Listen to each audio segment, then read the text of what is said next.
It's just a gift from my part. I made a little requisite for my Instagram thing. If you guys, again, if you guys don't like it and if you guys don't want to follow, do the thing, do the requisites on Instagram, you don't have to do it again.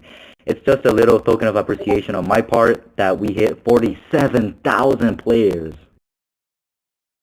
47,000 players before we updated. I want to thank you guys so much for that. You guys are amazing. Absolutely amazing for that. Remember, if you guys want to win the 47,000 Robux that's currently there, just make sure to like the post and to follow me on Instagram. That's all. Wow, you guys are so crazy, man.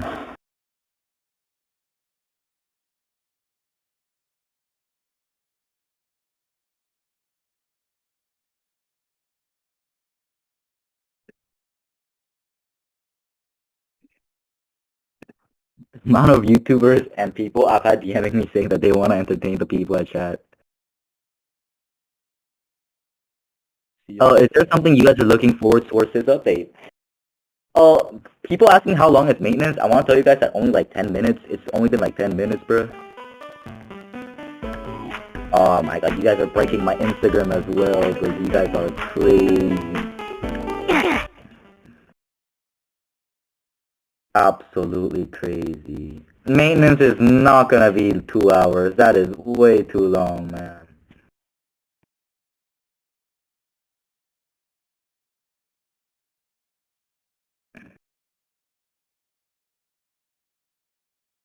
You guys know that you guys have already passed by 2,000 likes on Instagram in like uh 2 minutes. You guys are insane. Oh yeah, wait, hold up. Let me see which country you guys are coming from. Of course, we're gonna have a lot of Brazil. Update's not out yet. Update's not out yet. We're at maintenance. We're at maintenance.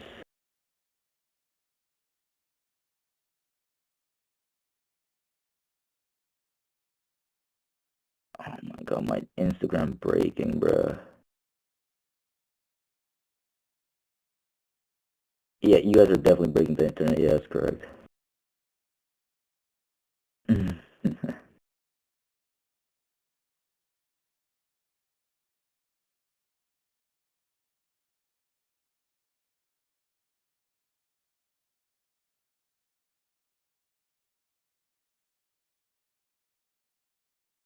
Maintenance is probably not gonna take more than 30 minutes. That is my raw assumption, however, because I do not have insight with what's going on right now.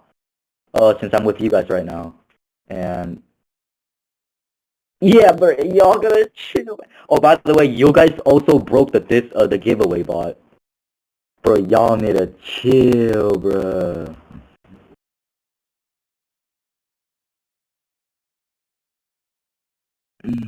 My god.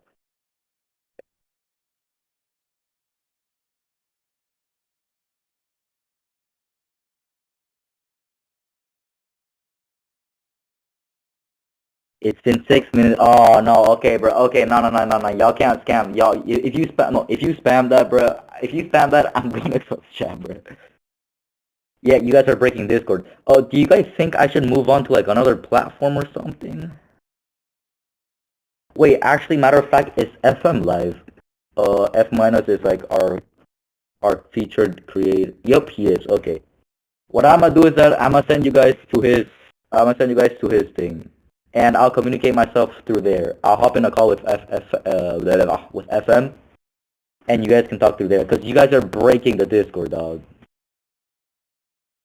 Let's see. Copy video URL. Blah blah blah blah blah blah. Okay, I put his thing. I put his podcast thing. I mean his YouTube live thing on the announcements channel. Go join over there. Let's not break the Discord. Ian or Scythe, close general chat again. We'll open that back when the update is ready. Alright guys, see you guys on FM stream.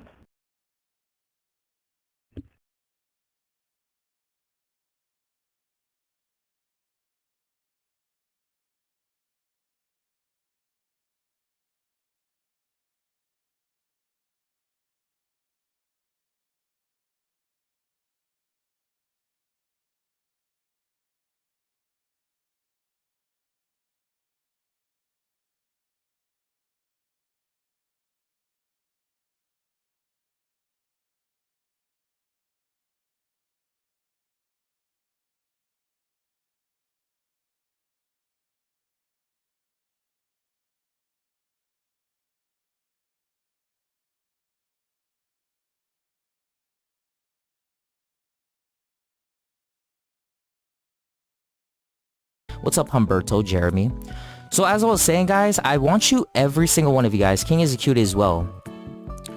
I want every single one of you guys to vote in this poll, okay?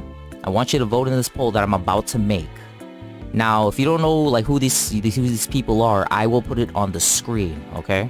I'm gonna put it on the screen. Shout out to you guys, really do appreciate it. Like, thank you to the boss, thank you to Caleb as well. We are waiting for the Anime Fighters updates. When is the Anime Fighters update gonna drop? Well, as the boss said, it's gonna be maybe like 30 minutes or something. Brian's Gaming, shout out to you guys. I'm gonna make a poll in like a couple of seconds. I just want you to vote on it to see like, hey, who's the best out of all there? I mean, there's like a couple of people there. You guys let me know and we'll see what's going on. 4K, shout out to you guys. The stream only, unless you're talking about the viewers, I do appreciate it. I mean, these are like all-star tower defense numbers. Haven't had that in a while. Even my most viewed AFS streams only got to about 3K, but I do appreciate it, each and every single one of you. God damn, that's actually kind of a lot.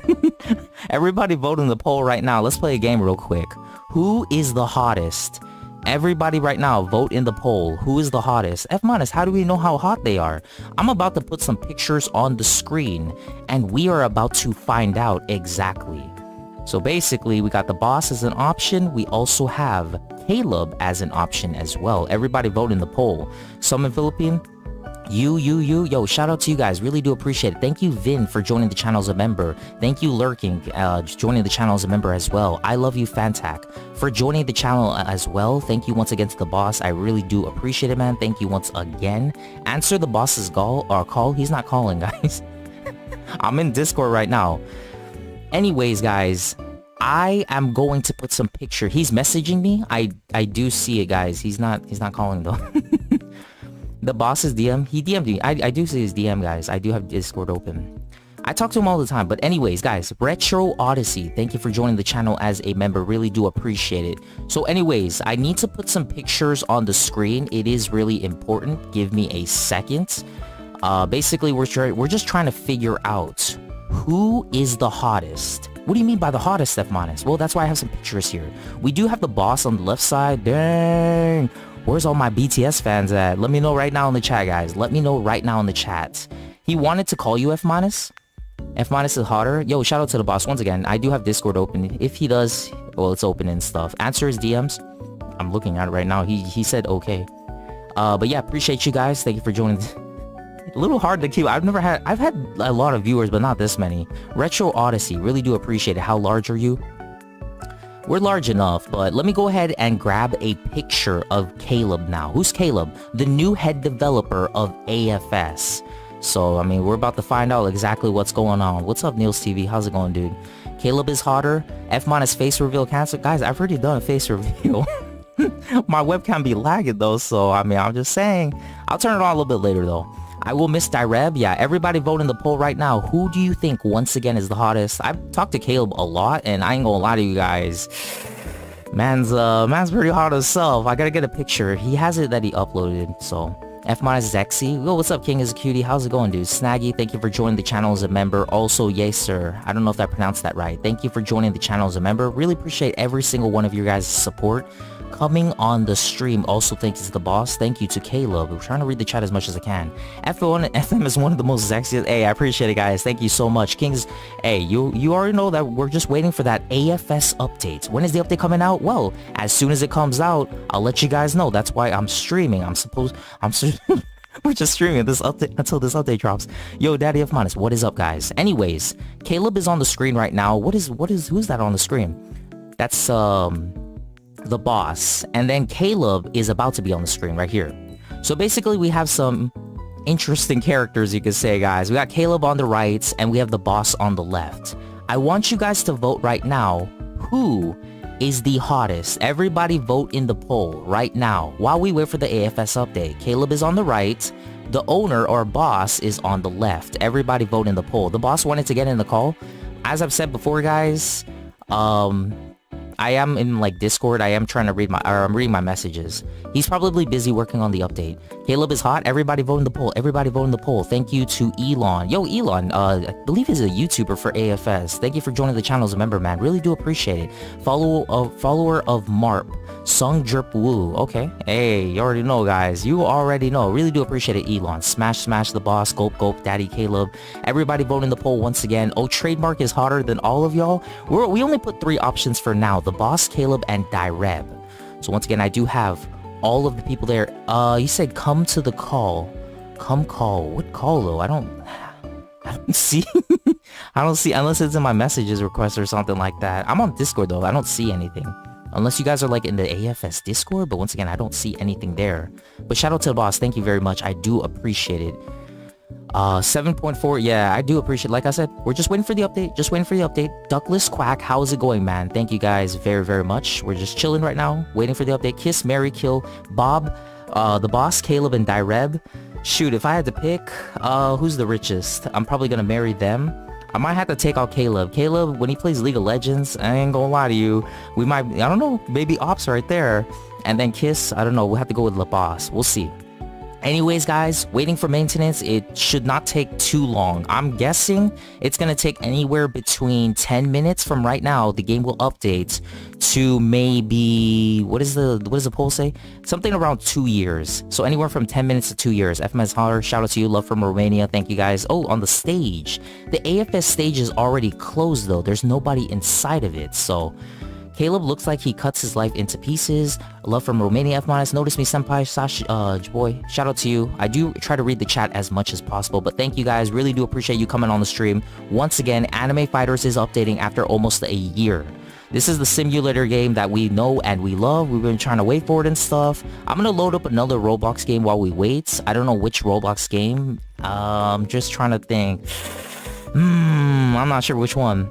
Yo, love from Norway. Shout out to you guys. Love from the Philippines. Once again, we are just waiting until the update drops. Thank you to all the other YouTubers, streamers, all the other creators out there. Really do appreciate you guys playing your favorite anime simulator game on Roblox, because we're about to have some good fun together. This update is about to be a win. Where is Direb? Direb has not done a face reveal, so we're not exactly sure how he looks. He hasn't done a face reveal. Also, when the game updates, I will let you guys know, okay? When the game updates. Love from Philippines, join Waifu Fighters. So right now, as I've said before, we're going to be waiting for the game to update. When I get any information, I will let you guys know. Love from you. Thank you, bro. Appreciate it. Romania, shout out to you. Love from House. Horror game like the old times. Alright, let's go load up a Roblox game. Let's go ahead and try to play something. So I do have the perfect game right now that we can all wait and play on until the game updates. This is a game that I really truly cherish and I love. I played this game before on stream, even for my face reveal video. Marry me, summon the Philippine artist. Shout out to all the Philippine viewers out there. I do want to say mahal kita to you guys. Although I'm not from Philippines myself, I do have a lot of Philippine friends. So thank you guys, really do appreciate it. So we are in a game. You guys are more than welcome to join me. I do have my joins on. I love this game. I love this game a lot. This is a pretty good game. It's one of my favorite waifu characters. We're just gonna basically wait until the game updates, and then you guys are able to just talk in the chats. We have Bossu Games over here. Shout out to you guys, all the other YouTubers. Hopefully you have a good time on the update. Love for Summer Island. What is this game? This game is like a waifu kind of game. And you might be like, why are you playing this game? Well, it just so happens in Anime Fighters, Astolfo, aka the sweetest waifu in the world, is also a character from Destiny Island.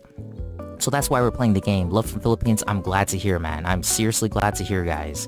Once again, we're just waiting until the update drops. When is the update dropping? We're guessing anywhere between 10 minutes to 2 years. It really won't take that long. And he posted another thing. Go like my other game while you're waiting. Not gonna lie. Anime Fighters was at 40k. That is insane. Nice. Anime Fighters at 40k. Sheesh. Okay, guys. Love from Egypt. Shout out to you. Niels TV. Shout out to you as well. I think I read your message. Really appreciate it. Love from Africa. Shout out to you guys. Stream lag. I do believe it's lagging a little bit because, you know, it's a big map and stuff. But we're just going to chill on this game. I'll talk to you guys in the chat. Try to keep you guys hyped as much as possible for, you know, the update because it hasn't come out yet. But it will be coming out pretty soon. Lucky Lo-Fi is watching. Shout out to you. Go to stage. There's nobody in the AFS stage, though. I was there a little bit earlier. And if you guys are DMing me on Discord. Oh, Scythe is currently on. Scythe is one of the admins. Let's go see what he's saying. So we do have a Scythe over here. He's going to be talking in the stage, guys. We'll see exactly what's going on.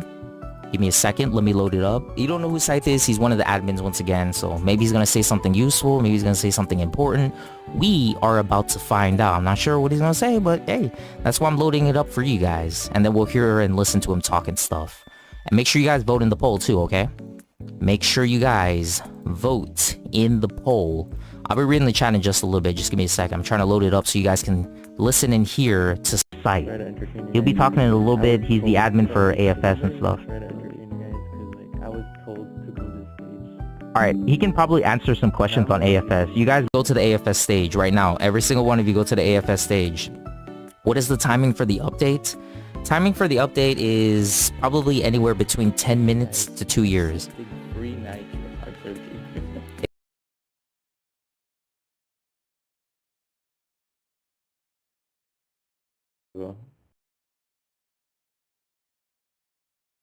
Oh, but it has to be like PG-13 jokes.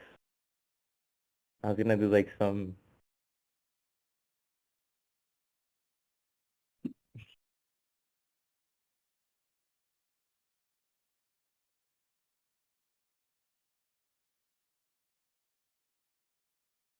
Okay, jokes to tell your friends to make them laugh.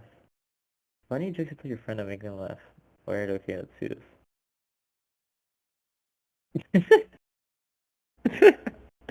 Jokes are so bad. um.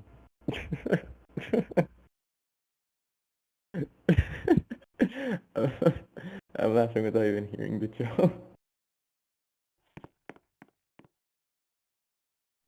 Okay, guys, I'll tell you a classic. Why was 6 afraid of 7? Is 7, 8, 9. Yeah, okay, I'm sorry. I'm sorry.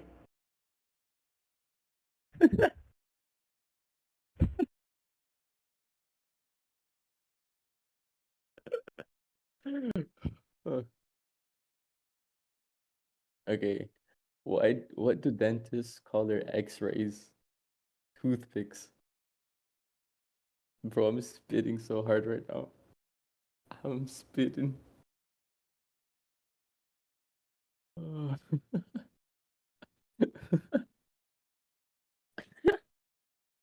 the jokes are so bad, they're making me laugh. Okay, let's see. What do you call an elephant that doesn't matter? An irrelevant. Yeah. Yeah, that was fire, Loki.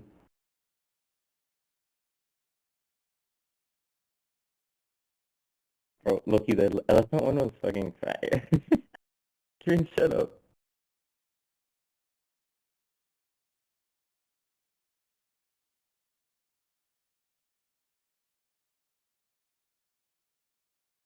Okay, let's look for the other one.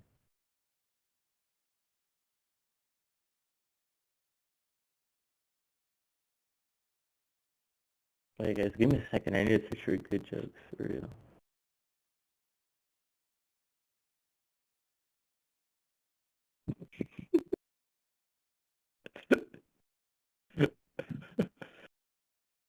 Okay, I'll say those jokes they sent in.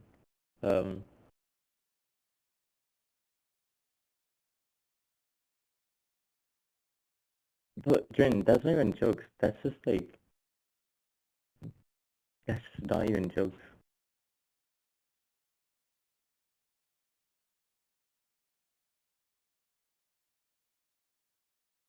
Okay.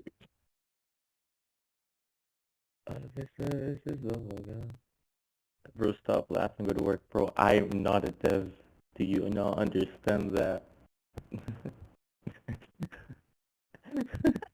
You're good. Bro, I've been getting so many DMs of like saying like, go to work. I'm like, bro, like, I'm just a Discord mod, bro.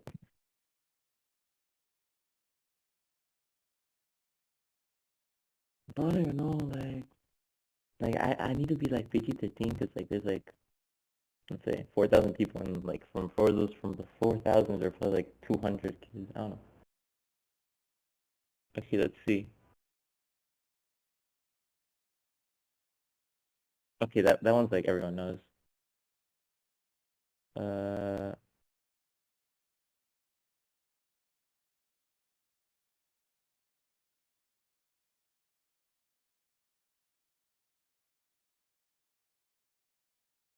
bro, the jokes that Google tells you are absolutely so bad. What the fuck? Like, damn.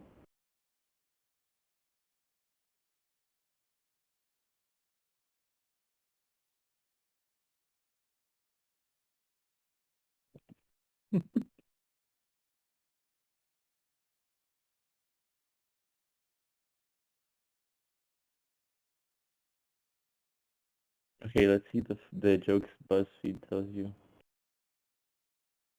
Okay, that's ass.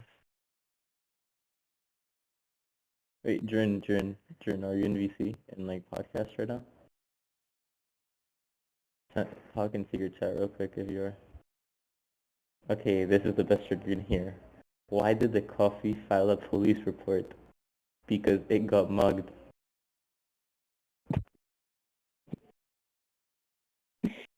I'm sorry, I'm so dumb. I'm so dumb.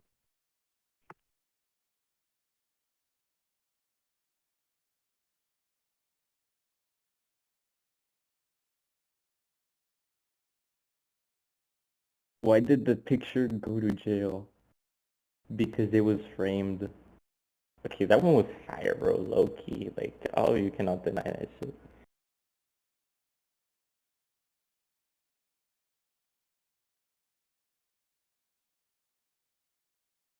To what he has to say. That's right. Shout out once again to the boss. Thank you for all your continued hard work. Also to Direb. Show us your Riz. After the game updates, F- will do whatever he needs to do to make sure we become pro and anime fighters. I hope y'all made it to the last map. I hope y'all made it to the last map. You guys did not make it to the last map. Oh my goodness. Prime AFS or Prime ASTD? Me personally, I like AFS a little bit more. I like stand on its own. It's too tired. Like, what the fuck?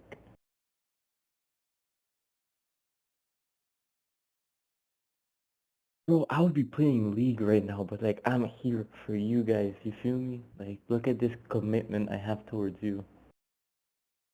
Like, you know, right? Yeah, I'm not even gonna try to reach out, bro. Like, Español de España. Che, boludo, ¿qué están haciendo, concha tu madre?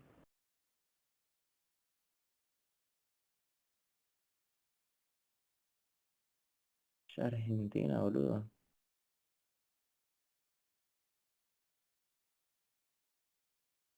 I'm still wondering why I'm in VC.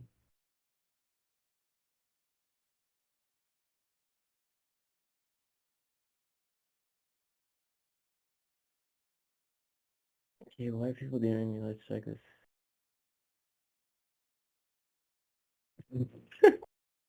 Oh no. Bro, what the fuck's wrong with these people?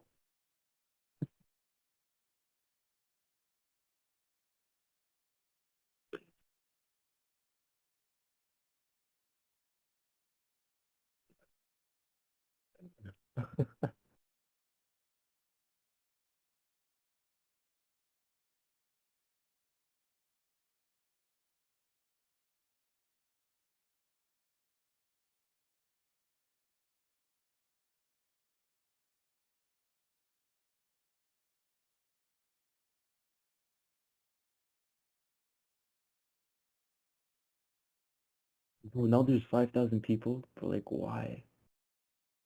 Well, as boss said, hasta la vista, amigos.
fighters, we'll be checking it out together. So I'm taking a look at the badges right now. We're seeing like, hey, is there anything special on here? What do you mean F-? Don't worry, I'll put it on the screen. That is one of the leaks. We have auto attack. This is another leak, instant spin game pass. And then I'm gonna put my Roblox window right now on the screen. It's basically maintenance for anime fighters. Everybody take a look at my screen right here too. Let's go check if there's any new badges in the game. Why is this important? Because with the new badges, we can see exactly what maps are in the game, what new features in the game, the new time trial, everything we need to know. Didn't he say free to play auto attack? He did, which is why I mentioned it earlier. I know there's a paid option, but there should also be a free to play option. We're just checking it out and seeing what's going on. But yeah, here's the badges. Let's go scroll down.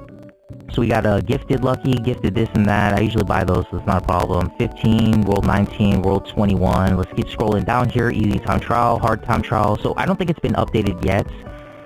You found ancient physic. Who's he do, or what's he doing over there? Funny guy. What's all the new badges? Ungalo, 363, drops, half cooldown, ultimate time trial. That was already in the game though. World 30, Father Killer 31, Vault Space, Garbage, Gifted More Vault Space, First Secret 34, 36, Summer Events, World 35. Ooh, okay, so we got here World 37, World 38, Gifted Auto Attack, Gifted in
update drops. We're just trying to check everything out and stuff. And for some reason, it just keeps bringing me back to the AFS stage. I'm not trying to like go in there. There's nobody talking, but unless Scythe is still in there. Let me see if there are any new badges though. I'm just gonna pull up the Anime Fighters game page. Somebody said there was new badges. I don't covered it. World 37 World is a right now.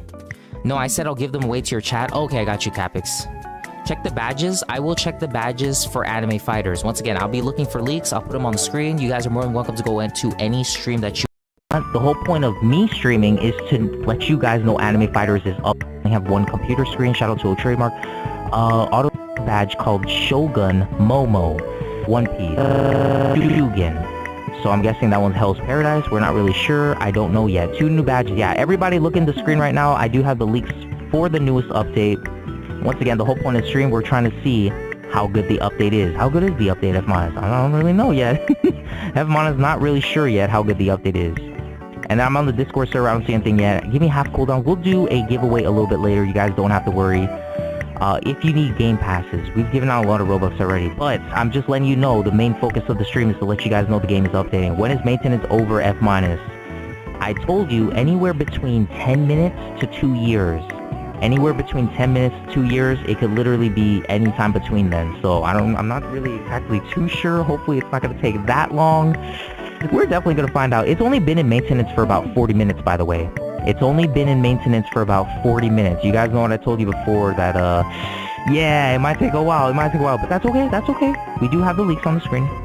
Yeah, it's been about 40 minutes. It's been about 40 minutes. Updates at 12 tonight, right? The updates should be dropping really soon. Really, really soon. 10 minutes, 2 years. 10 minutes to 2 years. But yeah, those are the new badges, guys. Shogun, Momo, Instant Passive Spin. And then we also have Gifted Auto Attack. For right now, though, I'm going to go ahead and minimize that. You guys will take a look at the more important stuff. Instant Passive Reroll Game Pass. And then we also have Auto Attack.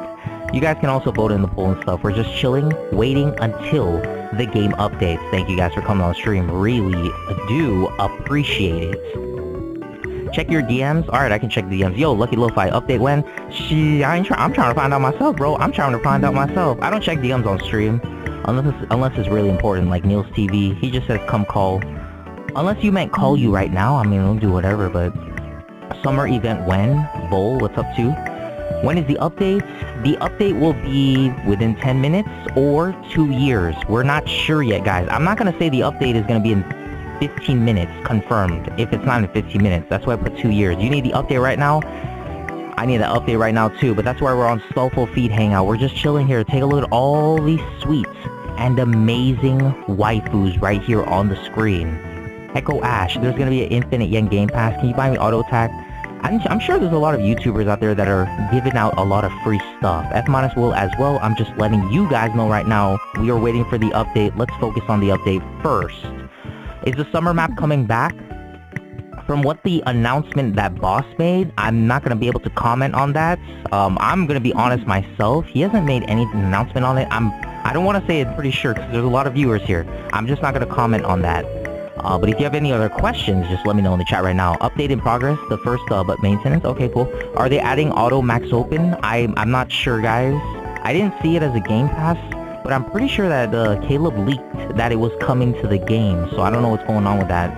But 5x event all should be like any kind of like event, maybe 5x, 10x. We're gonna see exactly what's going on. We'll see what kind of new game passes, what kind of new features are in the game. All we know is that Hell's Paradise One Piece Wano is coming to the game. New avatar machine. We also have a lot of new units. Divine, Secret, new time trials, new features. I don't know what other new features besides those. There's new mounts, quest badges. Maybe like they changed out the Robux units. I'm not sure yet. Anything related to the summer events, I'm telling you right now, I don't know. We're gonna figure it out when the game updates. How's your day going? It's pretty good. We just woke up. We just started streaming. Are you a female F-? Only if you need me to be. Shogun Mythic or Secret Passive? Shogun could be a secret.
And if I can leave you with anything, I want to leave you with this.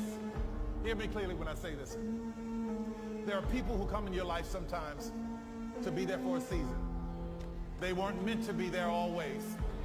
Sometimes we find ourselves hooked up with people that we think are there for a lifetime, but they were only supposed to be there for a season. There are people who come in your life like boosters for a rocket. If you ever watch a rocket go into space, the boosters fall off when it reaches a certain altitude.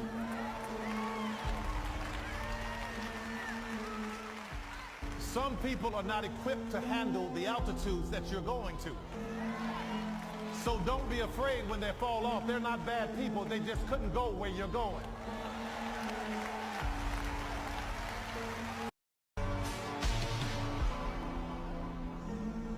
And if I can leave you with anything, I want to leave you with this. Hear me clearly when I say this. There are people who come in your life sometimes to be there for a season. They weren't meant to be there always. Sometimes we find ourselves hooked up with people that we think are there for a lifetime, but they were only supposed to be there for a season. There are people who come in your life like boosters for a rocket. If you ever watch a rocket go into space, the boosters fall off when it reaches a certain altitude.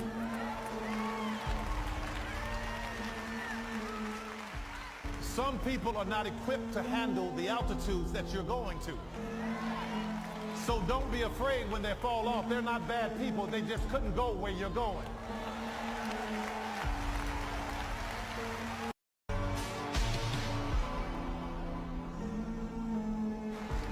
And if I can leave you with anything, I want to leave you with this. Hear me clearly when I say this.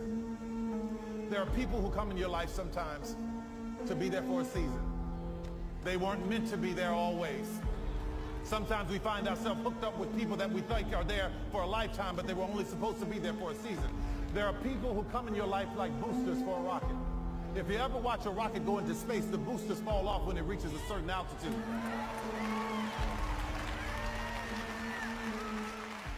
Some people are not equipped to handle the altitudes that you're going to. So don't be afraid when they fall off. They're not bad people. They just couldn't go where you're going.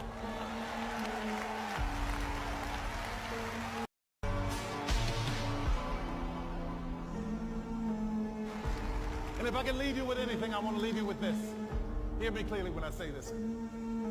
There are people who come in your life sometimes to be there for a season. They weren't meant to be there always. Sometimes we find ourselves hooked up with people that we think are there for a lifetime, but they were only supposed to be there for a season. There are people who come in your life like boosters for a rocket. If you ever watch a rocket go into space, the boosters fall off when it reaches a certain altitude.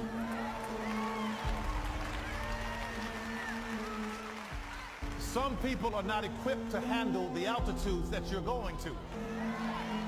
So don't be afraid when they fall off. They're not bad people. They just couldn't go where you're going.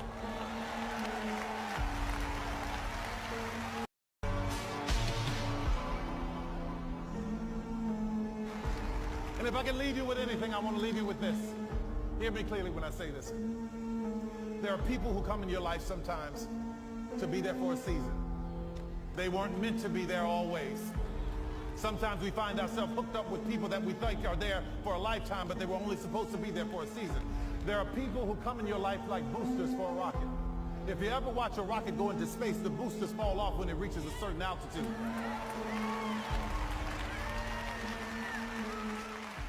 Some people are not equipped to handle the altitudes that you're going to. So don't be afraid when they fall off. They're not bad people. They just couldn't go where you're going.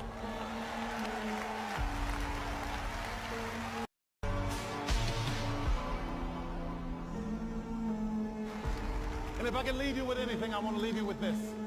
Hear me clearly when I say this. There are people who come in your life sometimes to be there for a season. They weren't meant to be there always. Sometimes we find ourselves hooked up with people that we think are there for a lifetime, but they were only supposed to be there for a season. There are people who come in your life like boosters for a rocket. If you ever watch a rocket go into space, the boosters fall off when it reaches a certain altitude.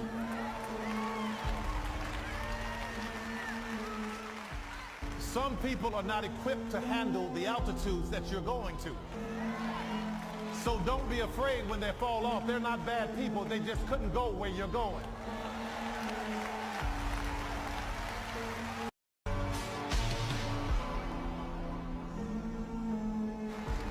And And if I can leave you with anything, I want to leave you with this. Hear me clearly when I say this. There are people who come in your life sometimes to be there for a season.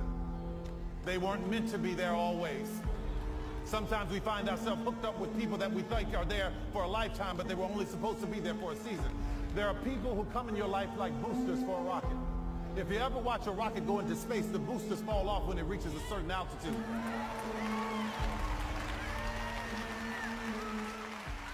Some people are not equipped to handle the altitudes that you're going to. So don't be afraid when they fall off. They're not bad people. They just couldn't go where you're going.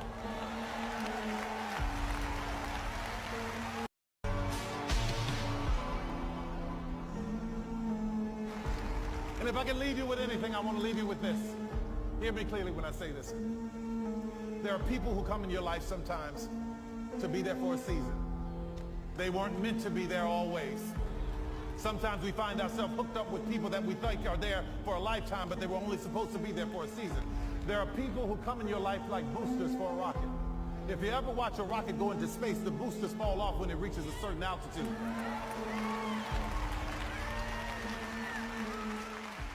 Some people are not equipped to handle the altitudes that you're going to. So don't be afraid when they fall off. They're not bad people. They just couldn't go where you're going.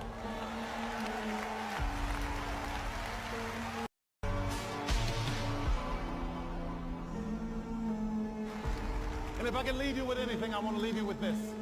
Hear me clearly when I say this. There are people who come in your life sometimes to be there for a season. They weren't meant to be there always. Sometimes we find ourselves hooked up with people that we think are there for a lifetime, but they were only supposed to be there for a season. There are people who come in your life like boosters for a rocket. If you ever watch a rocket go into space, the boosters fall off when it reaches a certain altitude.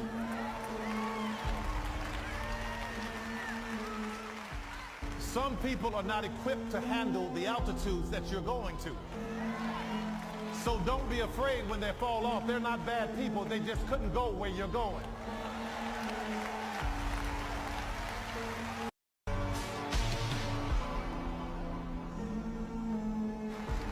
And if I can leave you with anything, I want to leave you with this. Hear me clearly when I say this. There are people who come in your life sometimes to be there for a season. They weren't meant to be there always. Sometimes we find ourselves hooked up with people that we think are there for a lifetime, but they were only supposed to be there for a season. There are people who come in your life like boosters for a rocket. If you ever watch a rocket go into space, the boosters fall off when it reaches a certain altitude.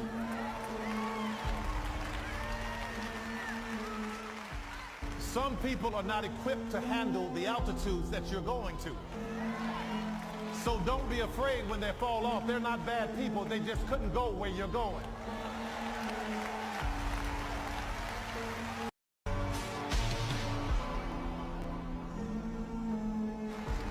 And if I can leave you with anything, I want to leave you with this. Hear me clearly when I say this. There are people who come in your life sometimes to be there for a season. They weren't meant to be there always. Sometimes we find ourselves hooked up with people that we think are there for a lifetime, but they were only supposed to be there for a season. There are people who come in your life like boosters for a rocket. If you ever watch a rocket go into space, the boosters fall off when it reaches a certain altitude.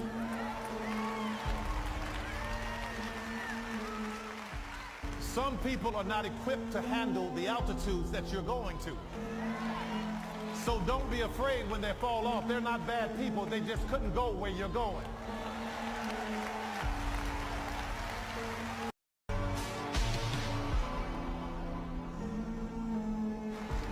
And if I can leave you with anything, I want to leave you with this.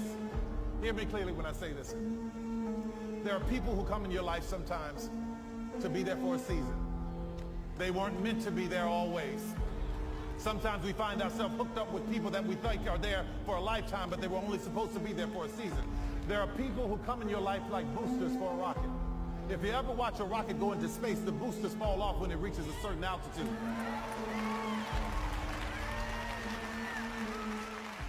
Some people are not equipped to handle the altitudes that you're going to. So don't be afraid when they fall off. They're not bad people. They just couldn't go where you're going.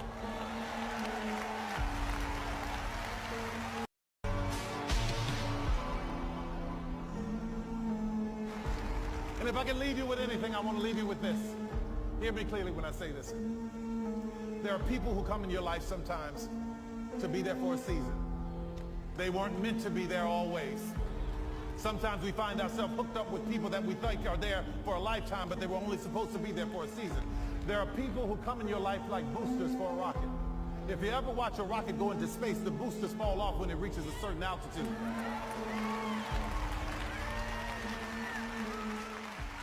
Some people are not equipped to handle the altitudes that you're going to. So don't be afraid when they fall off. They're not bad people. They just couldn't go where you're going.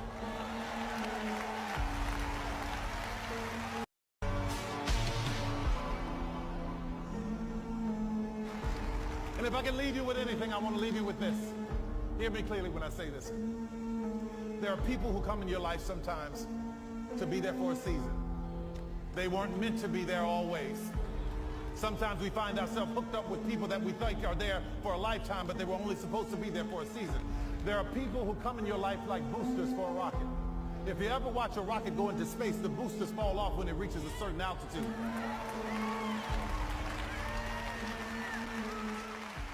Some people are not equipped to handle the altitudes that you're going to. So don't be afraid when they fall off. They're not bad people. They just couldn't go where you're going.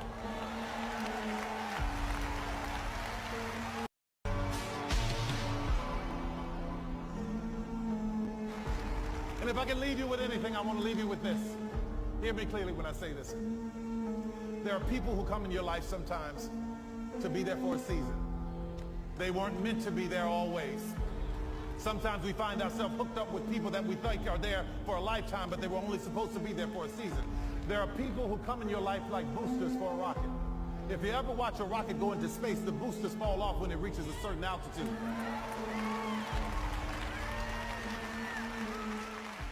Some people are not equipped to handle the altitudes that you're going to. So don't be afraid when they fall off. They're not bad people. They just couldn't go where you're going.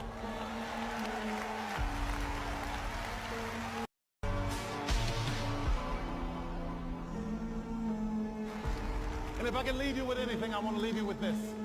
Hear me clearly when I say this. There are people who come in your life sometimes to be there for a season. They weren't meant to be there always. Sometimes we find ourselves hooked up with people that we think are there for a lifetime, but they were only supposed to be there for a season. There are people who come in your life like boosters for a rocket. If you ever watch a rocket go into space, the boosters fall off when it reaches a certain altitude.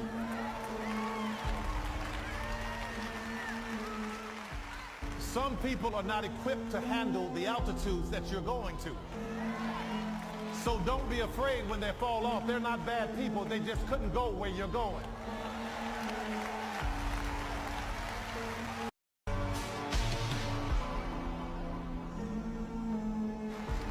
And if I can leave you with anything, I want to leave you with this. Hear me clearly when I say this. There are people who come in your life sometimes to be there for a season. They weren't meant to be there always. Sometimes we find ourselves hooked up with people that we think are there for a lifetime, but they were only supposed to be there for a season. There are people who come in your life like boosters for a rocket. If you ever watch a rocket go into space, the boosters fall off when it reaches a certain altitude.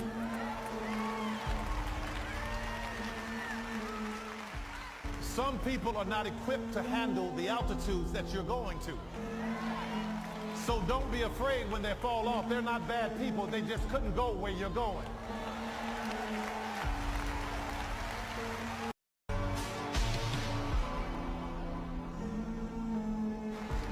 And if I can leave you with anything, I want to leave you with this. Hear me clearly when I say this.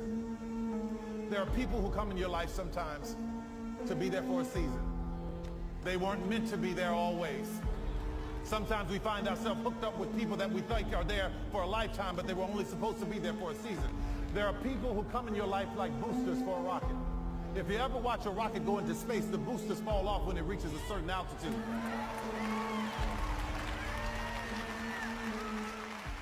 Some people are not equipped to handle the altitudes that you're going to. So don't be afraid when they fall off. They're not bad people. They just couldn't go where you're going.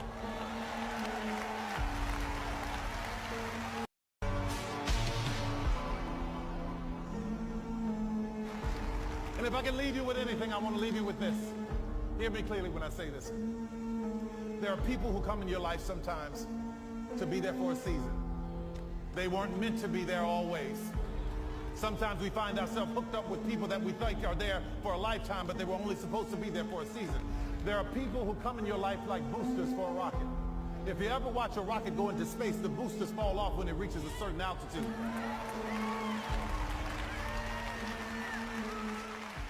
Some people are not equipped to handle the altitudes that you're going to.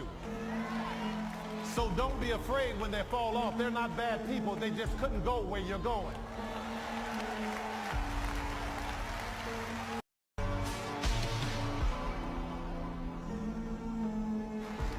And if I can leave you with anything, I want to leave you with this. Hear me clearly when I say this. There are people who come in your life sometimes to be there for a season. They weren't meant to be there always. Sometimes we find ourselves hooked up with people that we think are there for a lifetime, but they were only supposed to be there for a season. There are people who come in your life like boosters for a rocket. If you ever watch a rocket go into space, the boosters fall off when it reaches a certain altitude.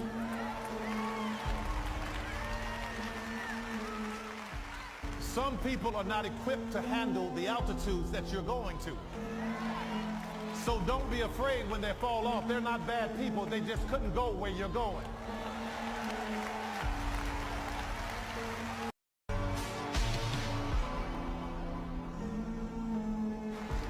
And if I can leave you with anything, I want to leave you with this. Hear me clearly when I say this. There are people who come in your life sometimes to be there for a season. They weren't meant to be there always. Sometimes we find ourselves hooked up with people that we think are there for a lifetime, but they were only supposed to be there for a season. There are people who come in your life like boosters for a rocket. If you ever watch a rocket go into space, the boosters fall off when it reaches a certain altitude.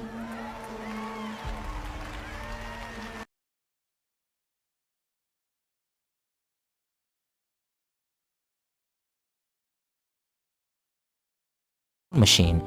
You could actually find it in the old summer map of anime fighters, because a lot of you guys want to dupe your fighters. Maybe you deleted your fighters for whatever reason, and everybody in the chat is spamming, yes, I do want it to come back. I personally want it to come back too. I want to clone my Direb units. I want to clone my shiny secret Makima. Why just have one waifu when you can have two waifus? So I was saying, like, yeah, well, maybe if they add the old summer map back, I don't know if they are, but if they did, we would have the clone machine. We could clone our fighters. We could go get the new secret. We could get 5th gear Luffy. Remember all those previous streams we've done?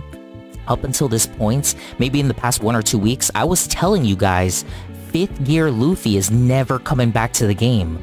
But if they bring back the old summer map, we would have one more chance to get 5th gear Luffy. And I know a lot of you guys, 95% of 3,000, 5,000 people were asking for that.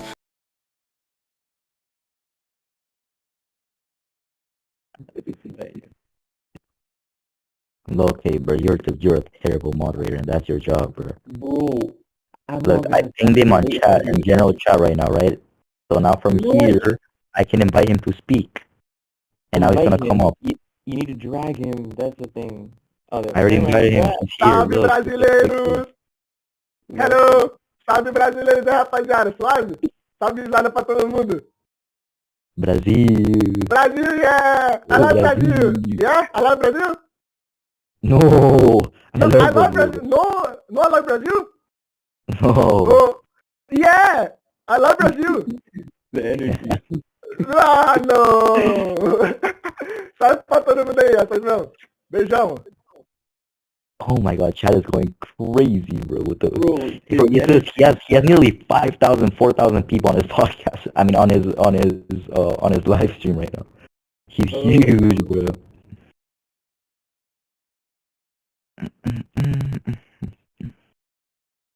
Brasil. Obrigado. I gotta learn how to speak Portuguese, bro, so I can connect with my Brazilian players, man. He gotta learn how to speak Portuguese.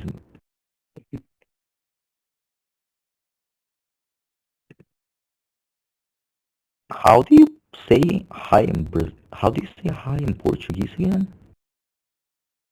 How do you say hi in Brazil? Wait, did you just say that? No, I said hi in Portuguese. You know what, bro? There's more Brazilian here, bro. Whatever, man.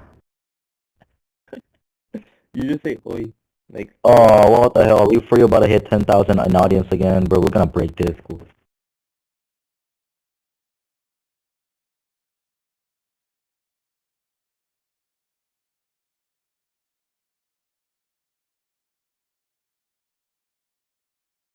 Brasil. So, so pegajoso, man. It's so stuck in my mind. Brazil. You know what? Wait, hold on. I'll give the Brazilian people a code, man. I'll give you guys a special code.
Ugh. I think the Discord crashed because we lost like 1,000 listeners right now.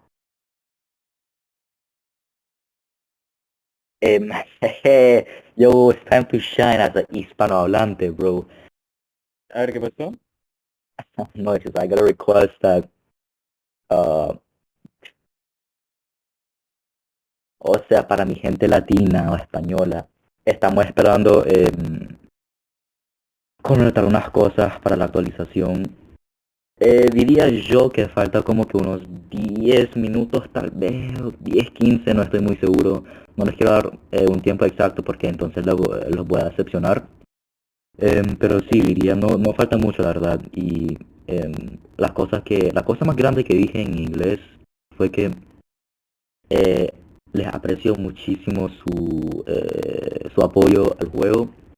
Y el hecho de que tuvimos, creo que eran 47,000 jugadores antes de, obviamente, cerrar el juego. O sea, eso es absolutamente absurdo. Solo les quería dar las gracias y solo esperen un poco más, chicos. Un poco más. Obrigado, yes, Brazil. We back on the default language.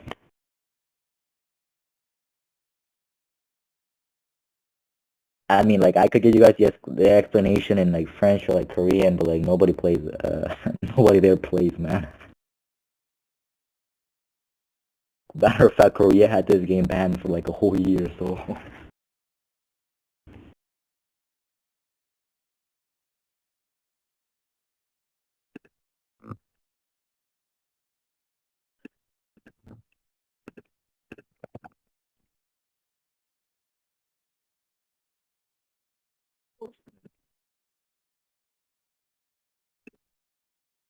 Oh, I'm freezing.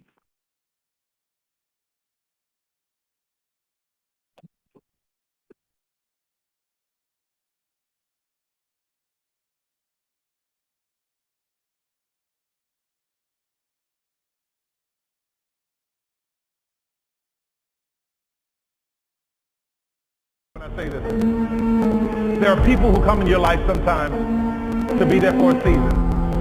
They weren't meant to be there always.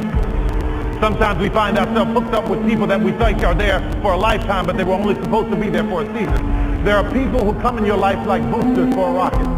If you ever watch a rocket go into space, the boosters fall off when it reaches a certain altitude.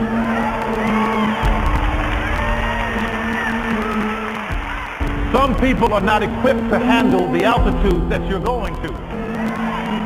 So don't be afraid when they fall off. They're not bad people. They just couldn't go where you're going. Oh, by the way, my timeline is 2:16.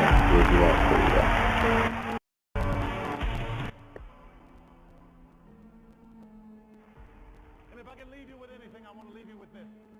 Hear me clearly when I say this. There are people who come in your life sometimes to be there for a season. They weren't meant to be there always. Sometimes we find ourselves hooked up with people that we think are there for a lifetime, but they were only supposed to be there for a season. Alright, I'm gonna leave you guys. Alright, let's see who could entertain the podcast with me with useful information. Handle the altitudes that you're going to. Anyone who wants to... Don't be afraid when they fall off. They're not bad people. They just couldn't go where Yeah, you're going. if I got you added, and you can DM me by the way, if you guys wanna. And if I can leave you with anything, I want to leave you with this. Hear me clearly when I say this. There are people who come in your life sometimes to be there for a season. They weren't meant to be there always.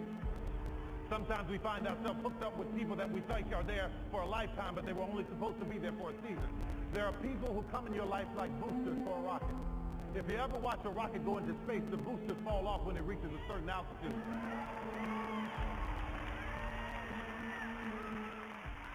Some people are not equipped to handle the altitudes that you're going to.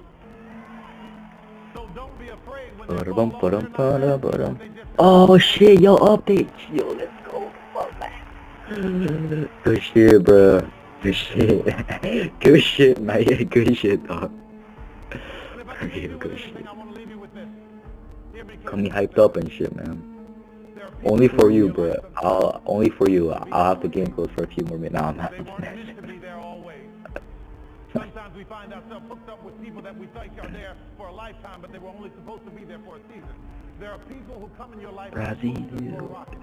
If you ever watch a rocket go into space, the boosters fall off when it reaches a certain altitude.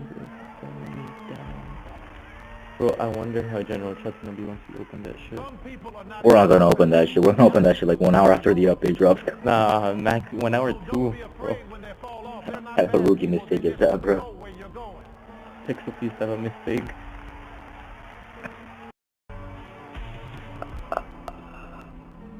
I'm trying to find the update log. And if I can leave you with anything, I want to leave you with this. We don't have an update. Hear me clearly when I say this. We don't, but I'm gonna just tweet it. That's what days really for. I'm pretty sure Bronze Peace, Damien, or Direb used to tweet it out before, so why not? AFS update 36. There are people who come in your life like boosters for a rocket. If you ever watch a rocket go into space, the boosters fall off when it reaches a certain altitude.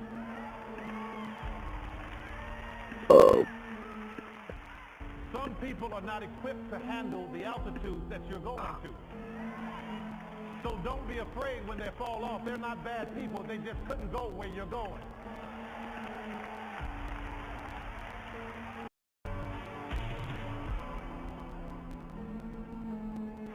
And if I can leave you with anything, I want to leave you with this. Hear me clearly when I say this. There are people who come in your life sometimes to be there for a season.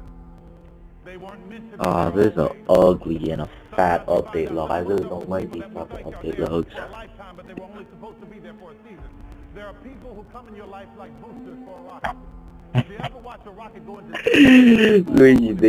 They said there's 5,000 people on Lenny's podcast that want me to say Neymar, bro. some people are not equipped to I got bad news for you. Vinicius is my favorite player, not Neymar, bro. So don't No, your be favorite player is afraid when they Son. fall off. They're not bad people. They Right. just Oh, no, I gotta say someone Brazilian, but that's why I said Vinicius, man. People. Pero son brasileños. He's from Brazil. And if I can leave you with anything, I want to leave you with this. Hear me clearly when I say this. There are people who come in your life sometimes to be there for a season. They weren't meant to be there always. Sometimes we find ourselves hooked up with people that we think are there for a lifetime, but they were only supposed to be there for a season. There are people who come in your life... Alright guys, thank you for tuning in to the podcast. I'll be back very shortly. fall off when it reaches a certain altitude.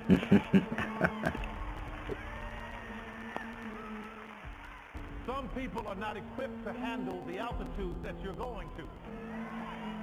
So don't be afraid when they fall off. They're not bad people. They just couldn't go where you're going.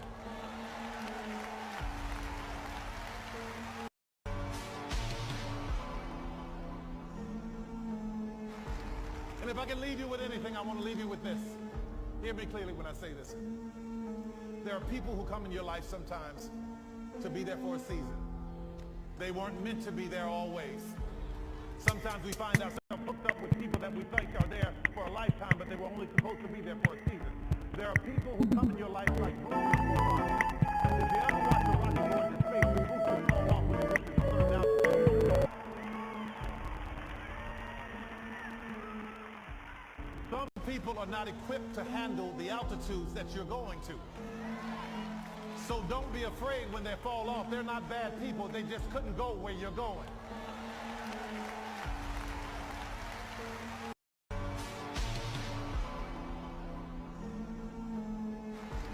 And if I can leave you with anything, I want to leave you with this.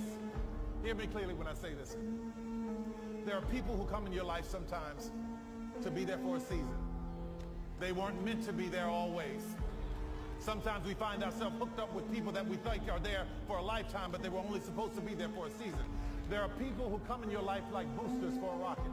If you ever watch a rocket go into space, the boosters fall off when it reaches a certain altitude.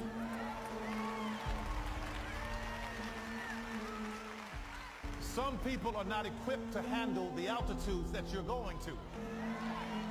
So don't be afraid when they fall off. They're not bad people. They just couldn't go where you're going.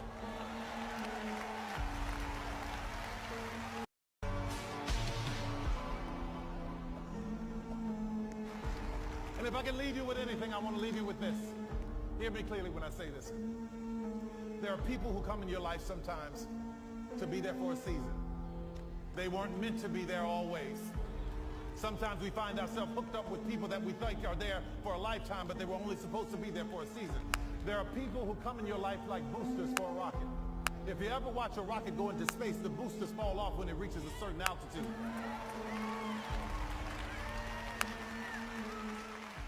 Some people are not equipped to handle the altitudes that you're going to. So don't be afraid when they fall off. They're not bad people. They just couldn't go where you're going.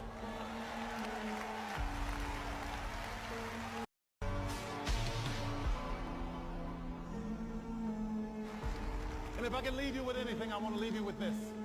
Hear me clearly when I say this. There are people who come in your life sometimes to be there for a season. They weren't meant to be there always. Sometimes we find ourselves hooked up with people that we think are there for a lifetime, but they were only supposed to be there for a season. There are people who come in your life like boosters for a rocket. If you ever watch a rocket go into space, the boosters fall off when it reaches a certain altitude.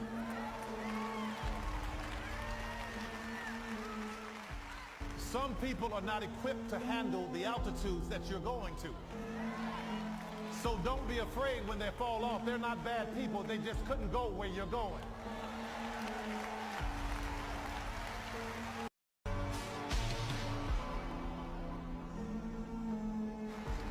And if I can leave you with anything, I want to leave you with this. Hear me clearly when I say this. There are people who come in your life sometimes to be there for a season. They weren't meant to be there always. Sometimes we find ourselves hooked up with people that we think are there for a lifetime, but they were only supposed to be there for a season. There are people who come in your life like boosters for a rocket. If you ever watch a rocket go into space, the boosters... And you got 4K people watching this podcast in the live stream, that's crazy. Okay, Lenny, let's get you up here, man. Some people are not equipped to handle the altitude. Lenny, here's the thing, I can't find you. There's too many people on the podcast, and there's over 500 requests.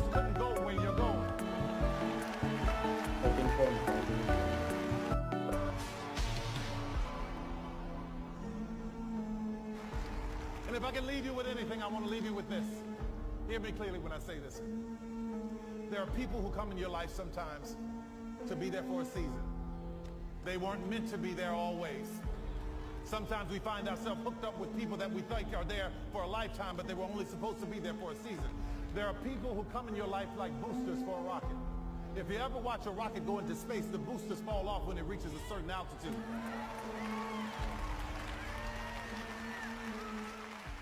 Some people are not equipped to handle the altitudes that you're going to. So don't be afraid when they fall off. They're not bad people. They just couldn't go where you're going.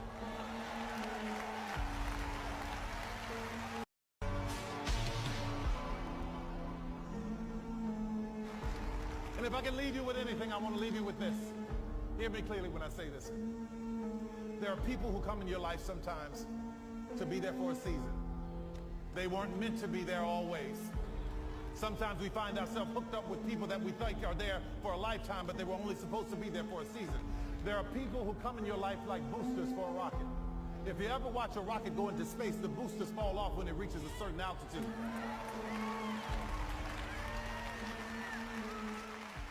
Some people are not equipped to handle the altitudes that you're going to.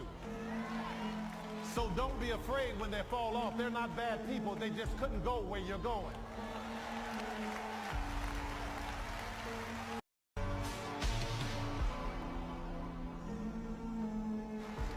And if I can leave you with anything, I want to leave you with this. Hear me clearly when I say this. There are people who come in your life sometimes to be there for a season. They weren't meant to be there always. Sometimes we find ourselves hooked up with people that we think are there for a lifetime, but they were only supposed to be there for a season. There are people who come in your life like boosters for a rocket. If you ever watch a rocket go into space, the boosters fall off when it reaches a certain altitude.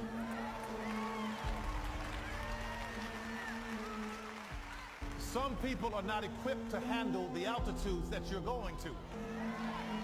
So don't be afraid when they fall off. They're not bad people. They just couldn't go where you're going.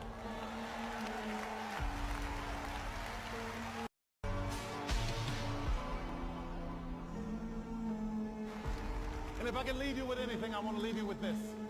Hear me clearly when I say this. There are people who come in your life sometimes to be there for a season. They weren't meant to be there always. Sometimes we find ourselves hooked up with people that we think are there for a lifetime, but they were only supposed to be there for a season. There are people who come in your life like boosters for a rocket. If you ever watch a rocket go into space, the boosters fall off when it reaches a certain altitude.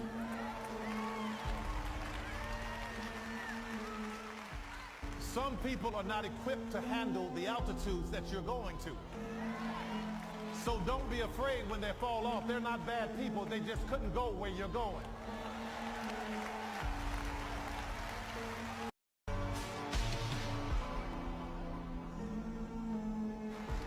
And if I can leave you with anything, I want to leave you with this. Hear me clearly when I say this. There are people who come in your life sometimes to be there for a season. They weren't meant to be there always. Sometimes we find ourselves hooked up with people that we think are there for a lifetime, but they were only supposed to be there for a season. There are people who come in your life like boosters for a rocket. If you ever watch a rocket go into space, the boosters fall off when it reaches a certain altitude.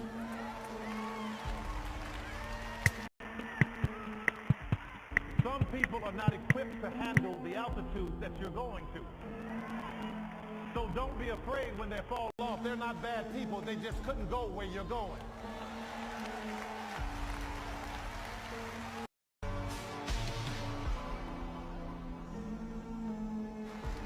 And if I can leave you with anything, I want to leave you with this. Hear me clearly when I say this. There are people who come in your life sometimes to be there for a season. They weren't meant to be there always. Sometimes we find ourselves hooked up with people that we think are there for a lifetime, but they were only supposed to be there for a season. There are people who come in your life like boosters for a rocket. If you ever watch a rocket go into space, the boosters fall off when it reaches a certain altitude.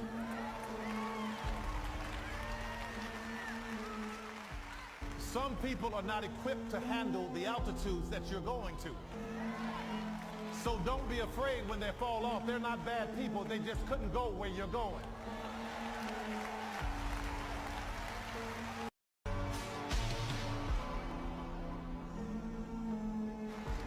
And if I can leave you with anything, I want to leave you with this. Hear me clearly when I say this. There are people who come in your life sometimes to be there for a season. They weren't meant to be there always. Sometimes we find ourselves hooked up with people that we think are there for a lifetime, but they were only supposed to be there for a season. There are people who come in your life like boosters for a rocket. If you ever watch a rocket go into space, the boosters fall off when it reaches a certain altitude.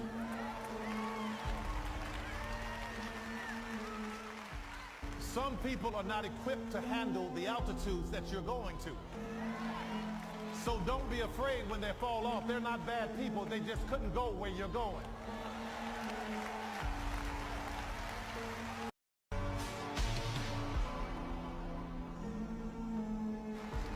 And if I can leave you with anything, I want to leave you with this. Hear me clearly when I say this. There are people who come in your life sometimes to be there for a season. They weren't meant to be there always. Sometimes we find ourselves hooked up with people that we think are there for a lifetime, but they were only supposed to be there for a season. There are people who come in your life like boosters for a rocket. If you ever watch a rocket go into space, the boosters fall off when it reaches a certain altitude.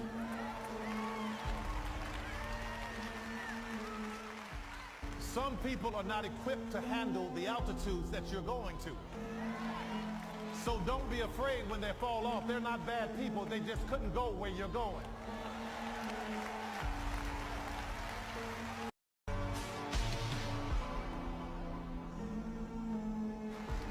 And if I can leave you with anything, I want to leave you with this. Hear me clearly when I say this. There are people who come in your life sometimes to be there for a season. They weren't meant to be there always. Sometimes we find ourselves hooked up with people that we think are there for a lifetime, but they were only supposed to be there for a season. There are people who come in your life like boosters for a rocket. If you ever watch a rocket go into space, the boosters fall off when it reaches a certain altitude.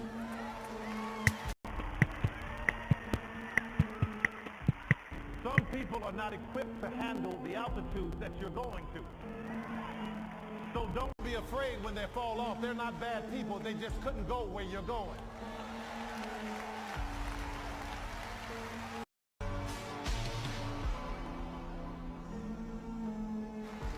And if I can leave you with anything, I want to leave you with this. Hear me clearly when I say this. There are people who come in your life sometimes to be there for a season. They weren't meant to be there always. Sometimes we find ourselves hooked up with people that we think are there for a lifetime, but they were only supposed to be there for a season. There are people who come in your life like boosters for a rocket. If you ever watch a rocket go into space, the boosters fall off when it reaches a certain altitude.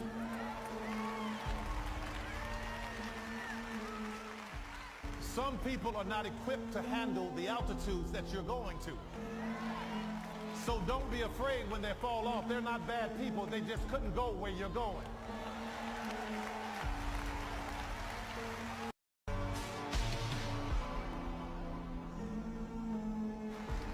And if I can leave you with anything, I want to leave you with this. Hear me clearly when I say this. There are people who come in your life sometimes to be there for a season. They weren't meant to be there always. Sometimes we find ourselves hooked up with people that we think are there for a lifetime, but they were only supposed to be there for a season. There are people who come in your life like boosters for a rocket. If you ever watch a rocket go into space, the boosters fall off when it reaches a certain altitude.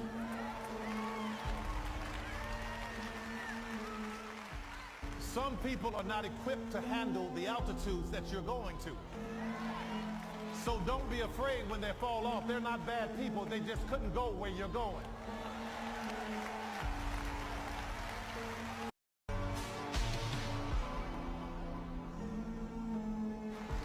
And if I can leave you with anything, I want to leave you with this. Hear me clearly when I say this. There are people who come in your life sometimes to be there for a season. They weren't meant to be there always.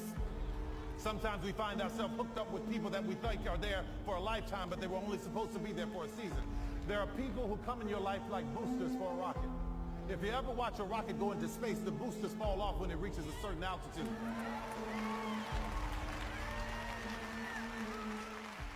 Some people are not equipped to handle the altitudes that you're going to.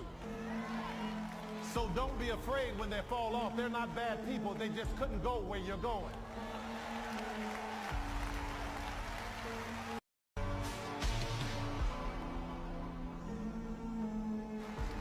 And if I can leave you with anything, I want to leave you with this.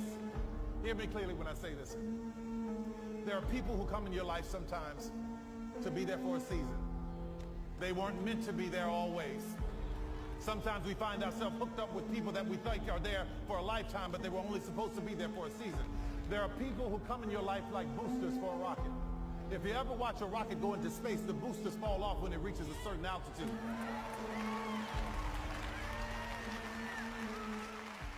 Some people are not equipped to handle the altitudes that you're going to. So don't be afraid when they fall off. They're not bad people. They just couldn't go where you're going.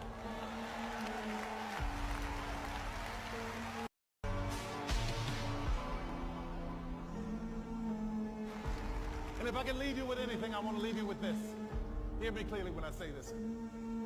There are people who come in your life sometimes to be there for a season.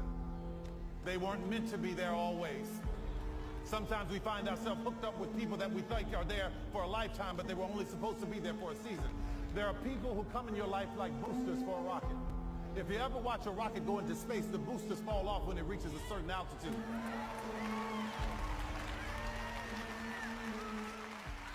Some people are not equipped to handle the altitudes that you're going to. So don't be afraid when they fall off. They're not bad people. They just couldn't go where you're going.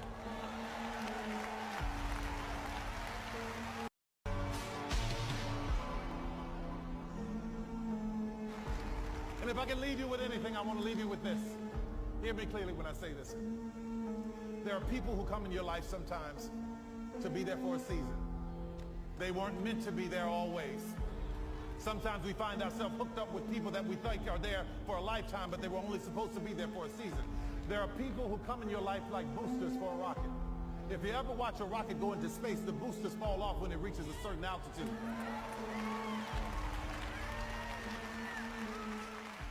Some people are not equipped to handle the altitudes that you're going to.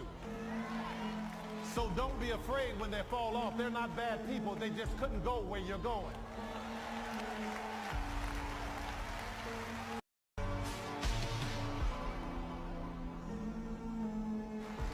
And if I can leave you with anything, I want to leave you with this. Hear me clearly when I say this. There are people who come in your life sometimes to be there for a season.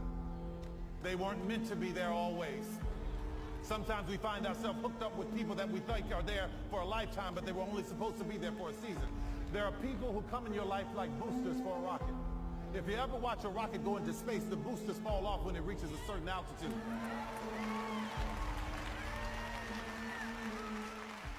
Some people are not equipped to handle the altitudes that you're going to. So don't be afraid when they fall off. They're not bad people. They just couldn't go where you're going.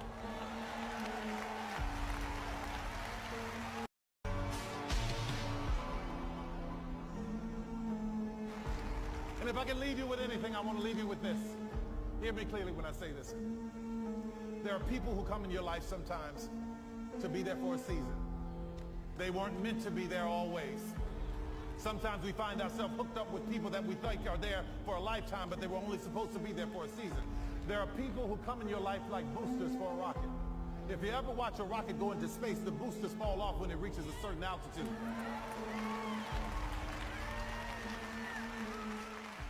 Some people are not equipped to handle the altitudes that you're going to. So don't be afraid when they fall off. They're not bad people. They just couldn't go where you're going.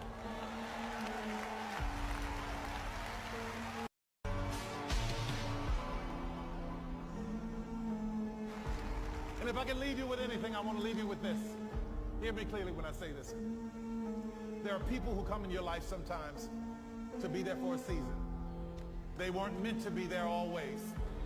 Sometimes we find ourselves hooked up with people that we think are there for a lifetime, but they were only supposed to be there for a season. There are people who come in your life like boosters for a rocket.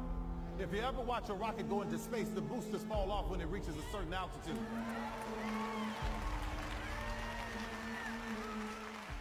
Some people are not equipped to handle the altitudes that you're going to. So don't be afraid when they fall off. They're not bad people. They just couldn't go where you're going.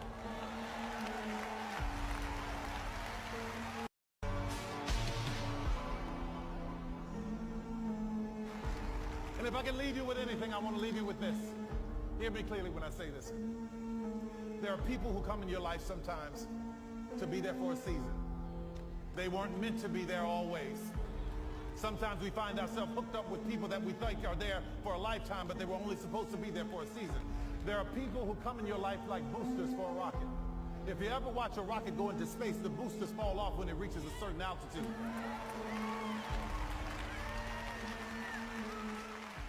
Some people are not equipped to handle the altitudes that you're going to. So don't be afraid when they fall off. They're not bad people. They just couldn't go where you're going.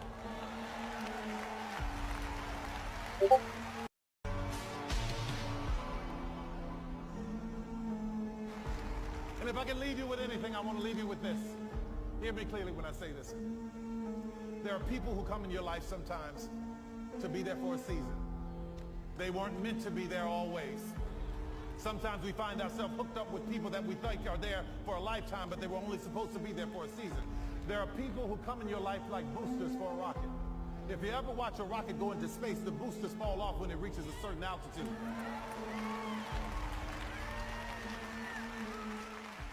Some people are not equipped to handle the altitudes that you're going to. So don't be afraid when they fall off. They're not bad people. They just couldn't go where you're going.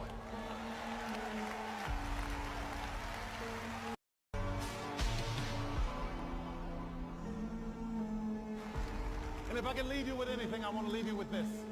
Hear me clearly when I say this. There are people who come in your life sometimes to be there for a season. They weren't meant to be there always. Sometimes we find ourselves hooked up with people that we think are there for a lifetime, but they were only supposed to be there for a season. There are people who come in your life like boosters for a rocket. If you ever watch a rocket go into space, the boosters fall off when it reaches a certain altitude.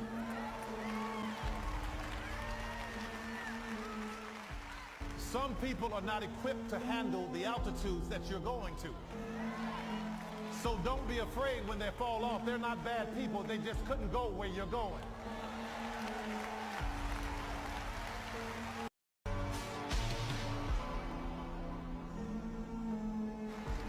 And if I can leave you with anything, I want to leave you with this. Hear me clearly when I say this. There are people who come in your life sometimes to be there for a season. They weren't meant to be there always. Sometimes we find ourselves hooked up with people that we think are there for a lifetime, but they were only supposed to be there for a season. There are people who come in your life like boosters for a rocket. If you ever watch a rocket go into space, the boosters fall off when it reaches a certain altitude.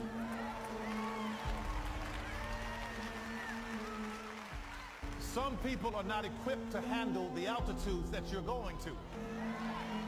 So don't be afraid when they fall off. They're not bad people. They just couldn't go where you're going.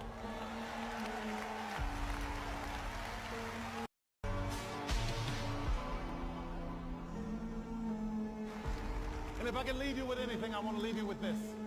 Hear me clearly when I say this. There are people who come in your life sometimes to be there for a season. They weren't meant to be there always. Sometimes we find ourselves hooked up with people that we think are there for a lifetime, but they were only supposed to be there for a season. There are people who come in your life like boosters for a rocket. If you ever watch a rocket go into space, the boosters fall off when it reaches a certain altitude.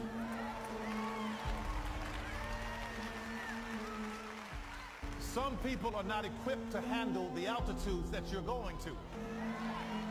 So don't be afraid when they fall off. They're not bad people. They just couldn't go where you're going.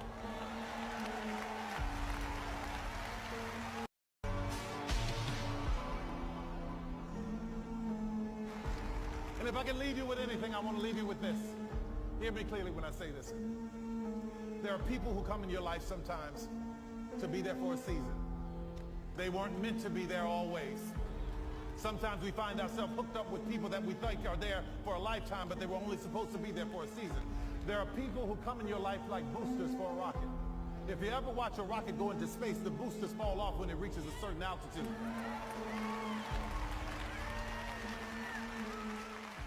Some people are not equipped to handle the altitudes that you're going to. So don't be afraid when they fall off. They're not bad people. They just couldn't go where you're going.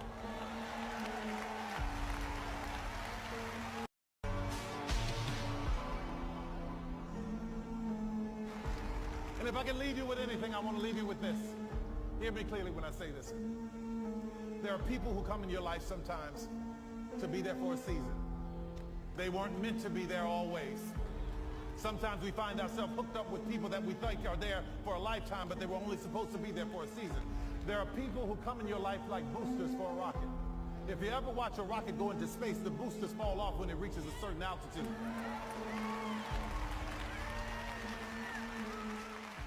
Some people are not equipped to handle the altitudes that you're going to. So don't be afraid when they fall off. They're not bad people. They just couldn't go where you're going.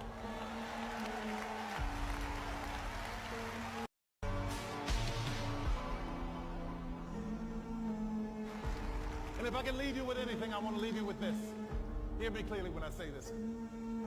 There are people who come in your life sometimes to be there for a season. They weren't meant to be there always. Sometimes we find ourselves hooked up with people that we think are there for a lifetime, but they were only supposed to be there for a season. There are people who come in your life like boosters for a rocket.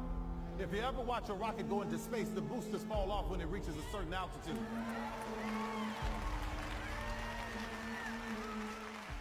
Some people are not equipped to handle the altitudes that you're going to.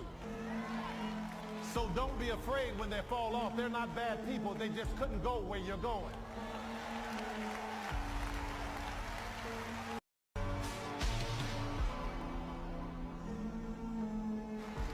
And if I can leave you with anything, I want to leave you with this. Hear me clearly when I say this. There are people who come in your life sometimes to be there for a season. They weren't meant to be there always. Sometimes we find ourselves hooked up with people that we think are there for a lifetime, but they were only supposed to be there for a season. There are people who come in your life like boosters for a rocket. If you ever watch a rocket go into space, the boosters fall off when it reaches a certain altitude.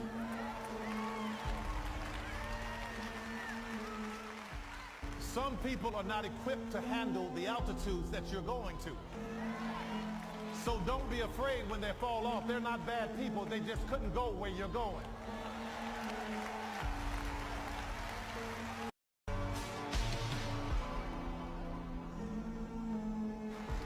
And if I can leave you with anything, I want to leave you with this. Hear me clearly when I say this.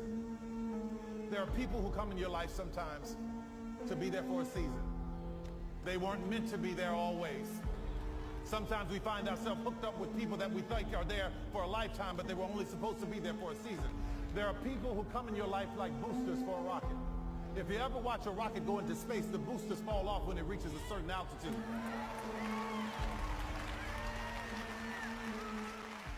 Some people are not equipped to handle the altitudes that you're going to. So don't be afraid when they fall off. They're not bad people. They just couldn't go where you're going.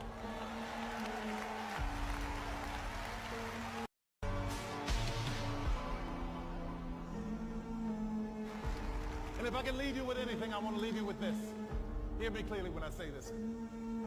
There are people who come in your life sometimes to be there for a season. They weren't meant to be there always. Sometimes we find ourselves hooked up with people that we think are there for a lifetime, but they were only supposed to be there for a season. There are people who come in your life like boosters for a rocket. If you ever watch a rocket go into space, the boosters fall off when it reaches a certain altitude.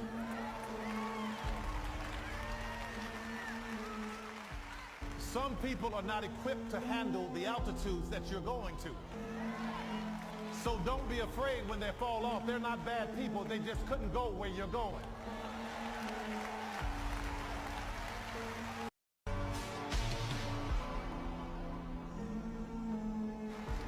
And if I can leave you with anything, I want to leave you with this. Hear me clearly when I say this.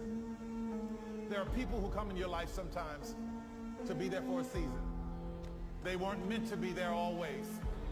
Sometimes we find ourselves hooked up with people that we think are there for a lifetime, but they were only supposed to be there for a season. There are people who come in your life like boosters for a rocket.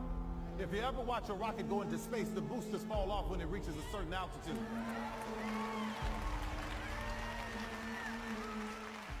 Some people are not equipped to handle the altitudes that you're going to. So don't be afraid when they fall off. They're not bad people. They just couldn't go where you're going.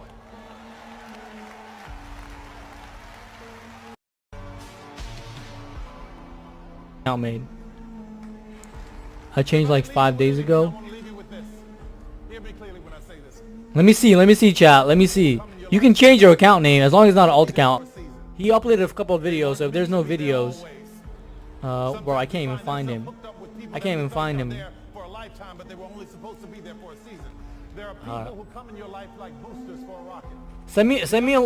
DM me real quick, Crypt, so I can see if it's you change your name or not.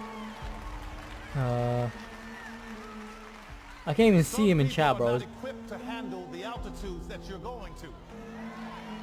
So don't be afraid when they fall off. They're not bad people. They just couldn't go where you're going.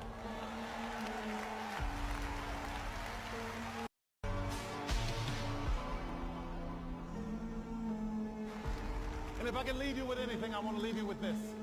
Hear me clearly when I say this. There are people who come in your life sometimes to be there for a season. They weren't meant to be there always. Sometimes we find ourselves hooked up with people that we think are there for a lifetime, but they were only supposed to be there for a season. There are people who come in your life like boosters for a rocket. If you ever watch a rocket go into space, the boosters fall off when it reaches a certain altitude.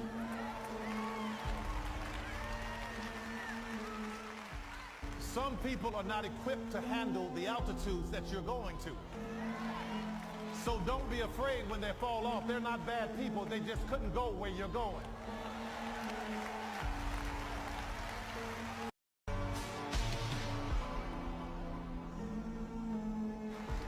And if I can leave you with anything, I want to leave you with this. Hear me clearly when I say this.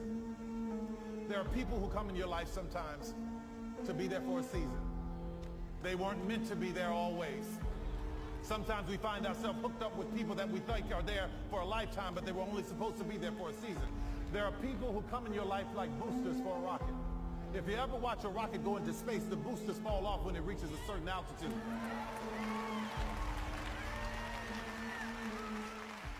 Some people are not equipped to handle the altitudes that you're going to.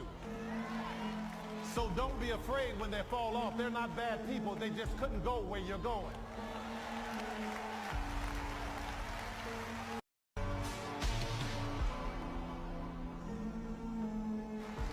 And if I can leave you with anything, I want to leave you with this. Hear me clearly when I say this. There are people who come in your life sometimes to be there for a season. They weren't meant to be there always. Sometimes we find ourselves hooked up with people that we think are there for a lifetime, but they were only supposed to be there for a season. There are people who come in your life like boosters for a rocket. If you ever watch a rocket go into space, the boosters fall off when it reaches a certain altitude.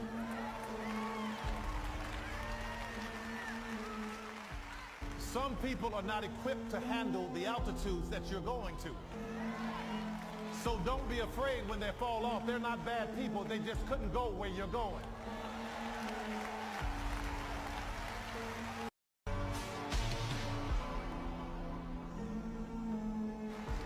And if I can leave you with anything, I want to leave you with this. Hear me clearly when I say this. There are people who come in your life sometimes to be there for a season. They weren't meant to be there always. Sometimes we find ourselves hooked up with people that we think are there for a lifetime, but they were only supposed to be there for a season. There are people who come in your life like boosters for a rocket. If you ever watch a rocket go into space, the boosters fall off when it reaches a certain altitude.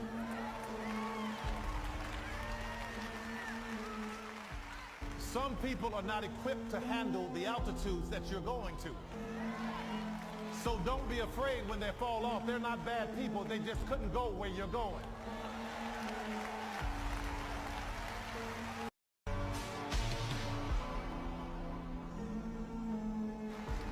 And if I can leave you with anything, I want to leave you with this. Hear me clearly when I say this. There are people who come in your life sometimes to be there for a season. They weren't meant to be there always. Sometimes we find ourselves hooked up with people that we think are there for a lifetime, but they were only supposed to be there for a season. There are people who come in your life like boosters for a rocket. If you ever watch a rocket go into space, the boosters fall off when it reaches a certain altitude.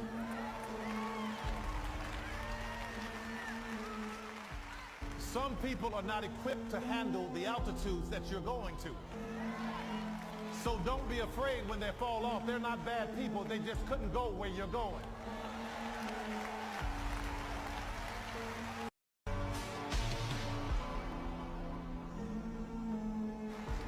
And if I can leave you with anything, I want to leave you with this. Hear me clearly when I say this. There are people who come in your life sometimes to be there for a season. They weren't meant to be there always. Sometimes we find ourselves hooked up with people that we think are there for a lifetime, but they were only supposed to be there for a season. There are people who come in your life like boosters for a rocket. If you ever watch a rocket... What's stopping you? Are you too tired?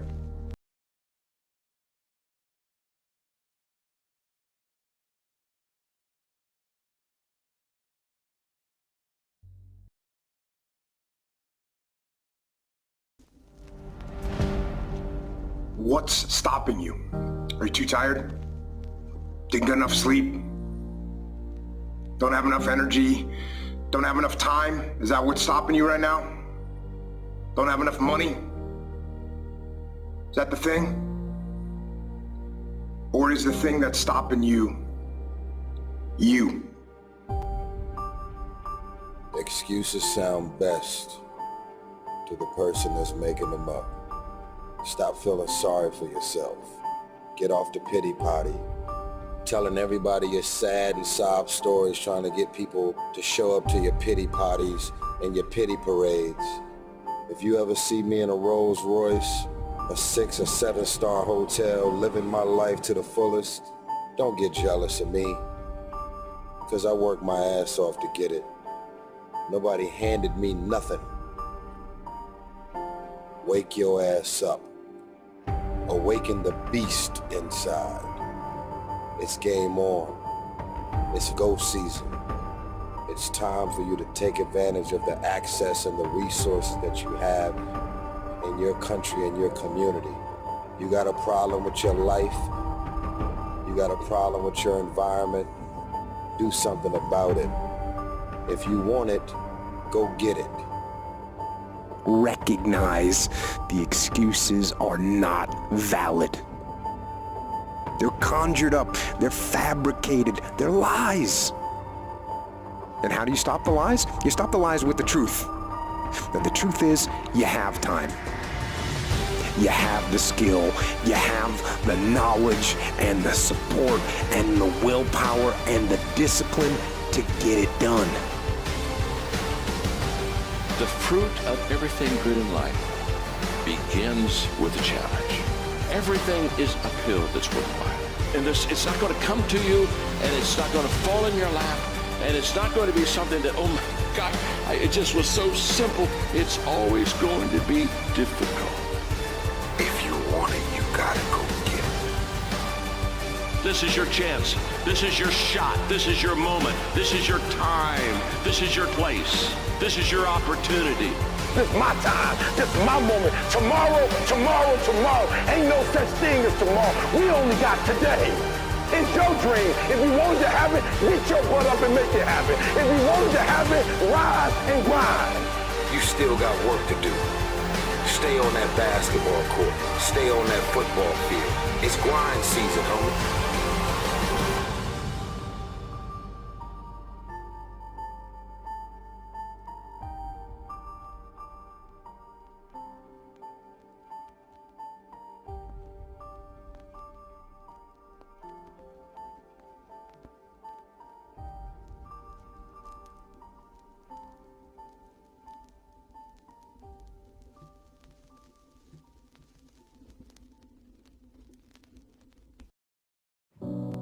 Most people don't reach their dream, not because of failure. Most people don't live their dream because they give up.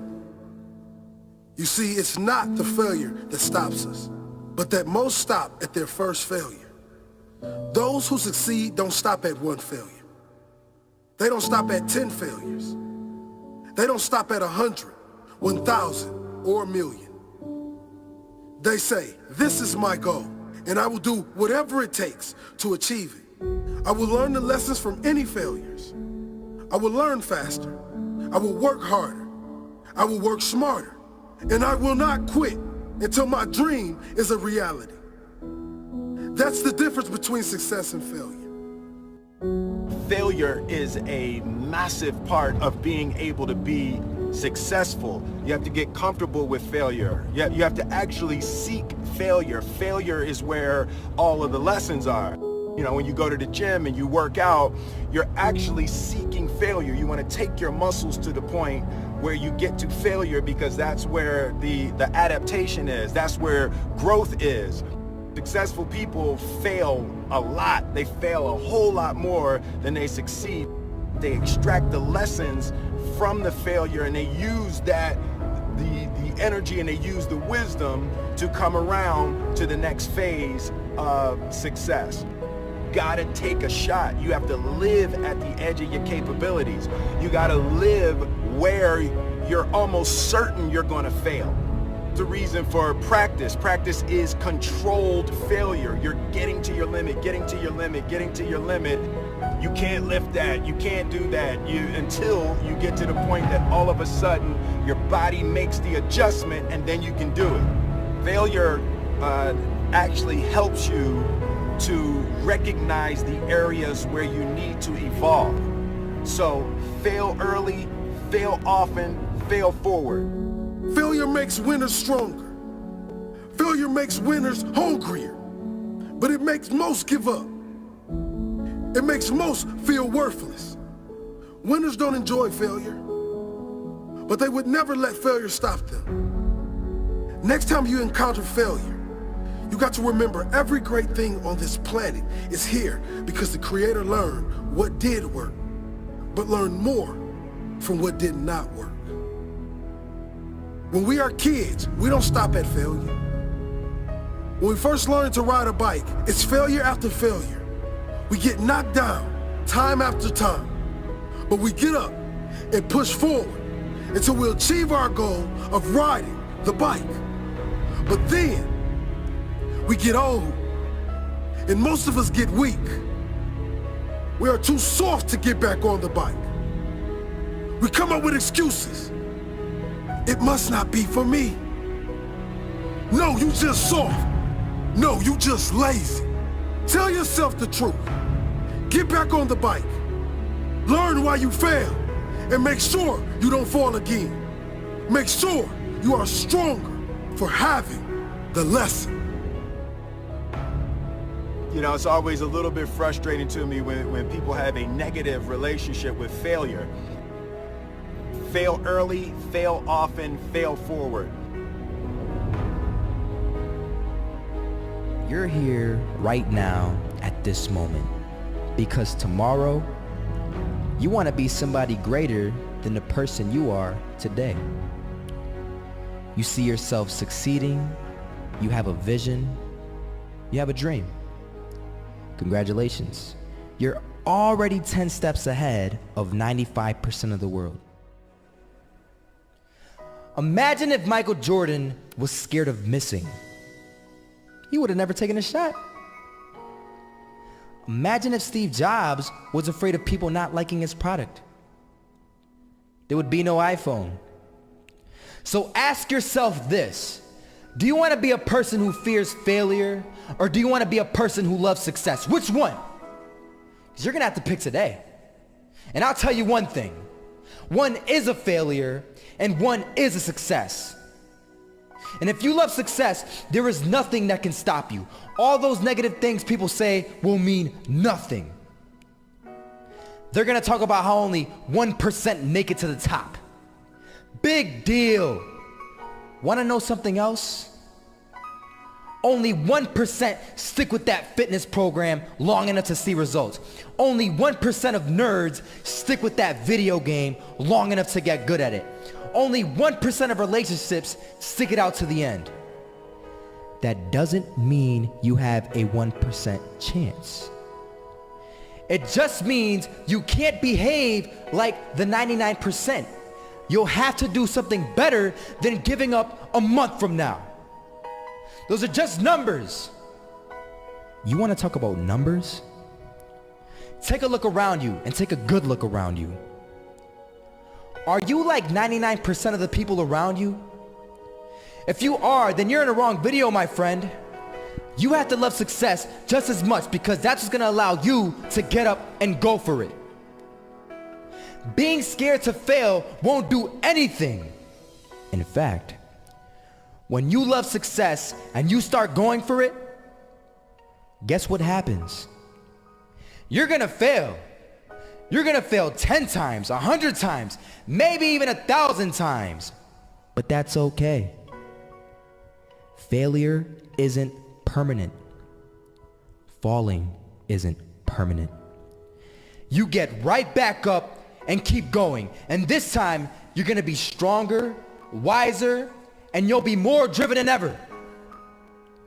And for every 10 failures, you'll land one success. You have to love success so much that you're willing to fail 10 times before you can succeed once. That's how a winner does it. I want to explain the biggest myth that most people think leads them to success. And here's the myth. You might believe if you're scared to fail, you won't fail. Lies. Biggest myth ever. And I believed it. You see, I always thought that being scared to fail in life would literally keep me from failing. I would look at the losers around me and I would say, sheesh, I never want to turn out like him. I really believed this train of thought would help me succeed. Until one day, I was walking down the street and I saw an old man. Had a hat, suspenders, and a cane. Was about 80 years old. This old man was barely walking. He could walk, but the cane helped a lot. He was struggling. So anyway, he was walking across the street and he ended up falling. So I went over to go help him. And he gets up, says thank you, and we introduced ourselves. Had a little conversation. Told me his name and I told him mine. His name was Robert, by the way. And right as he walked away, I told him, this is what I said. Robert, you should stay inside where it's safe, my friend. And Robert turns around and says to me, I love walking. And I love walking way more than I'm afraid of falling. So I ask him, well, what about your safety? Don't you want to live? And he told me this. These are the exact words he said. He said this. Solo, living means doing what you love to do. And if I had to fall here and there to do what I want to do in life, then so be it. And he just walked away. Never saw him again. That was it. But that statement really had me thinking, and it had me thinking hard because I learned something that day. That's when I realized the true key to success. You see, I always thought if I could just fear the act of failing, and if I fear it like crazy, I will succeed. Because I thought the fear would magically motivate me to get out there and start taking action. But after that day, I realized something. I realized it's the love for success that will lead me to succeeding. So just imagine if Robert feared falling. Would he even start walking? Of course not. He wouldn't even do what he loved to do. He would sit at home and take no type of action. But he loved walking. Wasn't even scared to fall. It gave him life. That's what allowed him to get up and do it. He loved walking so much, he was willing to fall 10 times a day just to do it. And you have to be the same. So the next time someone tells you, you're gonna fail, you know what you tell them? Tell them they're right. But you're not afraid to fail. You're not afraid to take action. You're not afraid to jump. You're gonna fail 10 times, but you know what? It's cool. Because on the 11th time, you'll succeed. Oh, you'll succeed, all right. And it'll feel good. And while you're over here living the life of your dreams and complete happiness, guess where they're gonna be? That's right. They'll be failures, the real failures. Over there where it's safe, scared to fail. Ironic, isn't it? You know, a lot of people come up to me and they ask me, Marco, what is it that motivates you most? And to answer their question, I reply back with a question. I say, what if I told you that you had 1 week left to live? Would you regret not pursuing your dreams, passions, and desires? Would you regret not living your life to the fullest? Would you regret not spending as much time with your family, friends, or loved ones? You know, Steve Jobs said in a speech one time that he used to wake up every morning, look in the mirror, and ask himself questions like this. And he said that if the answer was yes for too many days in a row, then he knew that he had to change something. And that should go for all of us. If you're living a life that you would not be okay with losing because you weren't able to do things you wanted to do, then now you know that you need to change something. Life is simply too short and unpredictable to not live exactly the way that you please. It is ridiculously unpredictable. It is possible that on any given day to die at any point throughout that day without ever being able to see it coming.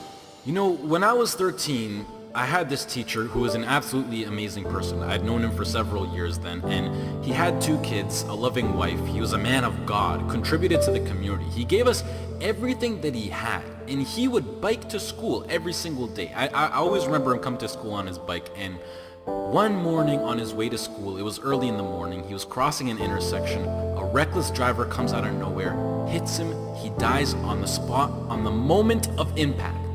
His death taught me so many valuable things in life, and one of them being that it went on to show that no matter how much you don't deserve to die, and no matter how good of a person you are, and no matter what your situation is, no matter anything, it goes to show that death is inevitable and random, and it will eventually consume each and every single one of us, whether it's in 50 years, in 10 years, next year, or even tomorrow. You cannot control it. The people around you cannot control it. As long as you're at the wrong place at the wrong time, your whole life could disappear in the blink of an eye, along with everything you wished you could have done. Whether you're walking down the street, whether you're stepping into the elevator, whether you're walking down the stairs, whether you're just existing. Listen, you'll see people from nowhere die of a heart attack. Gone.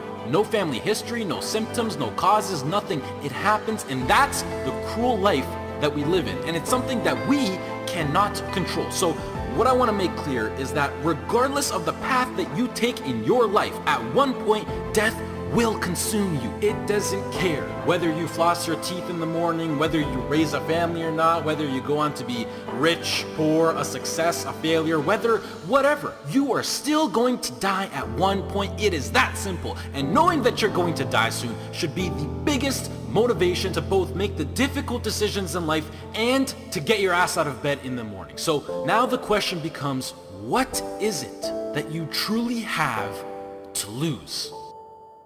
If you pursue your dreams and you fail, sure, you might be a little bit more financially unstable. You might experience stress or other feelings you wish you never had to experience. But either way, even if you fail, you will end up back to where you started, which is where you are now. So what do you literally have to lose? Some of you right now, you're thinking about maybe starting a business. You have a great idea that you want to incorporate into your lifestyle. Maybe you're thinking about pursuing your dreams to the fullest. Maybe you're thinking about putting in the work to become a doctor, an engineer, a firefighter, a professional athlete. But some of you won't follow these ambitions because you're afraid. You're afraid to fail. You let the fear of failure dictate your actions, and you're afraid of what mama or papa thinks. You're afraid of what your sister, your brother thinks, or your grandpa or your grandma, or your cousins, or whoever. But what truly matters is you.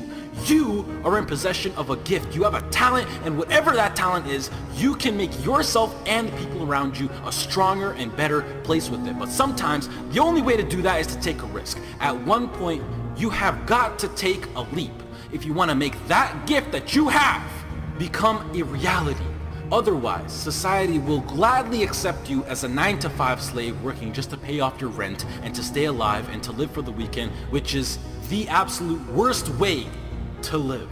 If you don't jump, believe me, if you don't pursue your gift, you will live a life full of regret, and your gift, your dreams, everything that you ever had to offer to the world will die with you. From first-hand experience, I am pissed off at myself. I am pissed off, and I regret so much in my life. I can't even fathom explaining it. Not about what I've done, but what I haven't done. All the opportunities that I turned down, and all the chances that I never took just because I was afraid or because I was worried about what other people think. And I officially decided to sit down. I sat down for weeks. I didn't just think of what I'm saying right now. I didn't think of it overnight. This is months. This is months of thinking, and I just sat down and I just wrote. And after comparing the randomness of death versus the chance of you failing while relentlessly pursuing your dreams versus the chance of you living a terrible life because you failed at pursuing your dreams versus just calling it a day right now and living a traditional Western world lifestyle versus everything you can think of versus absolutely everything. And I can gladly say that right now, as of this moment right here, I would rather live each day as if it were my last and take every risk possible in these sacred moments that I have on earth now to make myself as successful and happy as possible than to be sitting in my deathbed when I'm 90 years old regretting not taking a chance and thinking about what my life could have been if I just jumped when I was 18 or when I was 15 or when I was 22, because tomorrow is not a promise. I would rather die trying to live my dreams than to live a longer life filled with regret. Life is too short and too unpredictable to live it. I've seen it firsthand. It is not worth it to live it safe, basic, and traditional. But do you know why most people choose to live that safe life over taking risks in their life? I mean, there's a pretty good argument not to. Why would you? Why would you take a risk that puts you through stress, puts your family through stress, makes you lose sleep, makes you lose time, makes you put in the extra work, makes you take ridiculous chances that are 1 to 1,000? You know, but before I even continue, the fact that I'm even sitting here and talking is astonishingly ridiculous on its own. The chance of you being born is 1 to 400 trillion. That number is so big you cannot even wrap your head around it. But okay, what I wanted to say was that the reason why people don't want to take these risks is because right now they feel like they got a lot to lose and that their current situation is relatively nice, and most importantly right now they are comfortable. They got used to living basic within society standards, being with their friends every now and then, being well rested. They got comfortable. And when you get comfortable, you don't want to move. And that comfort zone, I like to call it the danger zone, because this comfort zone will persuade you to stay in there for as long as possible. And it is, I know how it is. I know the comfort zone. It is so convincing. It is so hard to escape comfort. I know. And as it persuades you to stay in there, you will literally, unconsciously, see, I'm so serious when I say this, you will literally see your whole life go right by you. And the main reason that I'm serious about this now is because I am pissed off for greatness. I want to move mountains. And like Ray Lewis once said, if you're not pissed off for greatness, then you're okay with being mediocre. And I am definitely not okay with being average. And I don't think anyone should be. But anyways, to address why I'm even talking about any of this at all in the first place is because I recently got an offer to move out to Los Angeles, California to live with 2 other entrepreneurs as a content creator and media influencer. And it makes me sad because it's opened up my eyes to see what I truly have in store for me, what's waiting for me out there in the future. And it's just a tiny glimpse of what I'm capable of achieving within my short life. However, I doubt that I could get the right legal paperwork done in order to move to the US to work for a job such as YouTube, which is really non-control of the government. And the last thing that I want to do is to go to the US to work in a legal job as an illegal immigrant. So as of this moment, I feel like I have to pass up yet another opportunity. And it makes me feel like I just keep letting my dreams slip from my hands once more. And now that I've seen the reality of what is possible, this house in LA next to the beach on California with a huge city, great weather, and working a job that I would absolutely love and live for with people who share the exact same dream and vision, it has me thinking like, hell yeah, I would gladly die chasing this dream relentlessly than never chase it at all and play it safe and being trapped within my own mind of thinking about what my life could have been.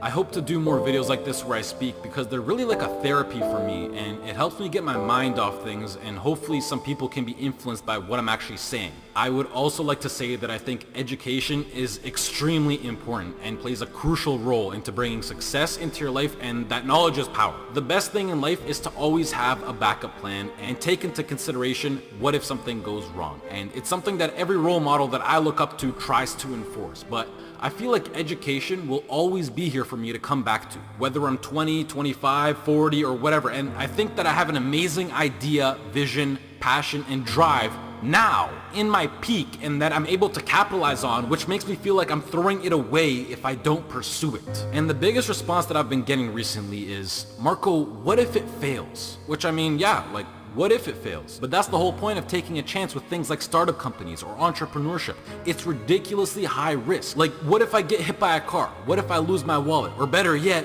what if this succeeds? You know, it's easy to be negative or to be closed-minded, but I think it's easier to be optimistic and to be open-minded. And please do yourself a favor, which is a separate topic on its own for another time, but try to surround yourself with people who impose and promote positivity and good vibes. You will notice the tremendous effect that it has on your lifestyle. Starting your own business or being self-employed, although preferable, doesn't exactly require any kind of diploma or degree. And I think that with a proper business plan and with the drive that people like you who are watching this video fuel me with, I feel like I can accomplish anything. If you're still listening, I love you, mad respect. That's true loyalty right there. If you're less, this has been Marco. I hope you all have a great rest of the day, and goodbye.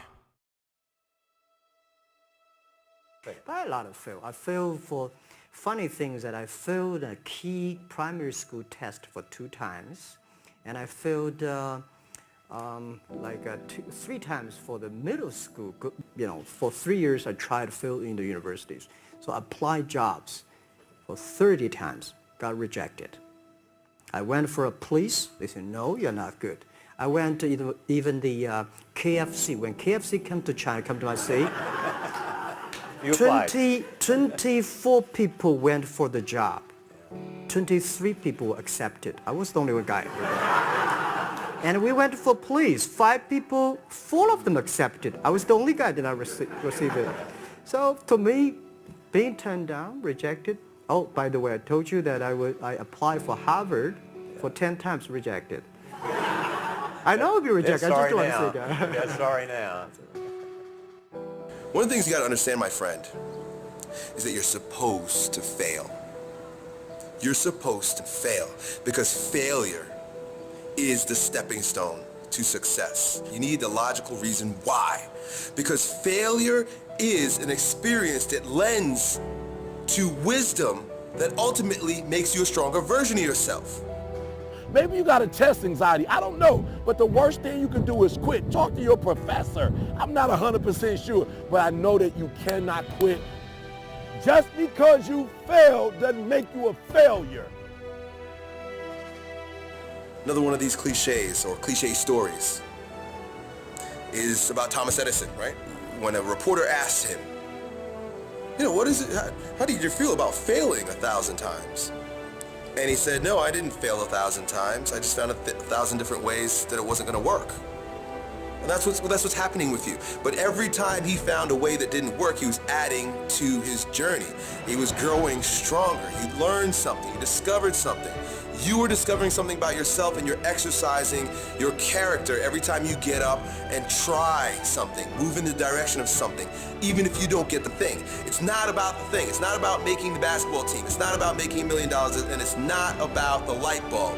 It's about what you learn along the way, who you become along the way, and you're on the journey. And guess what? The journey's hard. The journey is riddled with failure, and that's why most people don't do it. Most people aren't willing to get on that journey because they're afraid to fail. You, my friend, have failed. Congratulations. It's the greatest thing that ever happened to you because it shows that you're alive, it shows that you did something, and it shows that you're growing stronger. Now go and fail again. Bro, I hope you guys that watch these videos, I hope you go and fail 1,000 times. Keep going out there and failing. You know what that means? Every time you fail, it means to me, it tells me that you're doing something. See, a lot of people, because they don't want to make any mistakes, it takes us to the next level. A lot of people don't want to fail. Fear of failure, fear of success, and guess what else? Fear of the unknown. You know what Winston Churchill said about courage, Pat? He said, courage is the ability to go from failure to failure without losing enthusiasm. So you want to courageously hold on to your dream and not lose enthusiasm. A guy in Los Angeles, all over the front page of the newspaper, he just passed the bar after taking it 48 times. He had more than enough reason and excuses not to take it. His son has a law firm. He could have been a legal assistant, a clerk, and people all of a sudden used to laugh at this guy. He was a laughing stock. People will do that to you. You know, people talk about John Kennedy Jr. failing the bar. Did you read in the newspaper that he passed? I didn't see that, but did they make a bigger deal about him passing as they did when he failed? No, you know why? People like to see you fail. They like to see that. People are like that. I don't know why it's set up like that. I was on the expressway, traffic was jammed up. You know what was happening? It was an accident. But people pull over to the side to get out of their car to go look, to see somebody else's suffering. That's why talk shows are so popular. So people like to hear other people's misery, get it caught up in that. Then they go magnify it in their own lives because that's all they focus on. Who decided it doesn't matter how many times I fail. I'm going to courageously pursue it. I don't care what people say. I don't care what they think. This is something that I want that gives my life meaning and value. If you constantly remind yourself after every defeat, after every setback, every time you get knocked down, I've got a saying, if life knocks you down, try and land on your back, because if you can look up, you can get up. See, a lot of people, because of failure, they stop believing. Let me share something with you. You will fail your way to success. Yes. 8 out of 10 millionaires have been financially bankrupt. You will fail your way to success. It doesn't matter how many times you fail. It doesn't matter how many times people tell you that you can't do it. It doesn't matter if you don't have a dime in the bank. You will fail your way to success.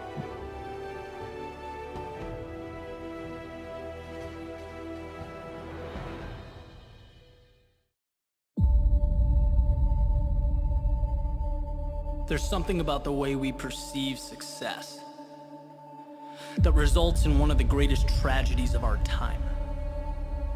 And that's the belief that successful people, the ones at the top of their game, that talent is what punched their ticket, that destiny brought them to the finish line. And that's wrong. It's wrong because it takes the journey, the struggle, the scratching and clawing that it took to get to the top of the mountain and throws it out the window. It completely mitigates what's most important. In the real world, the one we are living in, it doesn't matter who you are never entitled to a result. Victory is a product of the fight.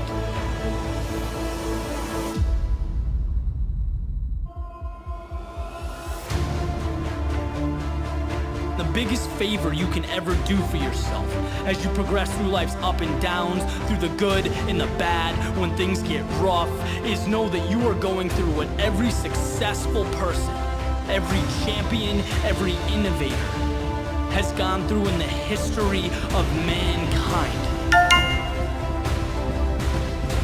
Struggle is beautiful. It's a sign that you are in the midst of what separates great from average. It's a necessary step, and it's the most important step you will ever take, because 99% of people can't see past it. Right? The world sees struggle, sees hardship as a time to pack it up, to walk away, to be intimidated. But the best, I'm telling you, they look at struggle differently. Just like you can't get fit without blood, sweat, and tears at the gym. You can't make deals without the hustle. You can't make things happen if you don't move forward in the face of adversity. When the word no is staring you in the eyes, it's all part of the process. Winners walk on. If you want something bad enough, you know that being uncomfortable is an ingredient. If you want to be the best, your mindset has to reflect the best, right? Let others focus on the tip of the iceberg. You know excellence lies in everything underneath the surface, in what cannot be seen. So take mediocrity and make it excellence. Take what's yours and hold it up for the world to see. Because what hurts now in the present is the very same thing that will transform your life down the road.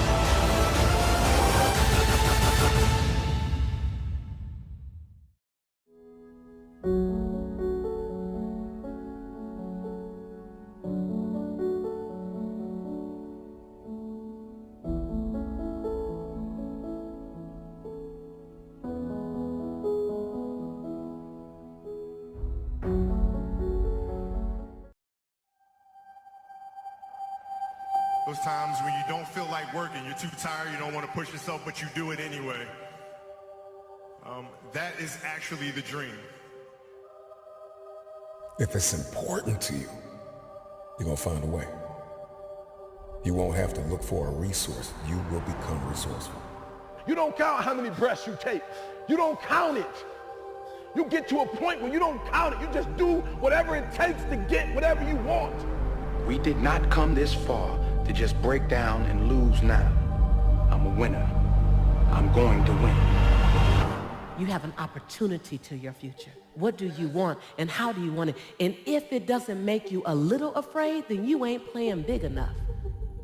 See, if you don't program your mind will be programmed because human beings are goal-oriented. That's why we die of broken hearts early. That's why we're running through life to early grades. We're going through life, ladies and gentlemen, in quiet desperation. Most of us go through life running scared. After today, everything is about to change. Because change starts with you. You must know, you gotta know that you're gonna get there. But most importantly, ladies and gentlemen, work like hell. Crack the ground and keep moving. Tomorrow's not promised to you. Today is what's promised to you. How are you living your life right now? When you wake up in the morning, I expect to win. I expect it to be a great day. Listen to me very closely. I do not get up at 3 o'clock in the morning to lose. Look at how far you've come. Nobody wants to disappear for 3 months, 4 months, 6 months, and get into a place where you can focus on just you. You get to choose how your mind serves you. And when you wake up every single morning, you gotta live like your breath is about to leave your body. You gotta live like this day is your last day. Every single day, you gotta maximize everything on the inside of each and every day. That's when you're alive. That's the dream. It's not the destination, it's the journey. Go through the process in the dark room that prepares us and equips us for the stages of destiny. When the rest of the world shuts you down, you've got to be the one to stand up, shout out, cry out, stand tall, work hard, dig deep, and go after it. Dreams don't stop. People do. You have to disappear and put the work in and come back and shock everybody that doubted you. Start unknown. Finish unforgettable. It's exciting when you win, it's exciting when you lose, because the process should be exactly the same. Whether you win or you lose, as you go back and you look and you find things that you could have done better, you find things that you've done well that worked, you figure out how did they work, why did they work, and how can you make them work again. It's time to pull that energy from fear, doubt, anxiety, out of competition and comparison. If you're gonna get it done, I need you to listen and focus. The people that are living their dream are finding winners to attach themselves to. The people that are living their dreams are the people that know that if it's going to happen, it's up to them.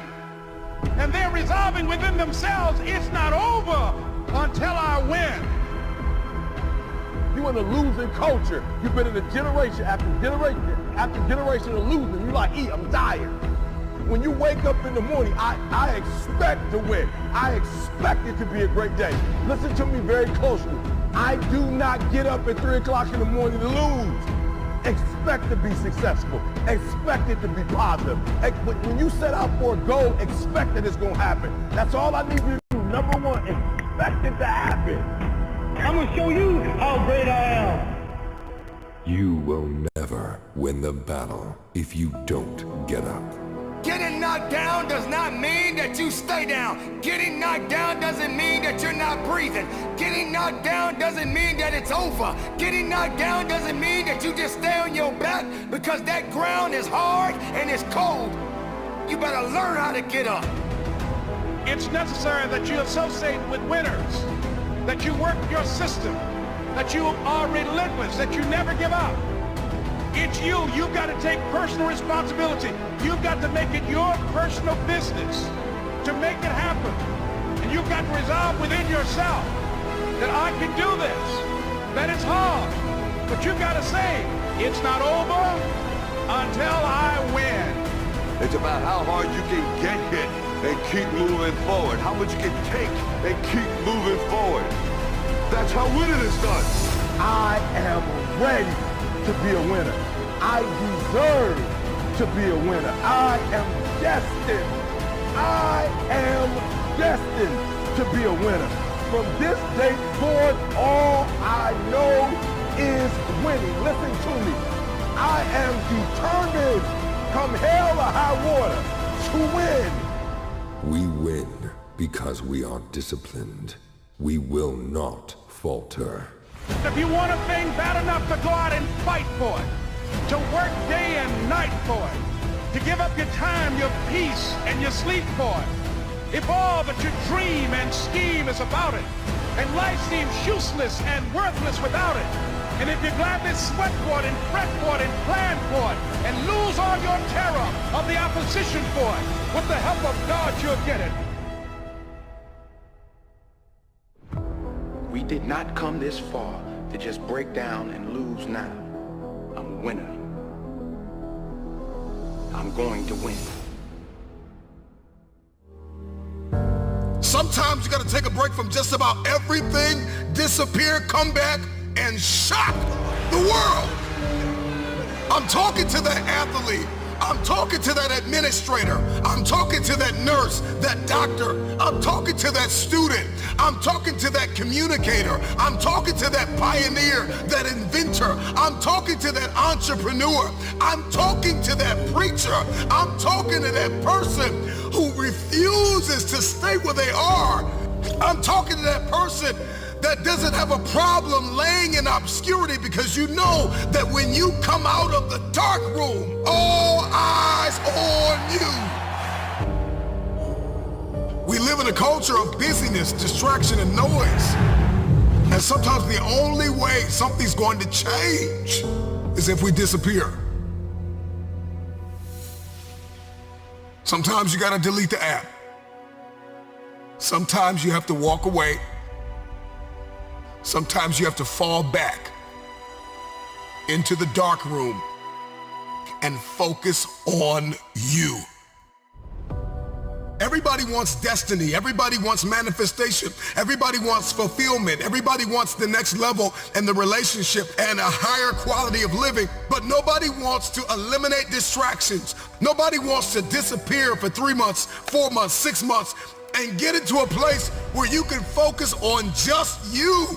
What if you could just shut out every distraction? What if you could just shut out the world for just a season and focus on you? A man is rewarded in public for what he does in private. Can you unplug for just a moment and focus on you? Focus on what matters. Why are you here? What is your destiny? The reason why you don't see it, the reason why it has not manifested, the reason why you are so frustrated is because you have not been willing to forsake all that you've been called to forsake and to follow through behind closed doors. Sure, you can talk about it. Sure, you can plan it. Sure, you can write it down. Sure, you can go to the conference and hear about it. You can read about it. But at some juncture, you have to disappear and put the work in and come back and shock everybody that doubted you. I'm talking to that man, that woman, that boy, that girl who feels the fire in their belly. It's time for you to shock the world.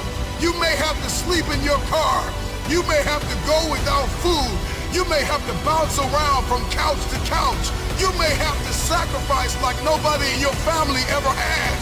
But can you do it behind the scenes when nobody's looking, when nobody's watching, when nobody understands the measure of passion that you carry? Can you keep going? Don't stop. You're right there.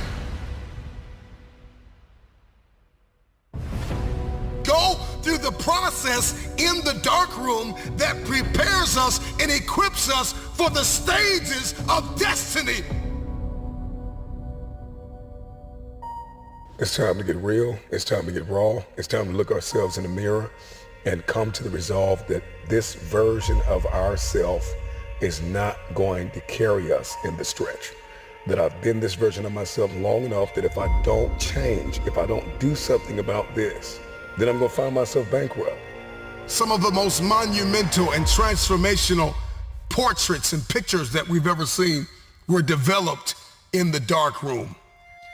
We celebrate athletes and we celebrate critical thinkers and innovators and actors, and we praise them and coin them our heroes, and we follow them by the millions.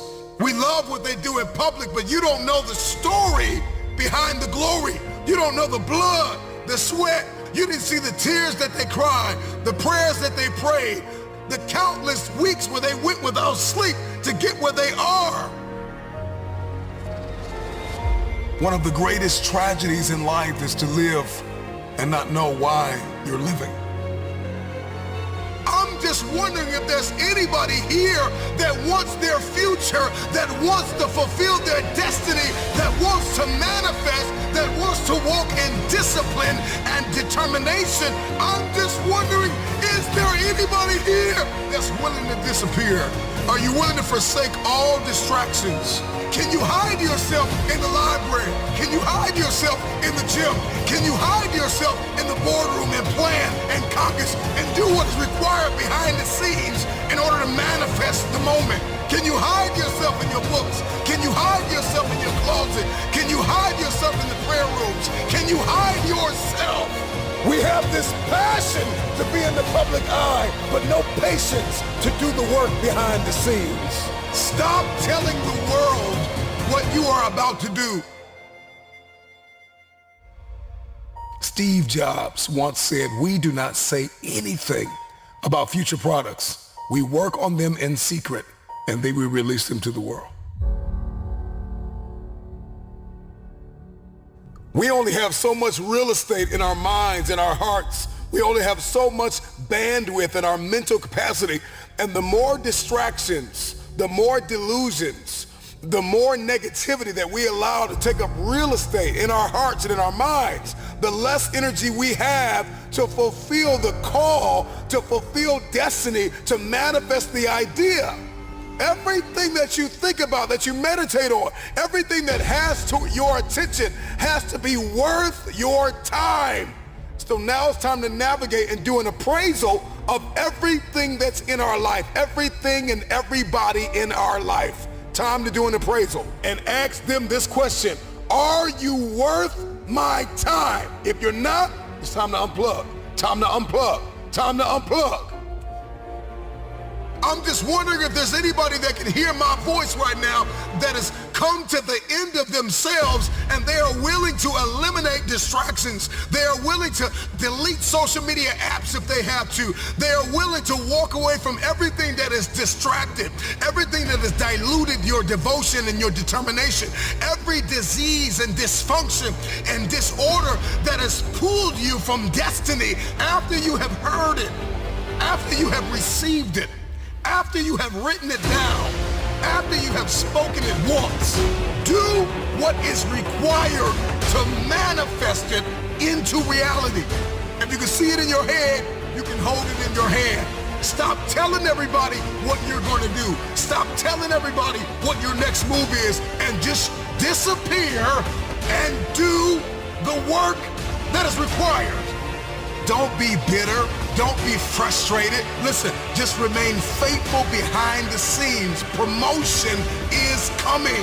Stages and opportunities are being prepared right now as you sacrifice in secret, as you put the work in the dark room, as you do what is required to hold in your hand what you see in your head. When no one is there to affirm you, when nobody's there to validate you, when nobody is there to agree with you, you build in the dark and you announce it when it's finished.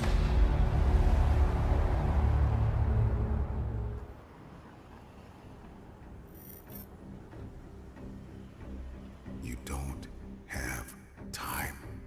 to waste. So I need you to put in 1,000% every single day. I was the baddest person to ever live. Doesn't go away, man. You gotta wake up, even though you retired, you never retired. You're setting the example every single day of your life about having a savage mentality. Everybody wants to be a beast until it's time to do what real beasts do. Everybody gets excited. E.T., the guru story, but nobody wants to get up at 3 o'clock. Things in life are gonna get really fucking hard, and you're gonna wanna quit. Win, lose, or draw, still gotta wake up tomorrow and go to fucking work. If you truly want that greatness, you got to work hard. You got to dig a little bit deeper. You got to find it. You got to go after it because it's not looking for you. Success is not looking for you. You got to go get it. You're not always gonna feel like doing what you're supposed to do. That's when you gotta do it anyways. Success is not going to be handed to you. Nobody owes you anything. When you are hungry, when you are no longer full, when you are no longer satisfied with where you are and you raise your standards, it is only then that you can have your future. What's gonna separate you is when it's beast time, when it's war time, you gotta get up and make it happen. Push with everything you got. Tell excuses to step aside. Let weakness know that it is not welcome in your house because the opportunities are yours. Go get it. Go get it now. Like for real, you walk out of here pumped up, fired up, you get some new information, you're ready. Everybody wants to be a beast until it's time to do what beasts do. Because not only do I want to be a beast, if you follow my 24 hours, I do what beasts do. The one mentality that you must have in life is that regardless of what's in front of you, you still must grind. I feel that most things I do, but still I grind. I have too much to accomplish to be satisfied with where I am right now. I have too much on the line. I have too many people depending on me to win. I must stay hungry. Be a hard-working motherfucker. You can't go wrong with that mentality.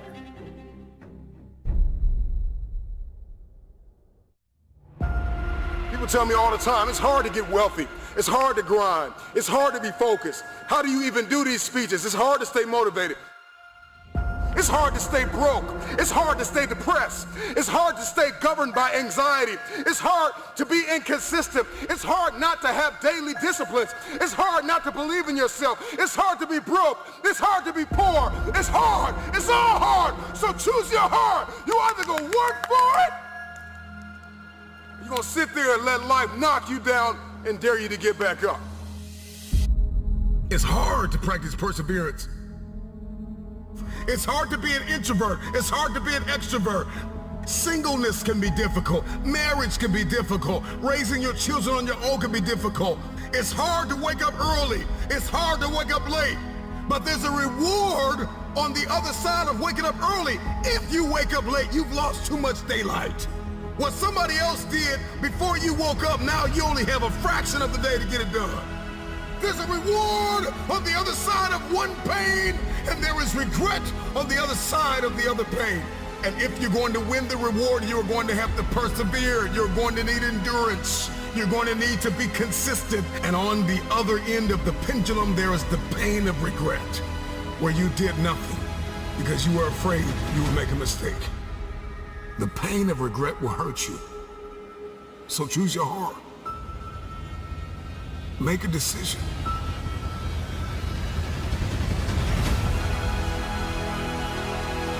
I want the pain of finishing something. I want the pain of persevering. Give me the pain of forgiving my haters. Give me the pain of forgiving people that tried to kill me. Give me the pain of letting it go. Give me the pain of growth. Give me the pain of acquiring new skill sets and talents. Give me the pain of managing my time well. Give me the pain of waking up early. Give me the pain of praying when I didn't feel like it. Forgiving when I didn't feel like it. Letting go. Give me the pain. I'll take that pain because on the other side of that pain, there is a reward. Every single day of my life, I'll take reward. over regrets? Will you keep sleeping on your potential? Or will you wake up and make it happen? Choose your pain today. The anguish, the irritation, the frustration that you feel today will be your strength to leap walls tomorrow, to leap hurdles tomorrow, to champion the day tomorrow. So you gotta turn your pain into progress. You gotta learn how to turn your pain into power. I want you to take a long, hard look at the people you surround yourself with. You can't expect to become a millionaire when you're hanging out with drug addicts. You cannot expect to become the absolute highest level version of yourself if you surround yourself with people that never want to see you do better than them. Wake the fuck up. The goals that you want to achieve in your life are your f***ing goals and nobody else's. Hundreds of people give up on their goals on a daily basis. And it's usually because they realized quickly after starting their journeys that they're alone. Nobody's waking them up in the morning. Nobody's pushing them when they start to make excuses. And nobody's patting them on the back when they hit a milestone. So whatever you want to achieve in life, maybe it's losing a certain amount of weight to become the best version of yourself.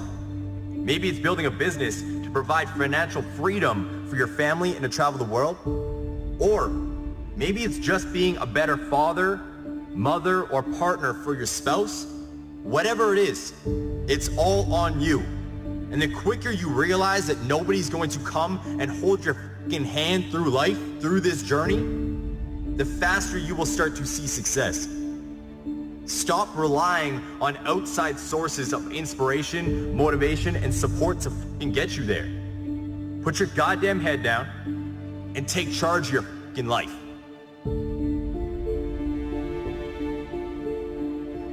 And this shit's gonna mess with your head, but sometimes this means you need to let go of the people that you think are your closest friends. This means you might have to let go of the people that are the closest family members to you. You might have to let go of your mom, or your dad, or your brothers, or your sisters, or that best friend you've had since first grade. They might not be bad people, but you need to understand that some people just aren't meant to be in your life long term. They're not meant to help you get to the highest level of yourself. If every time you go to better yourself, somebody hits you with a line like, "Why would you want to do that?" You need to find another f***ing social circle. You need to make a shift and surround yourself with people that challenge you to grow. You gotta surround yourself with lions. You gotta surround yourself with fucking wolves. With people that are gonna push you to be the absolute best fucking version of yourself. The people are gonna push you to your absolute fucking breaking point. Because you can only grow when you're uncomfortable. I don't know about you, but I would much rather be a unique fucking wolf in a field full of sheep than a sheep blending in with the others. Here we are, a new year, another opportunity, an opportunity of a lifetime. This is the year that we said, I'm gonna do it. I'm gonna do better. I'm gonna be stronger instead of fearful. This is my year! Today you have an opportunity to chart a new path. So do me a favor. Step into your new you.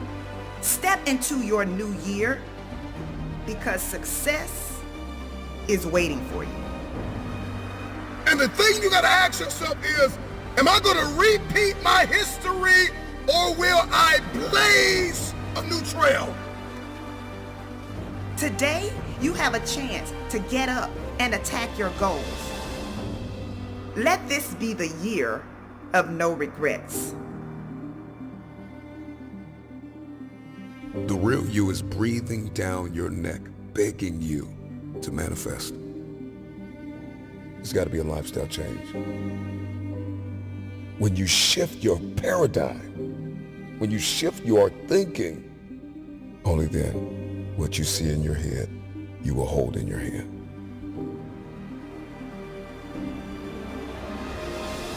Motivation has an expiration date. And when motivation dies, discipline must take its place. Because when motivation dies, you are left talking and not doing. The only way you're gonna do is if discipline takes the place of your motivation. This is your year. Because you are still in it. Get to work.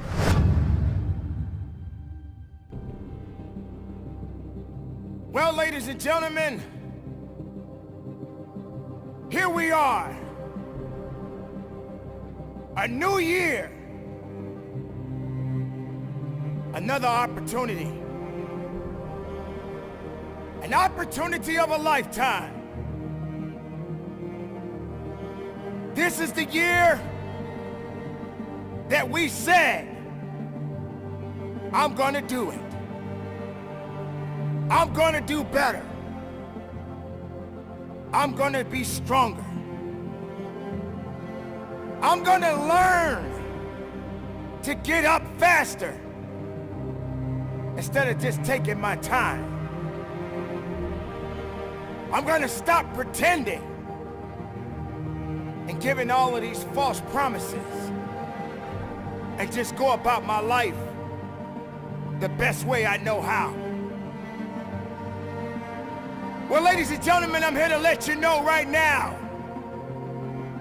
if you're thinking about the new year, new you mentality, this is not the time to hold on to those false promises. Because you have got to recognize that every year is moving on. And you got to learn how to adapt to every situation that you may embark on.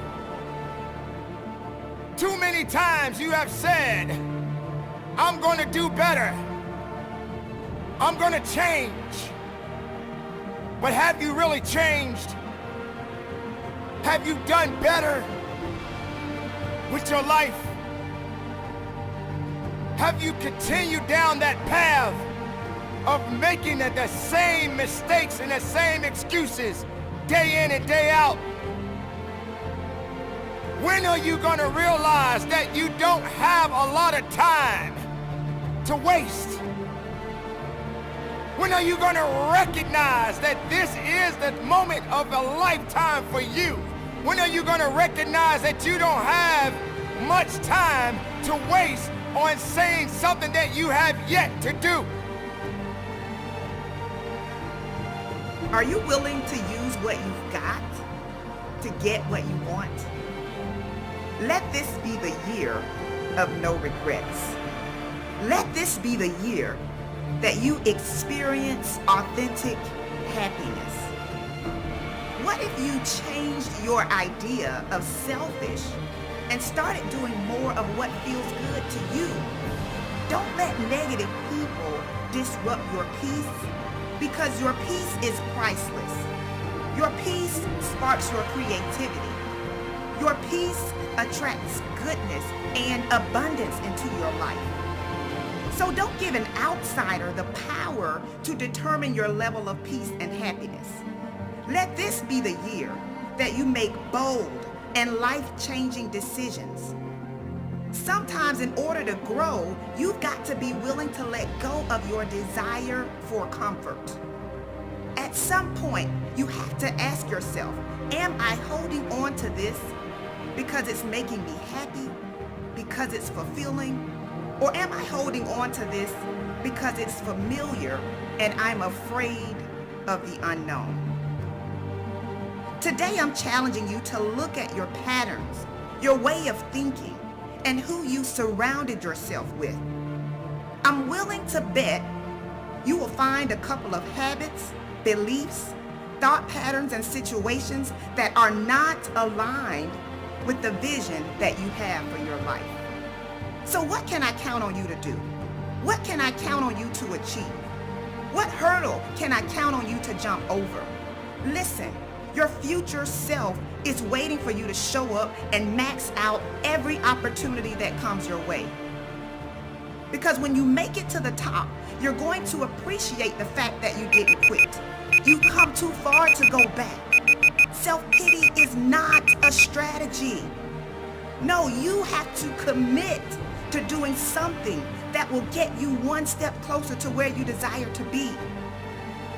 Nothing will change if you are not willing to change. Success doesn't happen overnight. You have to plan for it. You have to work for it. You have to fight for it. You have to put in some sweat equity. You have to be willing to make some sacrifices. And you can't be distracted by your results or your lack of results. Of course you want success to happen quickly. We all do. But what most people don't realize is that true success requires intention and consistency. Snap out of it! You got work to do! Sometimes you need to go find a mirror and tell yourself with tears in your eyes, I am the problem.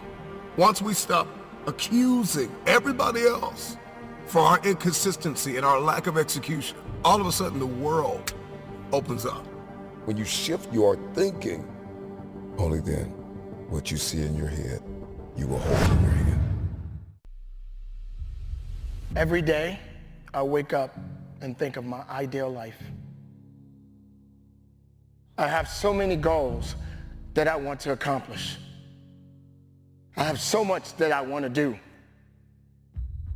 I have a vision of my life, and I'm nowhere near where I want to be. At times, I get overwhelmed, and I become so impatient with myself. I truly feel sometimes I'm just falling behind. I feel at times the clock is winding down. It truly is a struggle to stay positive and motivated. Sometimes, like most people, I want to throw in the towel and just give up. Sometimes it just feels like there's just no use. There's just too much ground to cover. I need to cover it so that I can get where I need to be. I need to constantly remind myself over and over again, I am not yet where I want to be, but I know I'll get there. I am not where I want to be, but I am so grateful I am not where I used to be. I am talking to those people that are just about to give up, that are just about to lose all hope. I am here, ladies and gentlemen, to cheer you on, to let you know that you, my friends, are going to get there. You are going to get that promotion. You are going to complete that marathon, and you are going to run for your life. Whatever you are working towards, you are going to get there. But you got to get crystal clear what it is you want, what it is that you are seeking for, what it is you truly want. You must know. You got to know that you're going to get there. But most importantly, ladies and gentlemen, work like hell. Crack the ground and keep moving. Make the ground shake, crack the world, get it going. Don't let nothing stop you. I am pleading with you. When the rest of the world shuts you down, you got to be the one to stand up, shout out, cry out, stand tall, work hard, dig deep, and go after it. There's nothing gonna stop me. If you didn't make me, you can't break me. If you didn't make the sun come up, you can't stop me. If you didn't make the moon shine at night, you can't stop me. My purpose, my will, my dedication, my motivation is all about doing the business, because guess what, ladies and gentlemen? That's what I'm about. I'm about that business. I'm about that life. What are you about?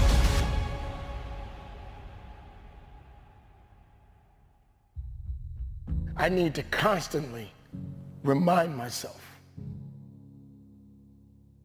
I'm not yet where I want to be, but I know I'll get there. I'm not where I want to be, but I am grateful. I am so grateful that I'm not where I used to be.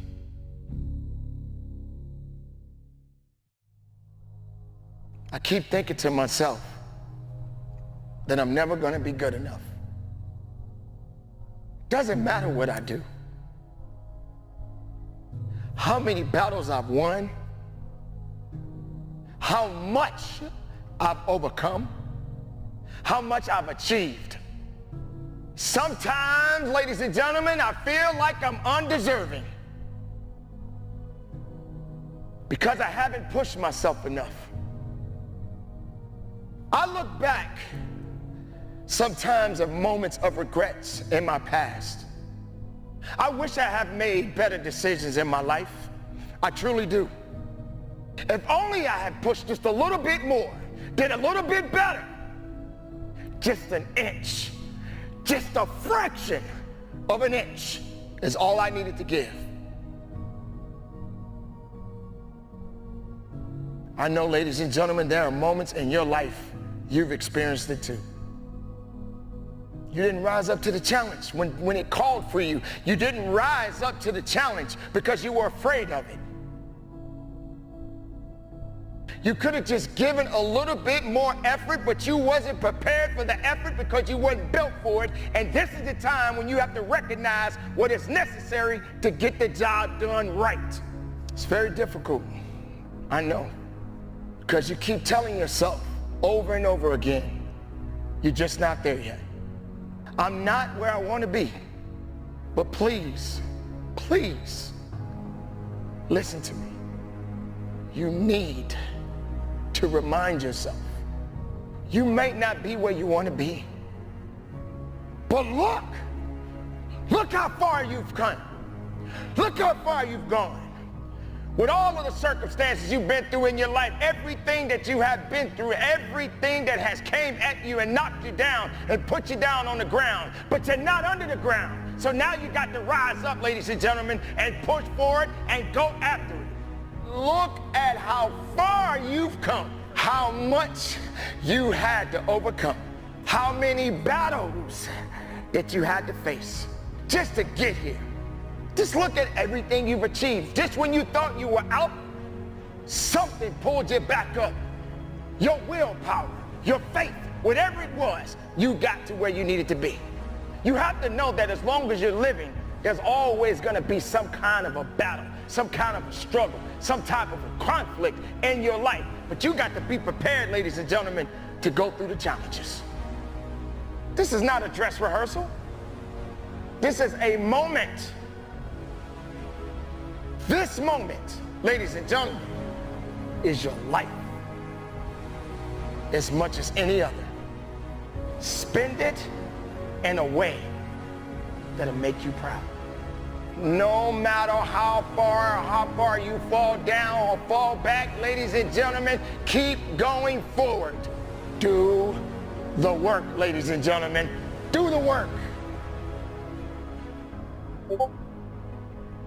You may feel the same way. Feeling like you may not be where you want to be. And you're just wondering if you're ever going to get there. Most people, they slip up when they're trying to make a change. It's a natural part of life, ladies and gentlemen. We all gonna make mistakes. We're gonna slip up from time to time. But you don't stop moving forward, ladies and gentlemen. Keep going. You're not where you want to be. But I know in my heart, in my soul, you're gonna get there. I'm not where I want to be. But I know I'm gonna get there. There's nothing stopping you to get you where you wanna be. So just keep on pushing. You've been through your own obstacles, ladies and gentlemen. I know. You've been through heartaches and pain. Sometimes those disappointing moments, they come back to haunt you. Doubts seeps in. This moment, right here, right now, is your life. If no one else forgives you, learn to forgive yourself. Hold yourself up. When everybody else says no, you say yes. Forgive yourself. If no one else forgives you, learn to forgive yourself. You are the one that has to be accountable. No matter what happens, it's gonna still fall back on you. Pat yourself on the back and give yourself a mwah kiss and keep on moving. No matter how far off track you go, ladies and gentlemen, get back on the track and keep on moving. So what? You slip up, you fall down. Big deal. That doesn't mean you stop. Do you give up or do you keep going? Keep pushing, keep pushing, keep pushing, keep pushing, keep pushing, keep pushing, keep pushing, keep pushing, keep pushing, keep pushing, keep pushing, keep pushing.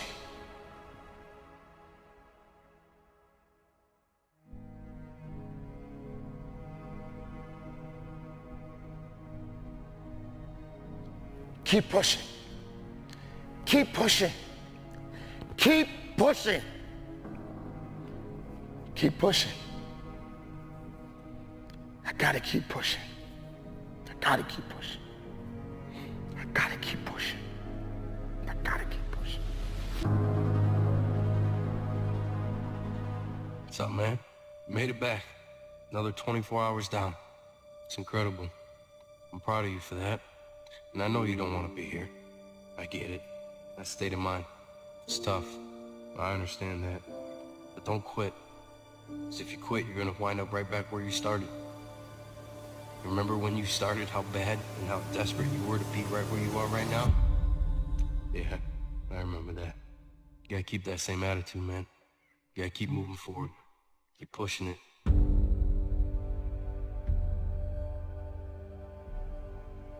Don't allow fear of failure and the allure, the attractiveness of playing it safe in life to draw you in. You can't get out of life alive. You got to die to leave here. When you're asleep, ladies and gentlemen, you need your dreams. I'm here to tell you that when you're wide awake, you also need your dreams. You must have your goals. You'll never make it as a wandering generality. You must become a meaningful specific. If you're going to work tomorrow because that's what you did yesterday, you're not going to be as good tomorrow as you were yesterday because now you're 2 days older and no closer to the goal which you do not have. I'm telling you to keep going when you face opposition. I'm telling you to keep going when you face adversity. I'm telling you to keep going because years from now, when you look back, make sure you remember one thing about this moment. That you gave everything you had. That you leaned in on those late nights and those early morning wake-ups. The hours upon hours in the books, the preparation, dedication, and the resilience. That you knew who you were and let it manifest and lead you into the future. Hello, you can't get out of life alive. So there's no safe position. You can die in the bleachers or you can die on the field. You might as well come out on the field and have a good time, right? No problem is permanent. Or you start thinking the problem's pervasive because I haven't handled my finances, my whole world's over. Or because my relationship's bad, my whole world's over. Or all this is happening because there's something wrong with me. Your life is bigger than that. People need a new perspective, and you can't do it by just sitting and thinking. You got to move your body. You got to change your energy and your focus, because low level of energy, I don't give a damn how smart you are, you're not going to use all your ability. But if I get you into a higher state of being, mentally, emotionally, physically, then all of a sudden you start remembering who you are and you start coming up with answers that you never even thought were possible before.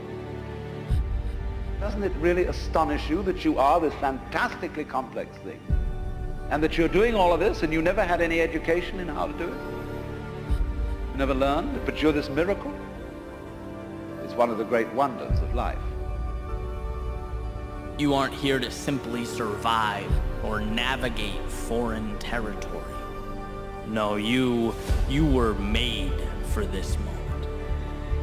Most of us have been conditioned not to take a risk. People ask me all the time, what does it take to be happy? And I always tell them it's really simple. One word, progress. Progress equals happiness. If you keep growing, you're gonna feel alive. And if you keep growing, you're gonna have more to give. When you find a way out of no way, when you find breath that you don't have, when you find energy that did not exist, when you want this thing as bad as you want to breathe, that's when you find a way. Doesn't take any motivation, any drive in order to stay down there on a low level. But it calls on everything in you, ladies and gentlemen. You have to harness your will to say, I'm going to challenge myself. Sometimes I have to pull myself out of bed and say, come on, Les. Things I know I should do, I don't do. Things I shouldn't do, I do. I found that the biggest enemy you have to deal with is yourself. There's an old African proverb that says, if there's no enemy within, the enemy outside can do us no harm. If you're willing to endure, to hang in just a little bit longer, give just a little bit more, if you're willing to put all of yourself into the task before you, you may just be amazed at what life gives back. It doesn't matter how many statues, Oscars they give you, or Emmys, or how much money you have in the bank. We've all seen people have all those things, and I get the phone call because they're depressed, or somebody commits suicide in that area. So it's really an inner game, and I think that's what's missing for us today. Everybody's focusing on the outside world, and hell, there's a lot of things in the outside world you'll never be able to control. You can influence, but you can't control it. This, your mind, your emotions, your body, you have 100% control over what you do with these things, and that's where the game is won. You win the inner game, then you win the outer game. But a lot of people spent their life trying to win the outer game, they won, and they're miserable. We're always worrying. Did I think this over long enough? Did I take enough data into consideration? And if you think it through, you find you never could take enough data into consideration. The data for a decision in any given situation is infinite. So what you do is you go through the motions of thinking out what you will do about this. And then when the time comes to act, you make a snap judgment. It's amazing how often it works. It's necessary that you have the mindset that I can do this. You've got to begin to believe and to fortify that belief and feed that belief by listening to tapes, going to seminars and workshops, by challenging yourself, by stretching yourself. Don't get so wrapped up in what happened yesterday that you miss out on the opportunities that are waiting for you today. Remember, whenever one door closes, there is another door waiting for you. So to me, success without fulfillment is the ultimate failure. And so many people are focused on success still, which to me is like, there's nothing wrong with it, but it's like success is getting what you want. Fulfillment is living what you're made for. To take the risk of doing what we want, which will work to the extent that we realize that what I want, basically, what I really want is what you want. And I don't know what you want. But I never would have discovered what I'm able to do right now if I wasn't willing to take a chance. And you've got to be willing to do that. You've got to believe in yourself. All right, I want want to change the world. I want to make it a little better place. I want to fulfill the promise. I want to make a difference. I want to be different for my own life. I want to be successful. How do you do it? One day, one choice, 1 minute, 1 hour, 1 second, one decision at a time. You want to become a risk taker. You want to raise the bar on yourself. Most people won't do that. See, most people engage in low-life living, low-risk living. This, God said, if you're not willing to risk, you cannot grow. And if you cannot grow, you cannot become your best. And if you cannot become your best, you can't be happy. And if you can't be happy, then what else is there? When you're serious about changing, all of you need to do, you don't have to tell anybody you're changing, just do it. Let your life speak, let your life scream, let your life shout, and let it speak so loud it will speak volumes that nobody can ignore it. Don't be offended if nobody else believes in you. You believe in you. You start making good choices. You start making good decisions. If you can't fly, run. If you can't run, walk. If you can't walk, crawl. But by all means, keep moving.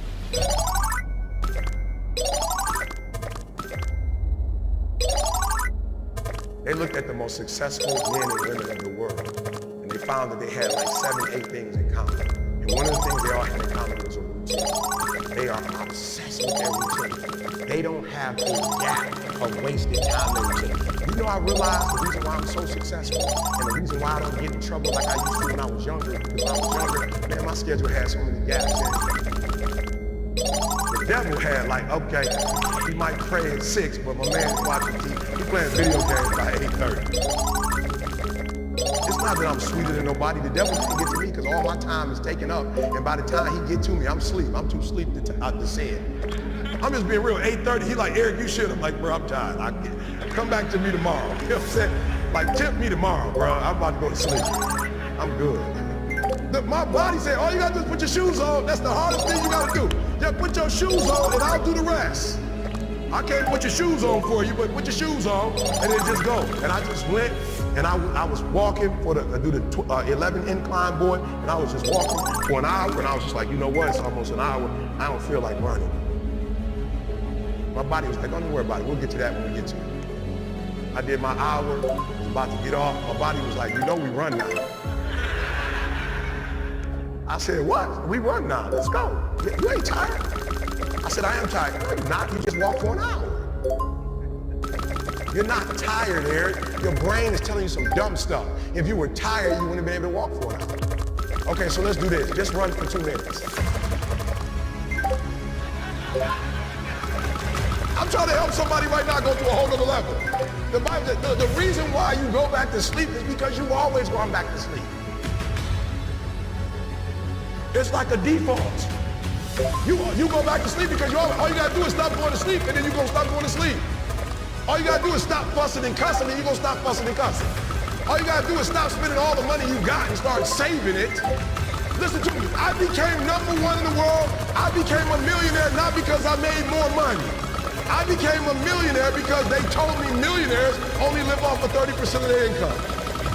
I want to make it plain for you. I became a millionaire because I did what millionaires did. I stopped living off 100%. I paid my tithe, and then I was like, all right, E, you only got 20% left. Put the rest up. So the first thing I did, listen to me, the very first thing I did to become rich, somebody said, E, to be rich, put 6 months of your earnings to the side. So I was like, all right, bet. That's what the rich told me to do. So I put 6 months to the side. How long did it take? I don't remember, but I put it to the side. Then somebody was like, yo, E, you need to put 100,000 to the side. I was like, all right, 100,000. DD, we're gonna put 100,000 to the side. Then somebody was like, yo, you need to get your credit score up to 800. I was like, all right, then get my credit score up to 800. Then somebody said, E.T., if you want to be Tony Robbins, there's no way you'll be able to be like those dudes if you don't have the language they have. You need to go get your master's and a PhD from the right institution. I said, what? I went to Oakwood. I went to HBCU. He was like, yeah, but you didn't learn the language of Zig Ziglar at Oakwood. So Oakwood is a phenomenal place. Oh, y'all not hearing what I'm saying. I just said something, you missed it.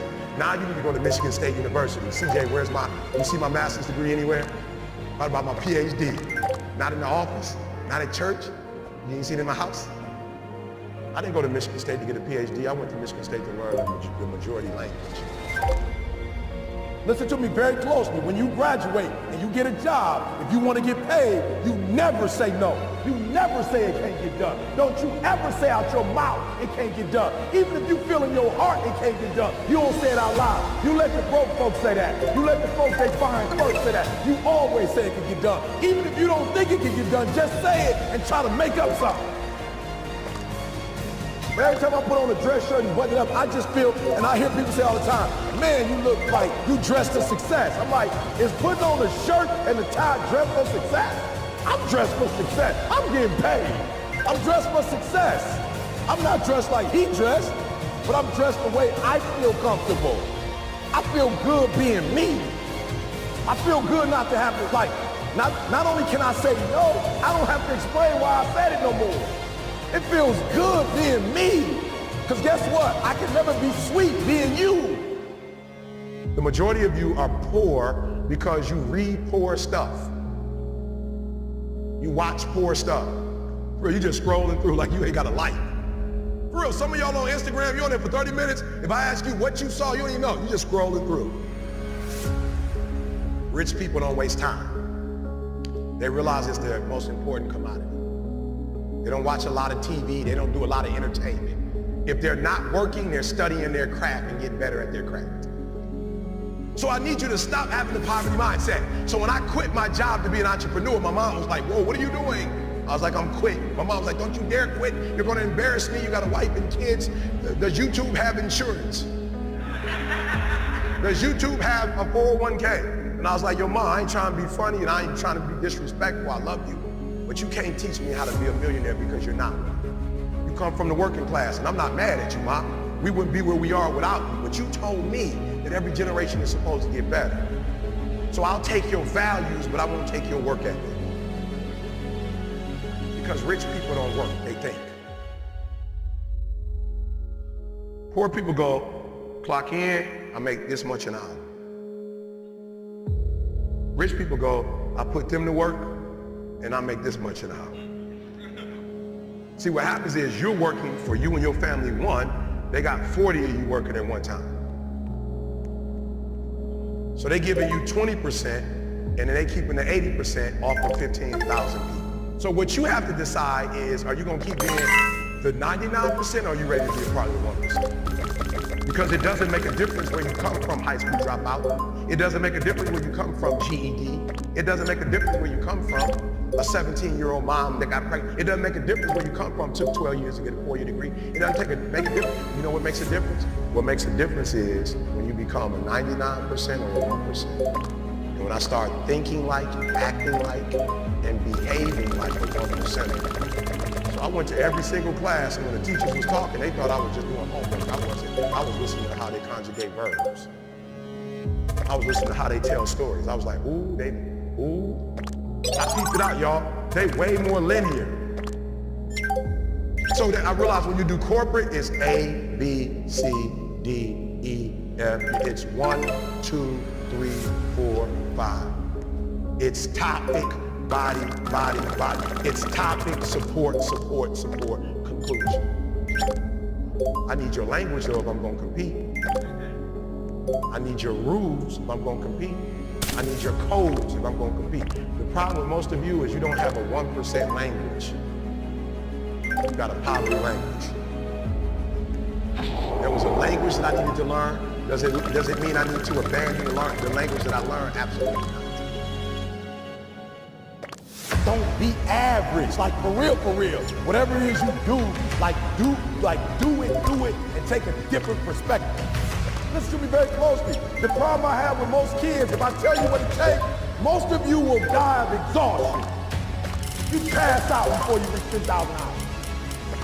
You just pass out. You don't got the heart for it. You don't have the stamina for it. You couldn't take what it really takes. Just for those of you who don't know, when they came from Africa and were enslaved, they didn't move them to San Diego. They wasn't doing Dodger Stadium. I just want to give you some perspective. They were in Mississippi, Alabama, It was smoking hot, and they didn't quit and they didn't give up because they said, we're gonna get to this for the next generation. Come on. Our Latino brothers and sisters who were migrant workers, come on, there wasn't no AC. And the stuff that y'all complain about, the stuff that y'all think is like hard.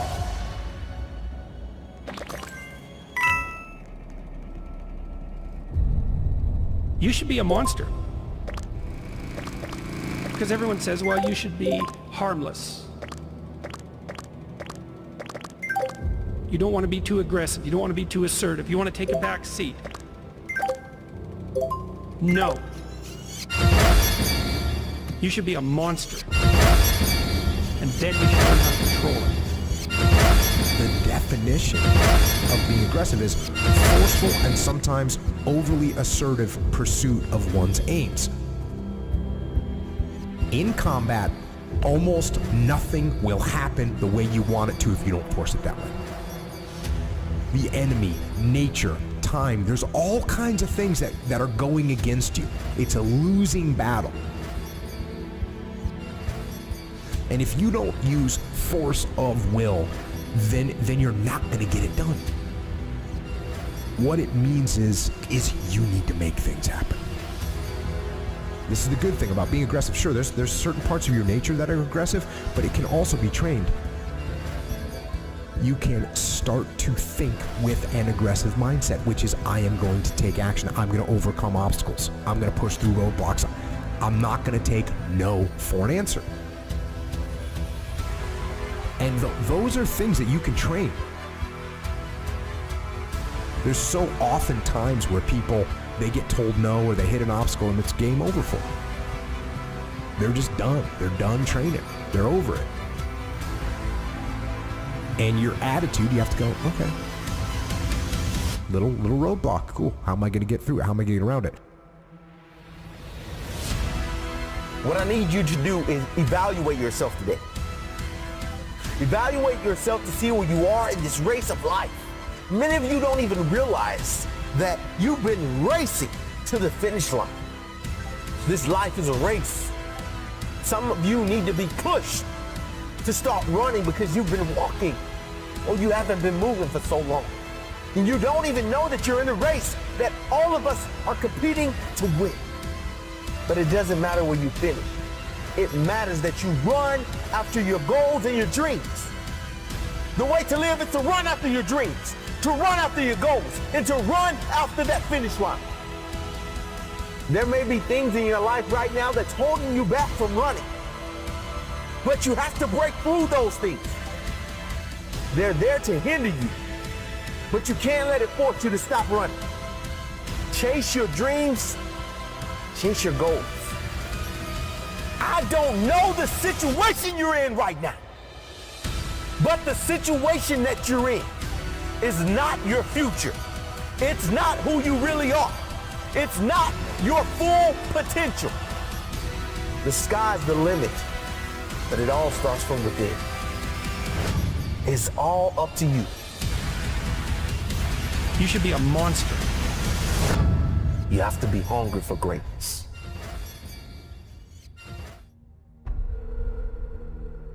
You got to go through it to get to it. You got to understand that there are going to be many circumstances that will require your full, undivided attention. You got to go through it to get to it. You have to understand it has to be a unique mindset. Setting a goal and then going beyond it. Realizing that there's work to be done. Making sure that all of the strings are attached. And make no mistake along the way. Now it's true that we all make mistakes. And we will have many setbacks. But there's always room for a comeback. To understand this, you must realize that you must humble yourself, but yet be hungry enough to go after it with everything inside of you. Everything that is required depends on you. Having the mindset that regardless of anything that is around you, that is surrounding you, that is trying to drag you down, you must have the mindset. You must be strong. You must be resilient. You must be driven. And you must be able to take whatever's coming at you. If you stumble, if you fall, have the ability to get up. But you can't depend on just your body to do the work. You must understand that it's a mental fortitude that will get you through it all. So many people don't have this fortitude. They don't have this attitude. They have no faith in themselves. If you as the individual can take the first step, then perhaps many more will follow. There's always going to be ups and downs in life, man. There's always going to be bumps in the road. Things that ain't going to go as planned. Unexpected stuff's going to happen. You're going to face some pain. You're going to face some tough times. And if you ain't trained your mind to be prepared for it and how to handle it, it's going to break you. The secret is to work on your mindset daily. Work on the way that you see the world. Otherwise, you'll live your whole life seeing the world through someone else's eyes. You'll be a creature of circumstance. You'll be a victim of your life and not the master of it. Read books, listen to audios like this one. Start learning about why you do the things that you shouldn't do and why you don't do the things that you should.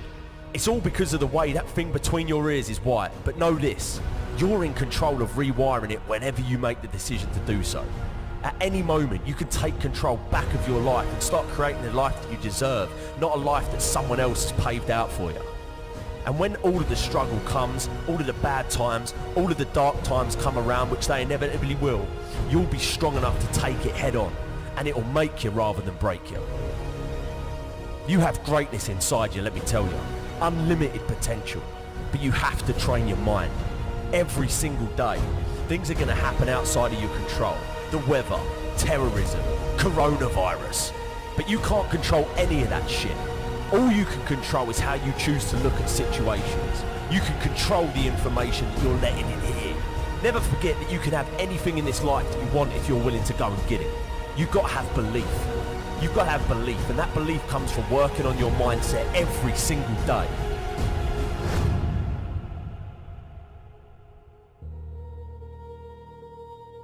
Remember this.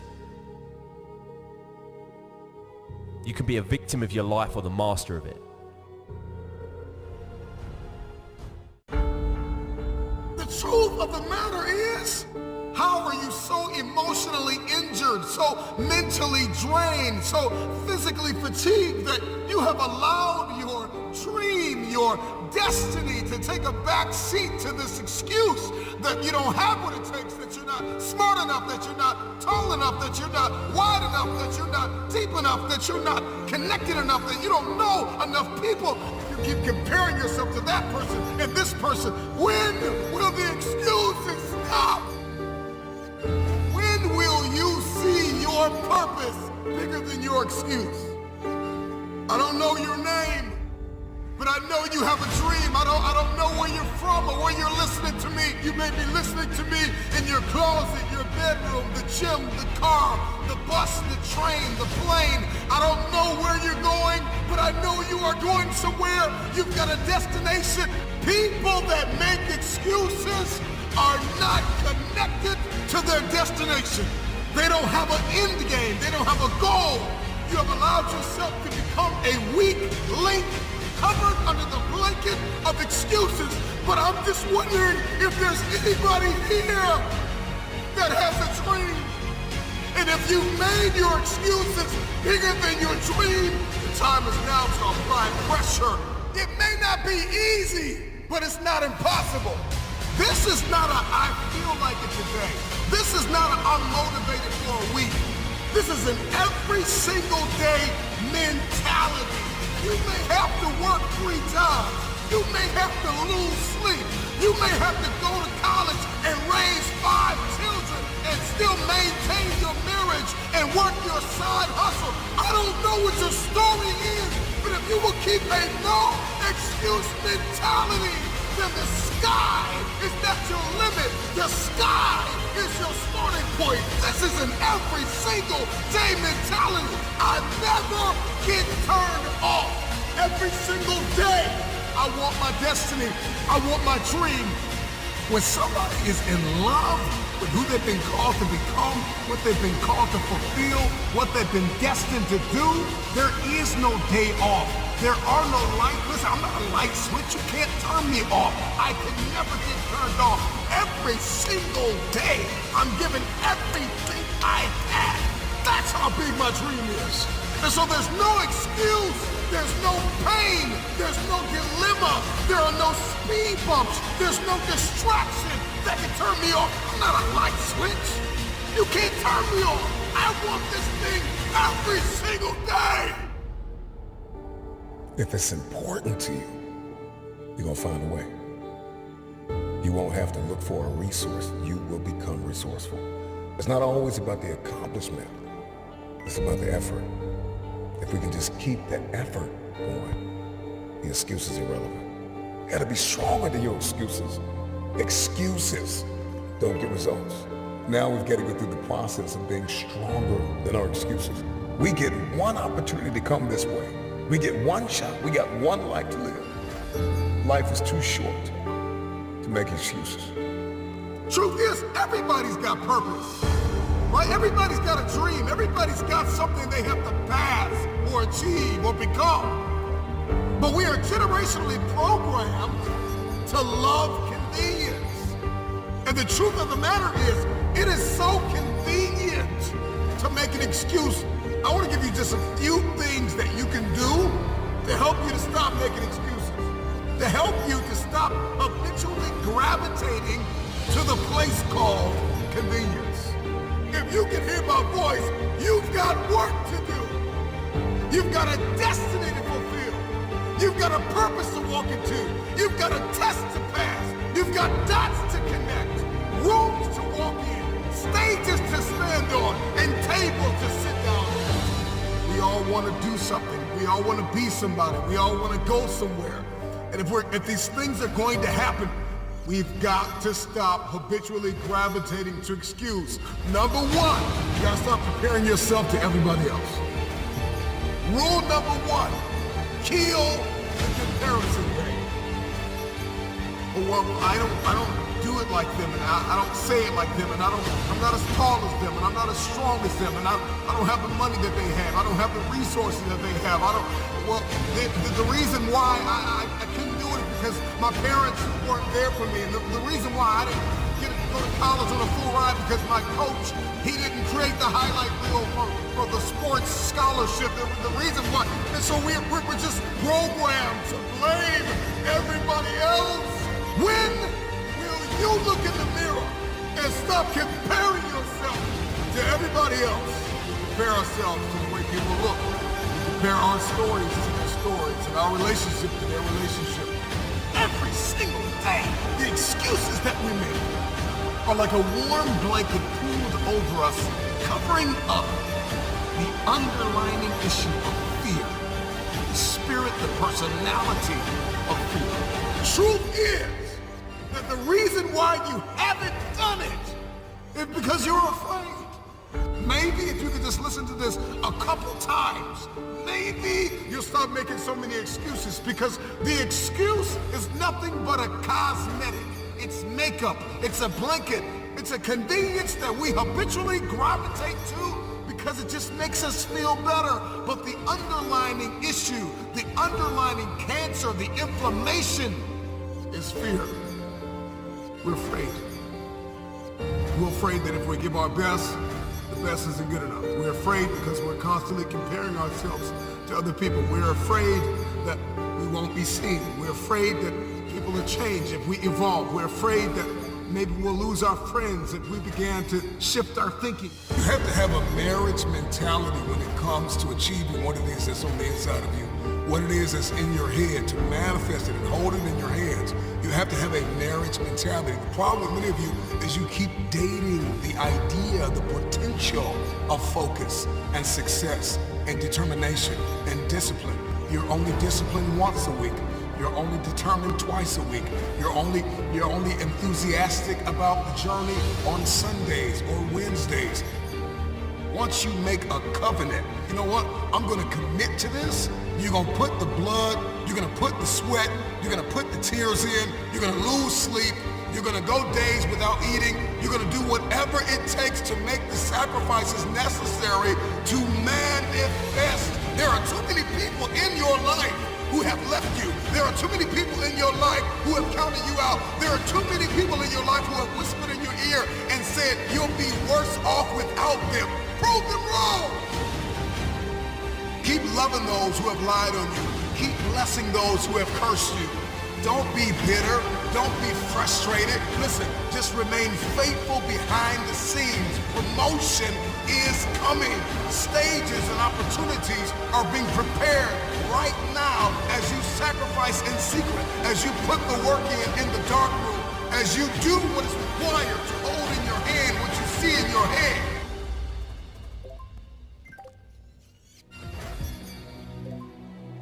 Your results will turn those who ignored you into fans. So don't slow your progress because you're trying to convince other people. Don't slow your progress because you're trying to drag too many people with you. Sometimes you're not hitting your goals because you are carrying the weight of those around you. And some people are just not ready to go where you are going, and you've got to recognize that. Do not yield to distractions. Focus on you. So many people dream big dreams, but they never take any action. If you don't believe in yourself, you've already lost the battle. Not believing in yourself is a losing battle because either you won't try at all or you will convince yourself that you can't do it. And when you convince yourself that you can't do it, your results are going to confirm what you believe. And when your results confirm what you predicted, then you're gonna say, see, this is who I am. Why should I even try? That is where you begin to fall short of your goals. You fall short of your goals when you predict that you're not going to hit them. And sometimes you're too focused on probability. You're asking yourself, well, what's the likelihood of this happening? Versus focusing on the possibility. Asking yourself, how would my life change if I accomplish this? Ask yourself that question. And don't wait on approval from anyone outside of you. And don't feel bad because you feel like no one is cheering for you. No, you've got to decide that you are your biggest fan. You've got to decide that you're gonna finish what you started if you don't have one person supporting you. If nobody acknowledges you, acknowledge yourself. If nobody supports you, support yourself. You achieve your goals only when you are disciplined enough to keep showing up when you don't feel like it. So don't just talk about what you want to happen. Commit to making things happen. Be an action taker. And recognize that you don't have to be jealous of anyone. You don't have to compare yourself to anyone because you have the ability to create the life you want. So how about this? How about you try comparing yourself to the person you were 30 days ago? Over the last 30 days, have you learned and implemented something new? Are you mentally and emotionally stronger than you were 30 days ago? Have you stressed yourself or have you pursued comfort? These are the types of questions that you should be asking yourself. Why? Because winning requires focus. Winning requires intention. It's not enough to just do physical strength training. Physical strength training is not enough. You also have to train your mind to handle stressful situations. You also have to increase your capacity to handle rejection and disappointment. Why? Because when you train your mind to be strong, you are less likely to quit when you encounter resistance. So what do you believe about you? How do you talk to you about you? Take a moment to think about what you've been saying to yourself about yourself. The good news is that your mind will believe whatever you tell it. So make sure that you are speaking your desires and not your fears. You get to choose how your mind serves you. You get to choose whether or not you will pursue peace or toss and turn at night because you're not seeing the results that you desire to see. Everyone is given 24 hours per day. Some people are super productive, while others are not productive at all. Some people set boundaries, while others allow distractions to slow them down. If you only remember one thing that I shared, I want you to remember the importance of valuing every moment that you are gifted. For many years, I didn't realize how valuable my time was. In fact, during my battle with depression, I would use every free moment that I had to myself to cry. It could be while driving my car. It could be during my lunch break. I had literally developed a habit of using my free time as an opportunity to think about just how unfair my life was. But one of the best decisions I've ever made was the decision to put in the work necessary to have a rewarding and joy-filled life. After years of overwhelming sadness, I finally realized that I had been wasting time that I could never get back. So I had to change my mental narrative. Am I problem-free right now? Of course not. But I do understand that worry and unhappiness is a distraction. So if unhappiness will not resolve your problem, doesn't it make sense to at least attempt to enjoy life? You know, it is possible to smile and enjoy your life even when you are going through a difficult situation. We all have valley moments. You just have to decide that you will not remain in the valley. I don't want you fighting meaningless battles. I don't want you trying to carry unmotivated people. I want you to say, you know what? I'm going to do this despite what's going on around me. You've got to recognize that your now is valuable. You've got to recognize that your now is critical to your success. So I have one last question for you. How will you use the gift of now? Insanity and greatness are next door neighbors, and they borrow each other's sugar. Transformation of human consciousness through meditation is frustrated so long as we think of it in terms of something that I myself can bring about. Stick with it until you get through the uncomfortable times, until you go, you know what? I can spend time with myself. I could do this. I could do this forever. Well, then it's okay to go to re-engage, but there's great value in not doing that until you go, I'm good with me and me for right now. I want to show people that there is a way out, that there is a way to do more, to get more, to obtain more. But I personally don't want to lose all that I've been able to get. So I need to make sure that I do everything to keep it. I do think that if you sit on the edge of your bed and things aren't going very well for you, and you ask what foolish thing you're doing to make it worse, that you'll get an answer right now. And it won't be the one you want, but it might be the one that if you listen to would set things straight.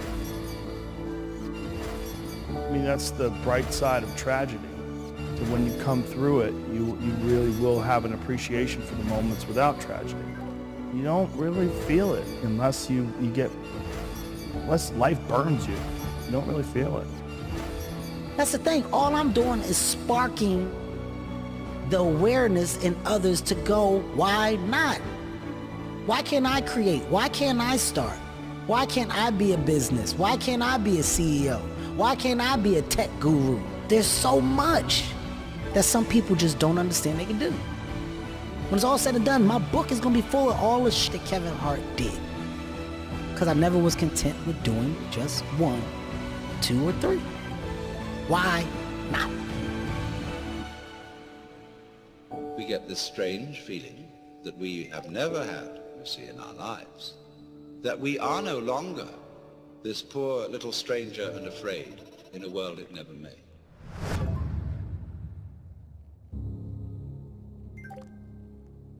Momentum is a big thing with human beings. It's a big thing for me, at least. If I'm on a good momentum of healthy eating and exercise, I love it. I like waking up sore, pushing further. I like writing down my workouts, what I've done. And I like hitting that gym hard on a daily basis. And I build momentum. And I find that when I do that with writing, whether I do that with performing, whether I do that with anything, it just gets everything going. It just creates energy. Being lazy robs you of energy. Like being sedentary, being uninspired, being bored, it robs you of one of the most precious things you can have in this life, enthusiasm. One of the things that I tell people all the time, because a lot of people have a hard time defining themselves. They define themselves by failure because they failed. But I'm like, you're not your failures, you're you. Okay, your life is a series of lessons you've learned. Now, if you just dwell on the failures, like that's not healthy. It's not smart and it's not empowering. What you got to do is look at those failures and go, well, now you know what not to do. But you're not that. You're you. It was hard because so happy to be and have the job I have. At the same time, I was like, don't feel like I'm growing in my work.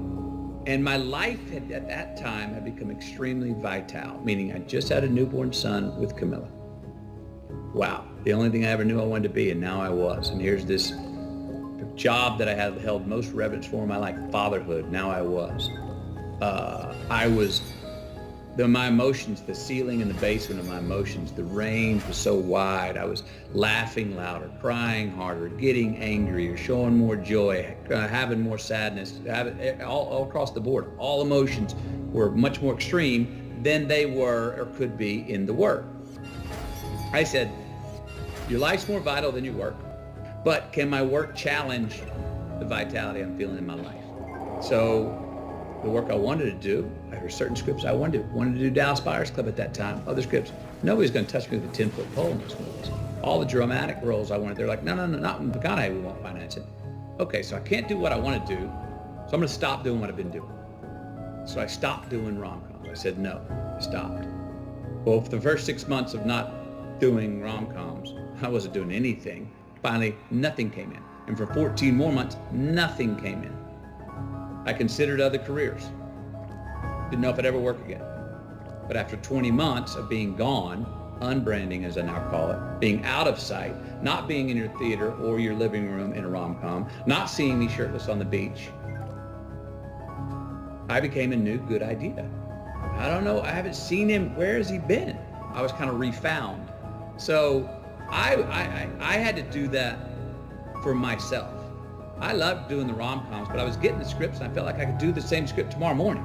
And I was like, that's fine, but I want something that's gonna make me sweat in my boots.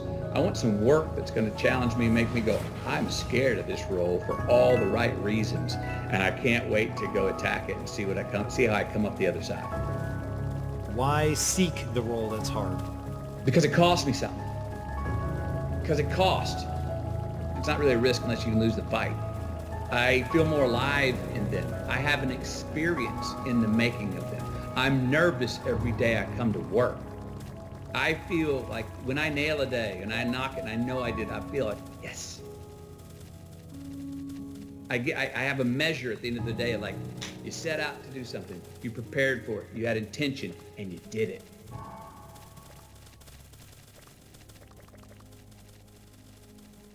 You know, there's lots of different ways to interpret the world, and you can maybe even make a case that there's an endless number of ways to interpret the world. And the problem with that is that it kind of disorients you in terms of what you should be doing.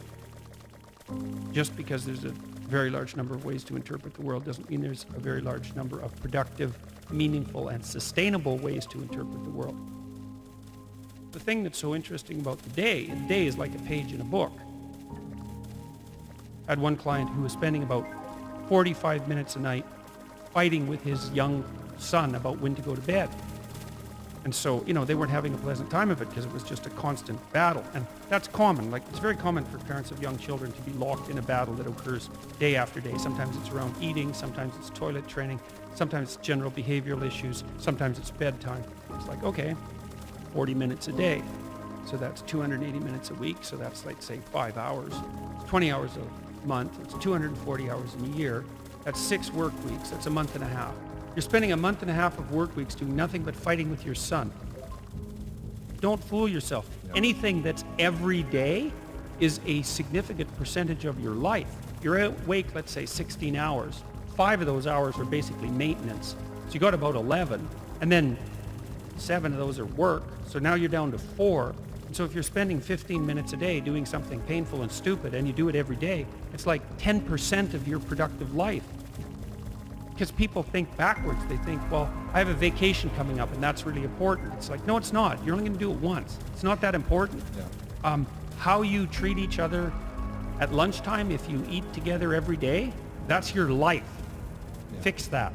Get it so that the food's good. Get it so that you're happy with the people that are sitting there. Fix that. It's like, poof, 10% of your life is fixed. The purpose is to align ourselves to really make a change. So you can either be the conversation about making change, or you can be a part of the action to do it. I want to be a part of the action. I don't want to be you or beat you. I want to take this energy and apply it to myself. That's the purpose of seeing. So I come here and I look at how you maneuver. I look at your setup. I not only bow down and congratulate you, I leave and I say, yo, man, I'm inspired, dude. Joe, I can't wait in 2 years. You're going to come and you're going to see my shit. And you remember I said I was inspired, but you're going to see what I let it grow into. That's the proper way to get encouraged and motivated. Look at your circle, right? When you can merge yourself with good people and follow the paths that you see that these good, successful people have taken, you then become a part of a world and group that nobody expected you to be in. So everything else from the outside that comes in, you're throwing at a bubble that can't be popped. It's a force field around me. There's a force field around me because what really matters, loves me wholeheartedly. And when you have that and you understand that, you're unbreakable. So if you don't add to that force field, if you don't make my force field stronger, you don't get time from me. My true understanding is, all right, you got one life. in that one life, the goal for us is to live it to the best of our ability from the beginning to what's said the end. People don't understand it's you against you. The only person that gets in your way is you. Nobody else. It's you.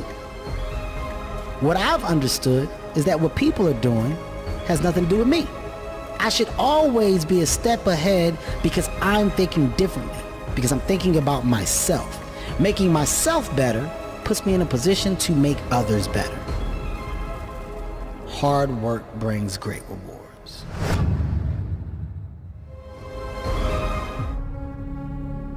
It's time to get real. It's time to get raw. It's time to look ourselves in the mirror and come to the resolve that this version of ourself is not going to carry us in the stretch.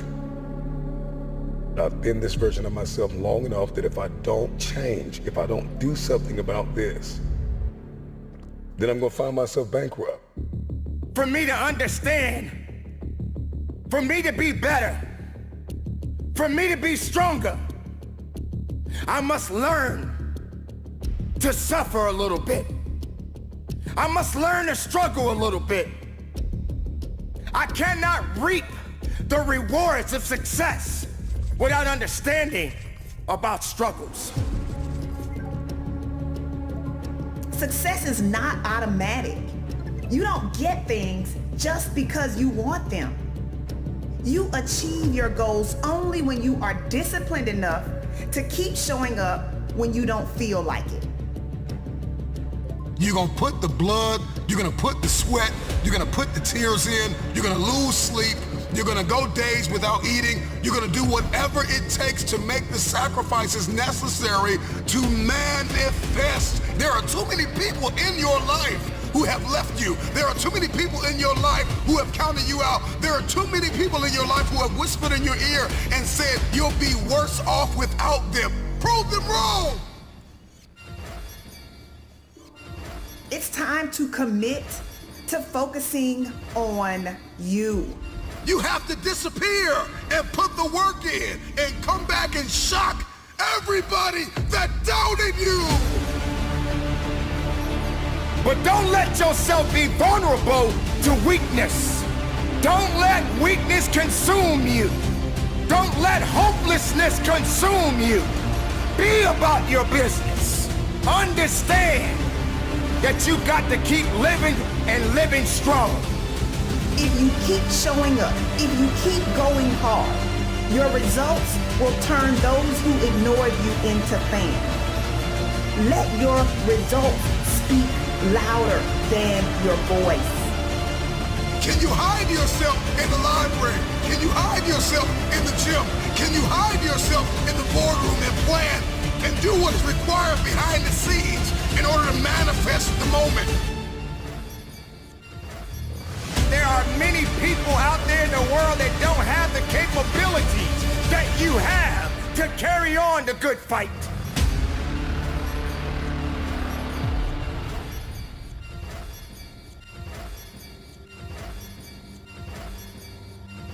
There are things that are happening around us every day.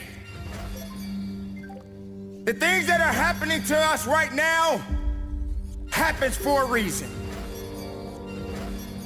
What you are going through right now, someone else is going through it in a different manner. But we always ask the question, why me? Why is this happening to me?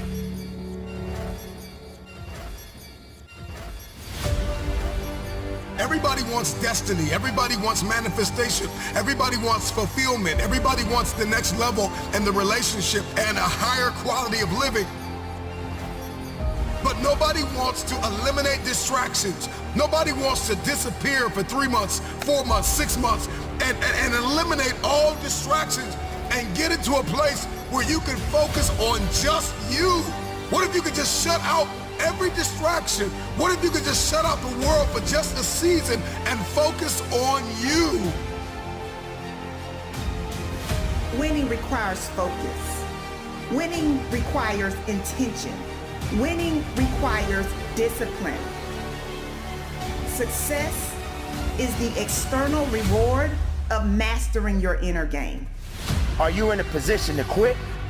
Or are you in a position to go harder? Are you in a position to go stronger? Are you willing to dig and go as far as you can in your life? Are you willing to suffer? Can you hide yourself in your books? Can you hide yourself in your closet? Can you hide yourself in the prayer rooms? Can you hide yourself? Not believing in yourself is a losing battle because either you won't try at all or you will convince yourself that you can't do it. I'm talking to that man, that woman, that boy, that girl who feels the fire in their belly. It's time for you to shock the world. Success don't have many friends. Success doesn't hold on to many people. Success doesn't connect with everybody because everybody doesn't have the ability to connect to success. When nobody's looking, when nobody's watching, when nobody understands the measure of passion that you carry, can you keep going? Don't stop! You're right there! You have to shift from being externally focused to internally focused. Do not yield to distractions. Focus on you.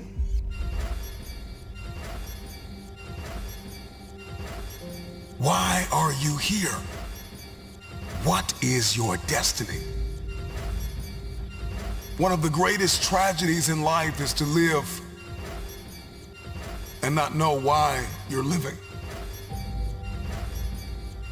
If you're walking on this earth today, prepare yourself for many battles ahead.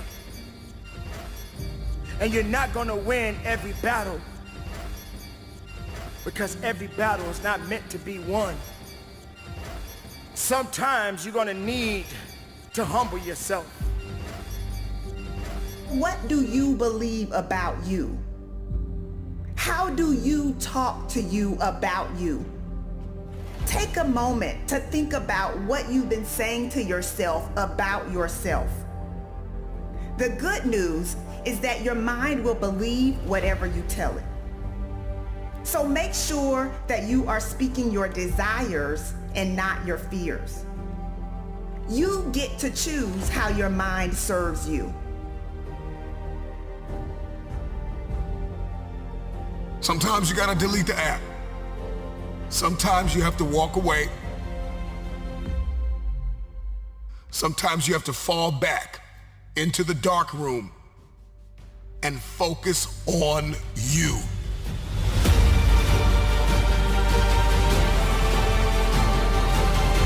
Are you prepared to go through the nights of many hours of applying everything you have within yourself?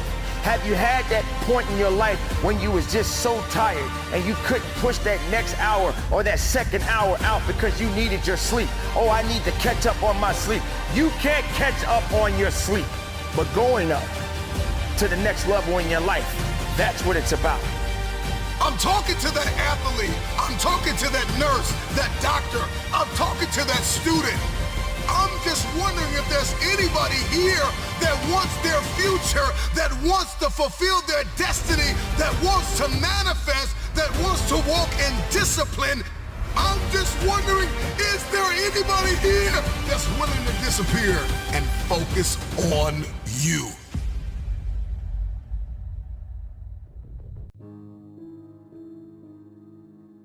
Wealthy people, first they get into stocks, then they start a business, and then they get real estate.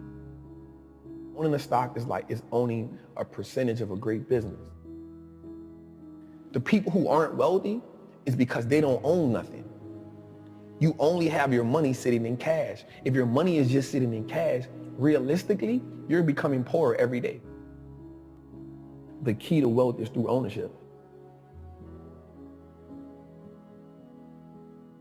At about 9 or 10, I saw my moms get shot in front of my face. My early years were surrounded with violence. I saw my mama selling drugs. I saw my mama robbing. I saw my moms get robbed. I saw her get shot, and then she later on went to prison, right? So I saw that early. At 14, my mom was in prison and I lost my grandmother, which was who I was living with at the time. 14, I'm homeless. I'm just on survival mode. Like the world, I just want to get to the next day. I want to make as much money as I can selling crack. So at 16, I go to prison for attempted murder on robbery. But in prison, I had a fight with two of my homies. In prison, we fight for like 4 hours. Jeez. Back to back. I'm just fighting one after another one. Like we just fighting. And I go to solitary confinement. And at this time, all these parish prisons is considered like one of the worst parish prisons in the United States of America, right? And I go to the cell and I meet this white guy. That was the turning point of my life. He was like, man, listen, man, there's a game that's being played and you're playing a game that you can't win. For a minute, I just started thinking about the people who I knew that was in the streets. Everybody lost, everybody suffered the same fate. He has on a red and white band at the time. The red and white band means you're in federal custody. The first 3 things was he said, listen, man, wealthy people do 3 things, man. They stop trading time for money. They make their money work for them. And they give as much value to people as they can. And we got a little deeper into that. He said, the reason why you give people so much value is because if you give them so much value, they'll never leave you. They'll always be there for you. And you will never need for anything as long as you give wealth and value to people. And so I learned that as I got older. That part really didn't make sense to me at the time. But the money working for you part, and I was like, how do you make your money work for you? Again, all I know is how to go get money. That's all I know. So later on in that, he says wealthy people do 3 things. So we in the cell for about 45 days. Every conversation with him about money and transition was always wealthy people do. So he says wealthy people, first they get into stocks, then they start a business, and then they get real estate. So when people ask me how did I get into stocks, it's because I followed that rule. And so my rest of my time in prison, I wanted to be that.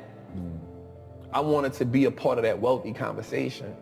And so what happened to me was it started reminding me of being in the streets. Everything about it.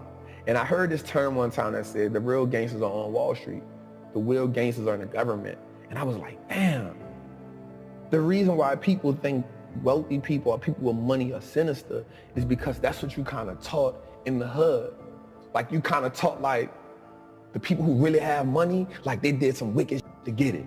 They did some backstabbing, cut get it, and you'll never get that, right? And so that same mentality now happens on a lower level, right? The hustling, the dope dealing. So now you think like, yo, I gotta just do sinister to get money.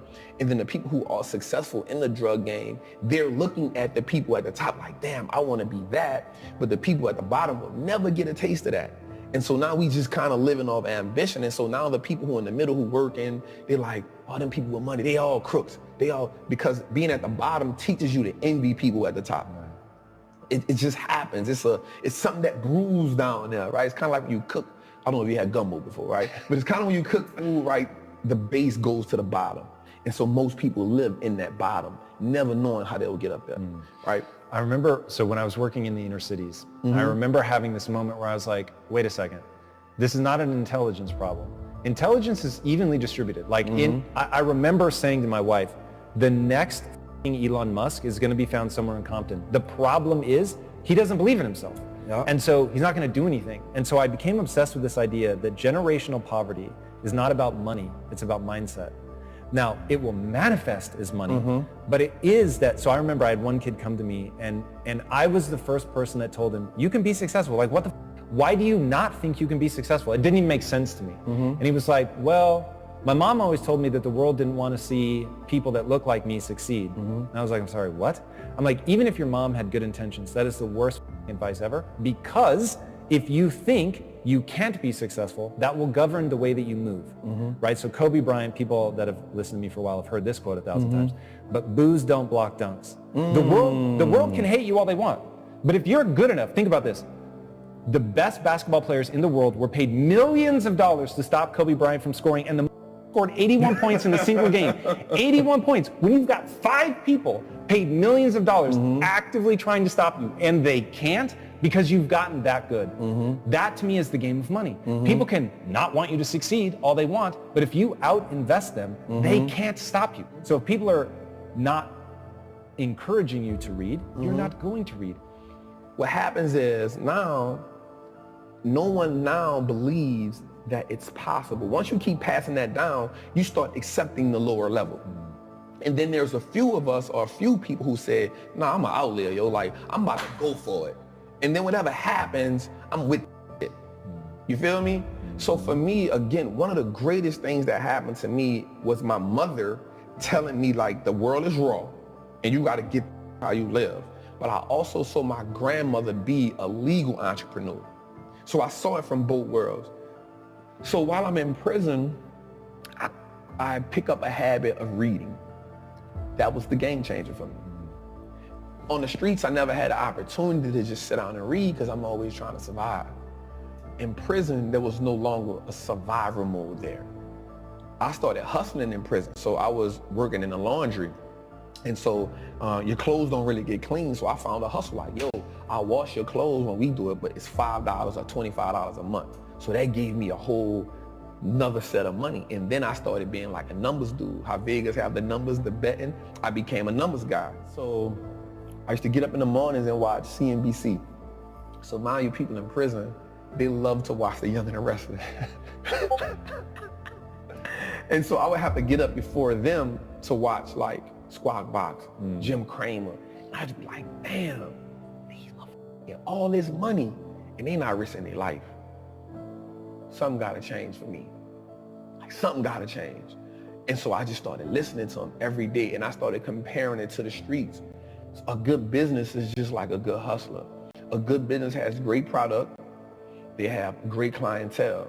A great hustler has a great product. He has consistent clientele.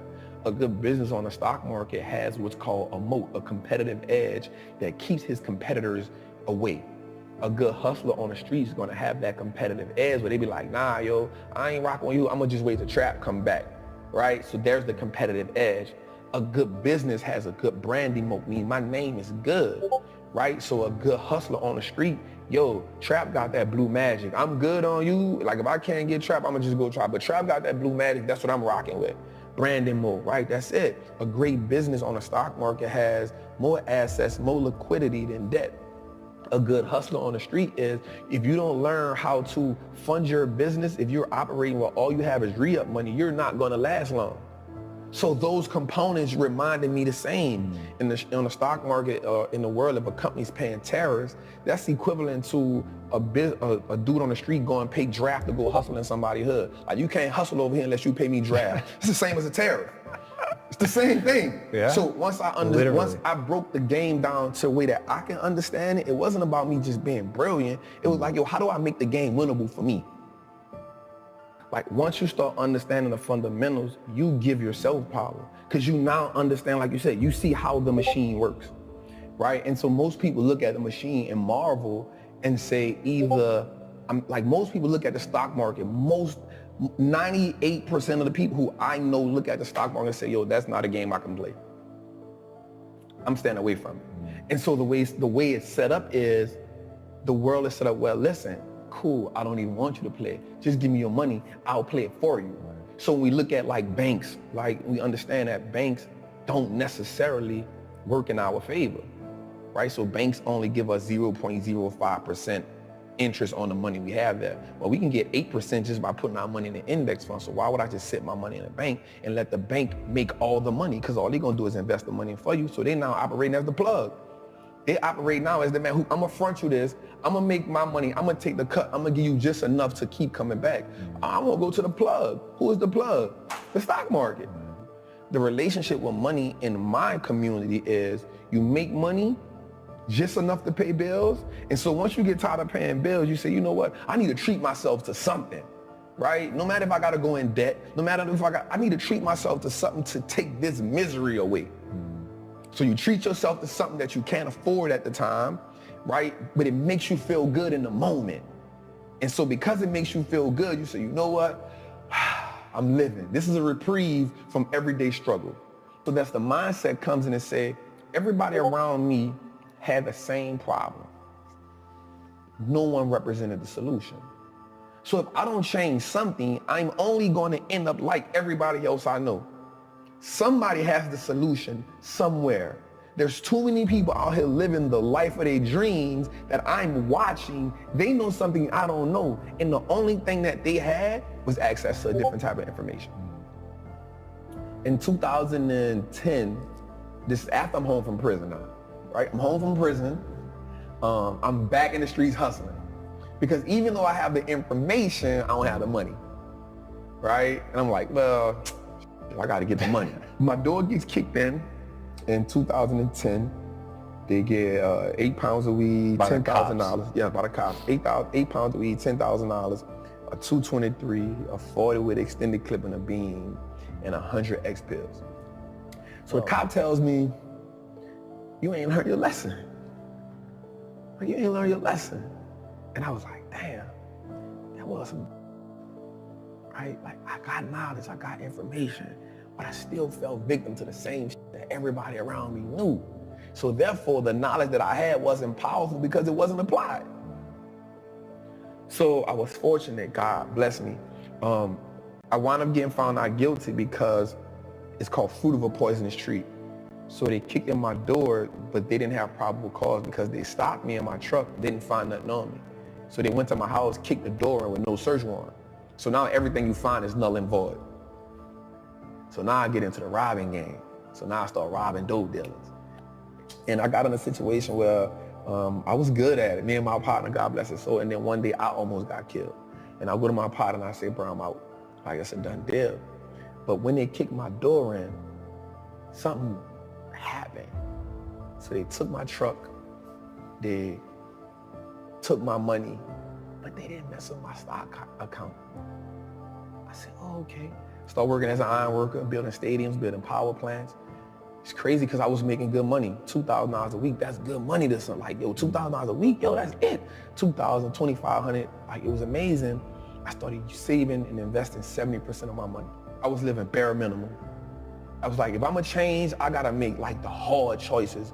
It's hard for people to make sacrifice because you gotta now go against and do without some of the things that gives you that momentary gratification. That simple, that's what keeps you alive. That's what keeps you going. Just to go on vacation one time a year, to get these pair of shoes that may cost me $1,000. I know I can't afford them, but I've worked so hard, I need that just to keep giving me something. You have a phrase, Wall Street looks like us now. Wall Street looks like us now. There's another phrase you say, but you should like put that same like stamp on it, is I own that. I own that. Because you talk about stocks in a way that sounds so rad, where it's like you refer to yourself as an owner of the companies. Yes. And the thing is, it actually is true. Like you're not playing a linguistic game. It is true. But people don't think about it like that. But it's so much more powerful than having a cool pair of kicks is to say I own the company that makes those kicks, or I own the company that makes that phone, or Tim Cook, the CEO of Apple, works for me. I'm a shareholder, right? It's really, really powerful. Explain that basic idea of ownership for people that might not quite put it together that stocks really are owning that company. So I actually got that term from Warren Buffett in one of his meetings. I want to say it was the 1995 shareholder meeting, and he said that he owning a stock is owning a percentage of a great business. And so once I understood that concept, I understood that the key to wealth is through ownership. The people who aren't wealthy is because they don't own nothing. You only have your money sitting in cash. If your money is just sitting in cash, realistically, you're becoming poorer every day. Right. Or they own depreciating assets. And that's what cash is. It's a depreciating asset because the more money they print, the more money that money loses value. So if it's just sitting, it's the reason why the bank wants you to have your money there. So they can take it and use it and invest it so much and be like, hey, it's just sitting, I'm gonna give you 50 cents on whatever you had in there. Right. And so the idea of ownership was, we can just start owning everything that no matter if it's just a stock. Like that's powerful because if you can start owning the businesses that you now consume every day, you turn a one-time transaction to a lifetime of profit. And that was major for me because if I go to the store and buy a pair of Nikes, That's a one-time transaction. In order for me to get something from them again, I got to come back and buy another pair of Nikes. But if I own the Nike stock, long as I own it, it's a profitable vehicle for me. So that one-time transaction can become a lifetime of profit if I own that business. If I'm gonna buy Apple, if I know I'm an Apple user, if I know I got the phone, I got the AirPods, I got the MacBook, I got the PC, I'm excited when Apple's about to drop something, why wouldn't I own it? As much of it as I can, right? Like if I understand that concept, if I know America has one of the biggest trash problems in the world, right? So if I know that Waste Management is a company that's gonna be here forever because we aren't gonna stop throwing things away, why don't I own that company? Because I know everybody throws things away. And so now instead of me getting excited about Apple Line being around the corner because it's a new phone, I'm like, yo, y'all about to make me some money, right? So when I hear a company like Waste Management has bought 40 acres of disposable land for another landfill, I'm excited about that. And another great thing about the stock market is, for me, it now makes me pay attention to the world. And so now I understand what's going on in the world. I started learning business cycles, market cycles. You know what I'm saying? Like, because now I can understand, yo, this is okay. Things are going out of business. Okay, we're in this cycle. Okay, people are hiring. Okay, we're in expansion cycle. And so now I took an economic class on my own without just understanding the world. And so you start understanding when something is happening in China. Okay, something happening in China, so I own Apple. Apple has 20% of their revenue in China. Okay, they might take a little hit right now. You know what I'm saying? So the stock market helped me start understanding how the world moves, the fundamentals. Knowledge is what gives us leverage in life. It's not about how strong you are. It's about what you can learn. And then how can you actively apply that? I have this acronym called FEAR. Finally exiting average reality, right? And what happens is, until we can overcome the fear, some people actually fear success. Success comes with a lot, right? But until you can overcome that average reality that you're living in, no matter what you're on, once you become comfortable there, it becomes average. Anyone can live in average. Everyone can live in mediocrity, right? Then there's those outliers who consistently push themselves to go to the next level.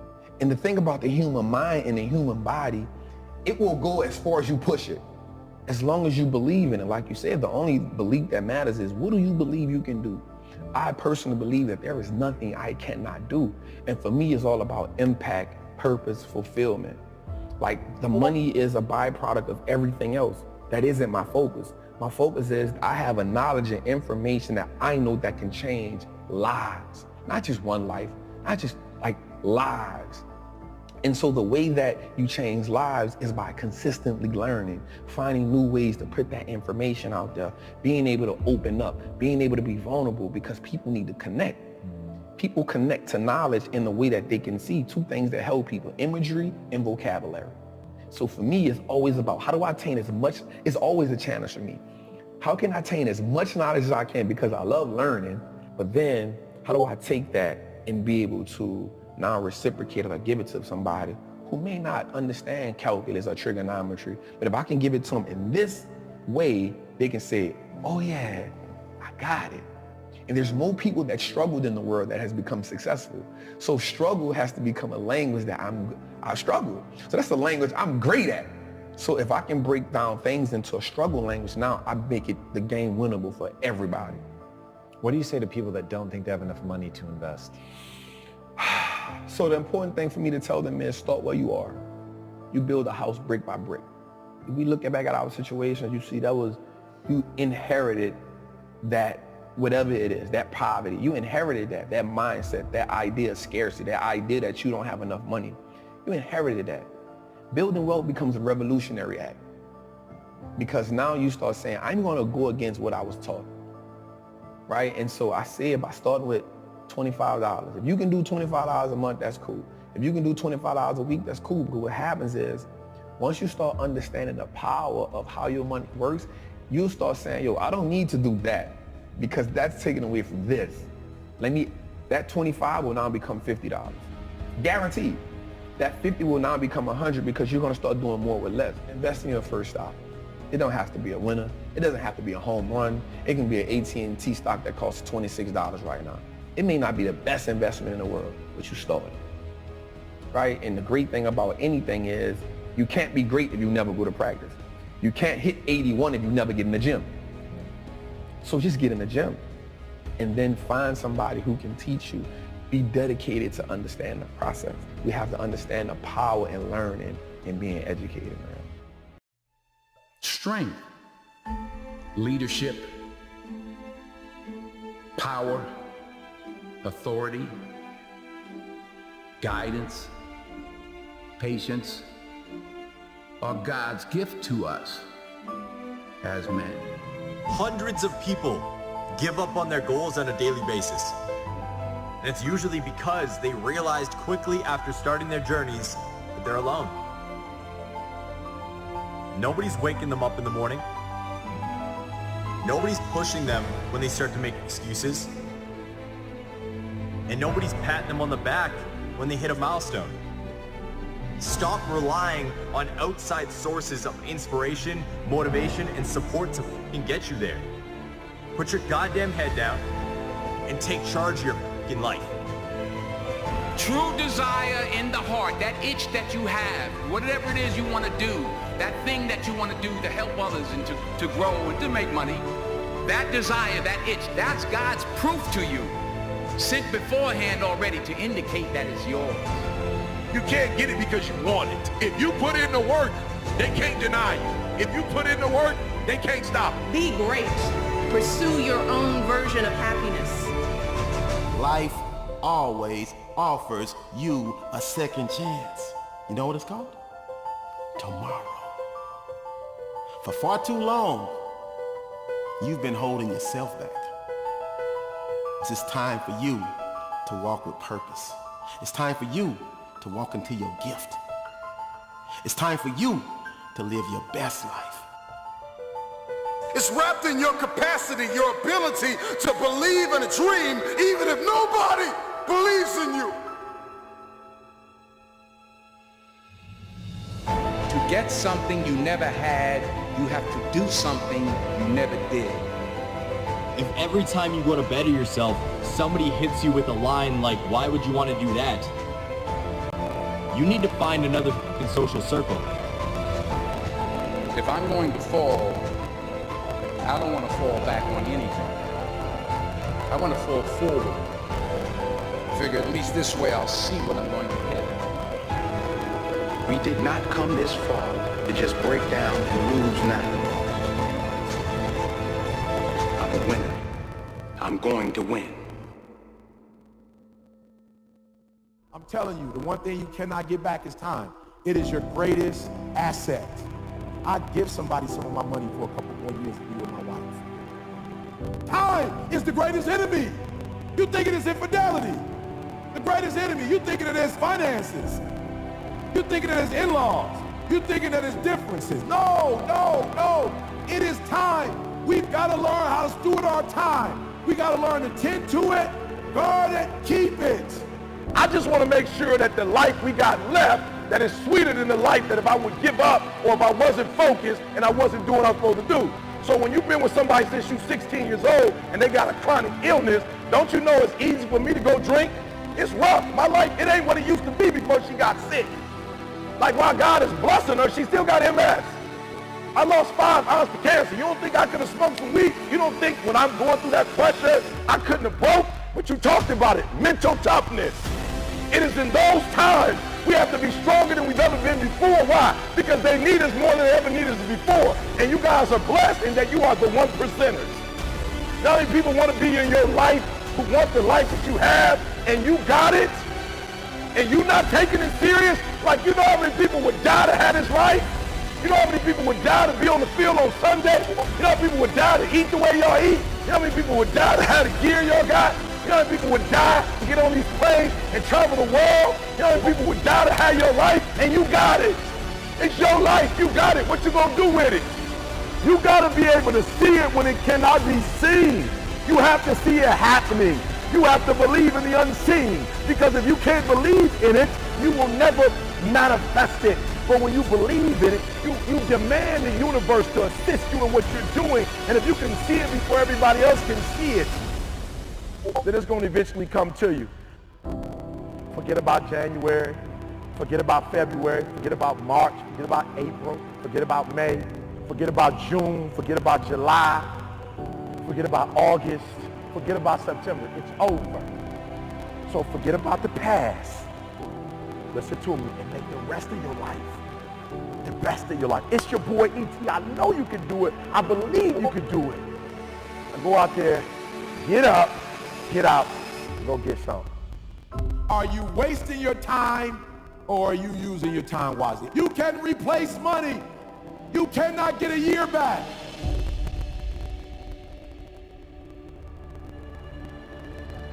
All you need to get where you're going, you already got it. Right? You already have it. All I need you to do is believe in yourself. Well, you say, E.T., my teacher don't believe in me. My own parents don't believe in me, right? You don't listen to me. You don't need nobody else to make your dreams become reality. I don't need them to believe in me. I don't need them to encourage me. I don't need them to pump me up, to motivate me. I'm my own motivation. All you need is a dream. All you need is a goal. Because once you get your goal, you activate it, you come alive. You come to life. You come alive. You are, once you have a goal, you got something to wake up to. You got something to go to bed for, all right? What you are to be, you're now becoming. I earned the right to be here. I grinded to be here. I get up at 3 o'clock in the morning the last 13 years, giving out content every day. I deserve to be here. Don't talk to me like that. You understand what I'm trying to tell you? See, because I grind so hard, I work so hard, that when I get this opportunity, like, I don't play with it. I don't act like I deserve to be here. I think about my ancestors and what they went through, and that's why I'm here. So the first thing I need y'all to do is, and I know you sweet, but what I'm trying to tell you, this is different. This different, baby. This ain't high school. This ain't college. Like, this ain't for funsies. Like, this somebody's lifestyle, and people going out there getting it. And if something happens to you, I promise you, if something happened to you, as sweet as you are, you're gonna be what? Come on, you gotta talk back to me. You're gonna be what? Replace. Say it again. You're going to be what? That ought to scare you. That ought to scare you. That alone ought to make you wake up every day and say, I cannot afford to be replaced. And you're running out of time. You don't know how much time you have. You keep telling yourself you got time and watch what happens. Nah. On your mark, get set, go. You are running out of time. All right? I'm going to say it again.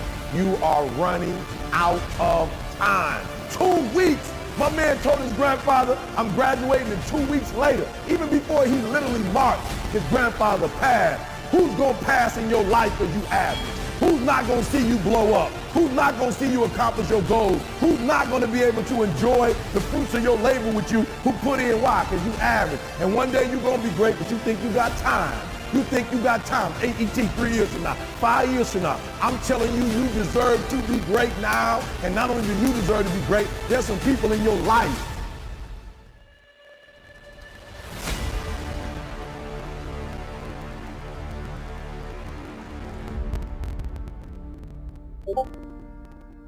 Listen to me, you're running out of time. That's right, you got a job and you new at it. Yup, you new at your job and you like, E.T., look, I just got here. I got forever. Listen to me very closely. You gotta hear me. You might be at that job another 10 years. You might be there another 20 years. But that opportunity, somebody's about to leave and get another job. Hear me very closely. Somebody's about to quit. Somebody's about to get fired. And you will not, listen to me, you will not be ready at that particular moment to go to the next level. We're not talking about the job right now. We talk about an opportunity. You never know when your opportunity is that opportunity. It may not be 2 years from now. It may not be 3 years from now. It may not be 4 years from now. Your opportunity might come in the next 6 weeks. Your opportunity to get your mama out of that neighborhood and get your mama into a new neighborhood, listen to me, that opportunity might come in the next 6 months. The question is, will you be ready when that opportunity comes? So you're running out of time. 1 minute you're doing it, the next minute you're not. 1 month you're doing it, the next minute you're not. We're not talking about consistency right now. We talked about consistency before. We're not talking about consistency right now. I'm talking about residence. You got to surrender to that thing. You can't be playing with it. You can't, should I quit? Should I give up? Or should I keep going? Listen to me, I can't tell you what you should do. But I'm gonna ask you this question, what's in your seed? This is not for the head, this is for the heart. What's the seed to you? What is it worth to you? What is it worth? What is it worth to you? I don't know what your seed is. I don't know what your harvest is going to be when it's fully developed.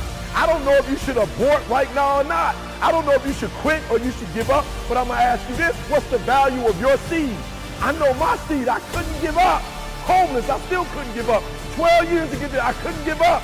I'm one class shy, the staff of the PhD. I can't give up, why? Because the value, what it's worth, what I put in too much. I've given too much, I've sweat too much. I've given up sleep. I've given up friendships. I've given up so much stuff that I had to get back later. Why? Because the value, I put too much in it. What's it worth to you? What does it cost? What price have you paid for it? What has it cost you? And if it costs you something, then you better not quit until you get a harvest. You cannot get a year back.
In this very moment, all you have is all you need.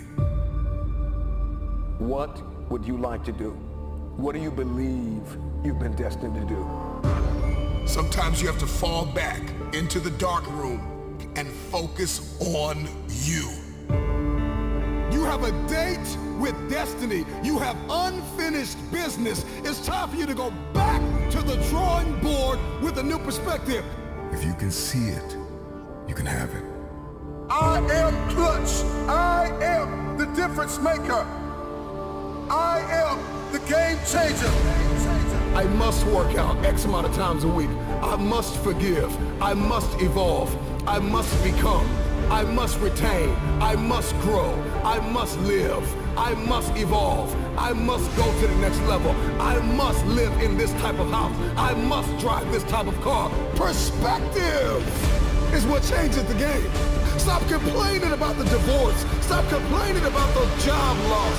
Are you gonna complain in the face of conflict, or are you gonna seize the opportunity?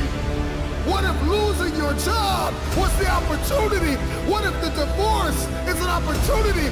What if the bankruptcy is an opportunity? What if the one you love was an opportunity for you to reconnect with somebody and forgive them? Something inside of you that says, snap, you gotta get tired of being broke. I'm talking to that person who grew up without a father. I'm talking to that person that is acquainted with pain. I'm talking to that person that knows what it's like to come from nothing. And so you literally have nothing to lose. And the only thing that's in your hand is a dream. The only thing that's in your head is I have what it takes to get to the top of that hill.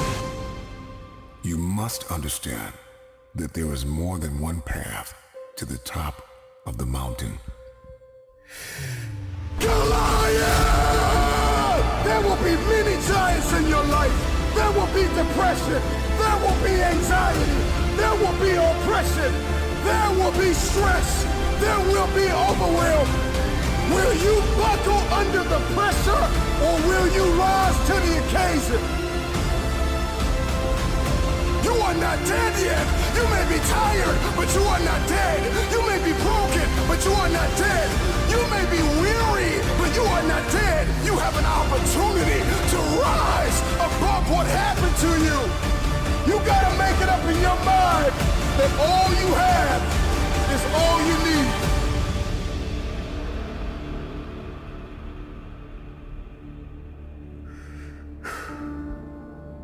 I know.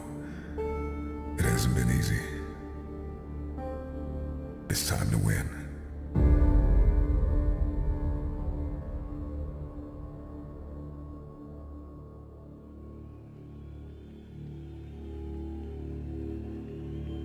I know what it feels like to be broken. I know what it feels like to be homeless. I know what it feels like to be ignored. You get into a place where you feel like nobody needs you. Nobody believes you. I know what it feels like for people to tell you to write the book, launch the course, and then when you do it, nobody invests in it. The hour is now for game changers to emerge, for the forgotten, for the rejected, for the ignored, to come out of the ashes and into the light, out of obscurity and into victory. Take the throne with everything that you have in you. The hour is now. I am coming for the throne. I am coming for every room that you locked me out of. Every realm that I step into, I will dominate. I am determined to win, no matter what season I'm in. When you counted me out, when you rejected me, when you overlooked me, when you ignored me, I waited painfully in obscurity for the opportunity to take the throne. I am your replacement. Your rejection has forged a new fire inside of me. Man, I'm climbing the ladder. I'm bringing my team. I'm coming for magazines and movie screens, billboards and awards, movie scores and labels. I'm signing checks and contracts on every table. I'm no longer stuck in the basement, stuck in the gutter. I'm leaving the casket. You saved me vacant. You were here, my feet walking the pavement. No more complacent, driven, persistent, and relentless are all an understatement. Who am I? I'm sorry, not sorry. I am unapologetically your replacement. I have worked while you have slept. I have learned while you have partied.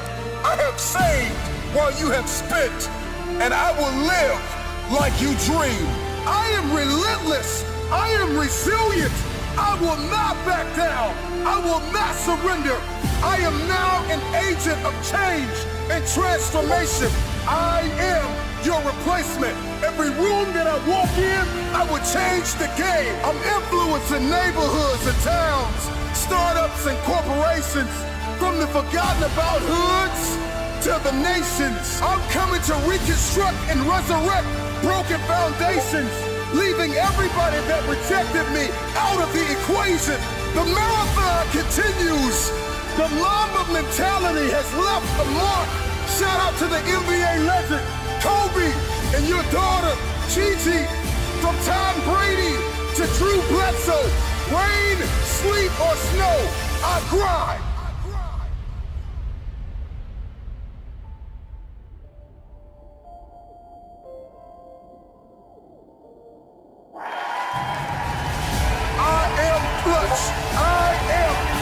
difference maker. I am the game changer.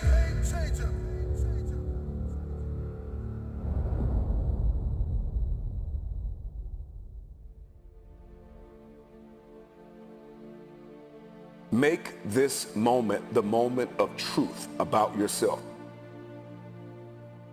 Many of you have been selling yourself short all of your life. You have the opportunity to experience more environmental, physical, and mental abundance. Someone who is in a constant state of elevation.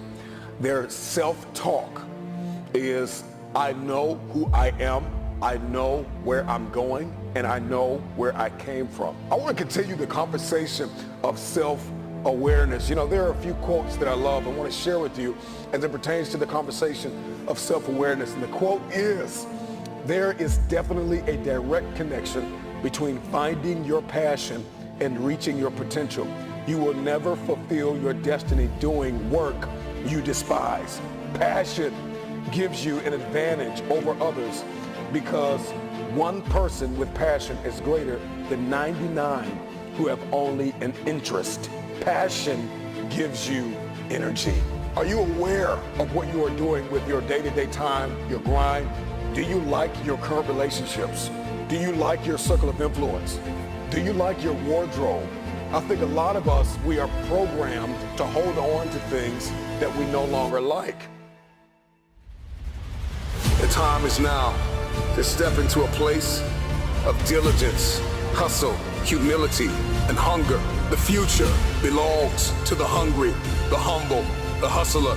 These are those that will take the throne. There is a new breed of Mamba mentality game changers that in every room that they step in, they are agents of transformation. They are 30,000 feet above the noise.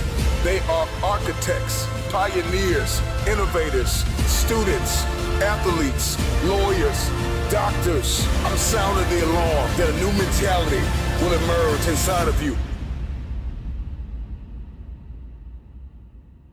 Elevated people know who they are. They know what they believe, the role in life they are presently filling, their great personal potential.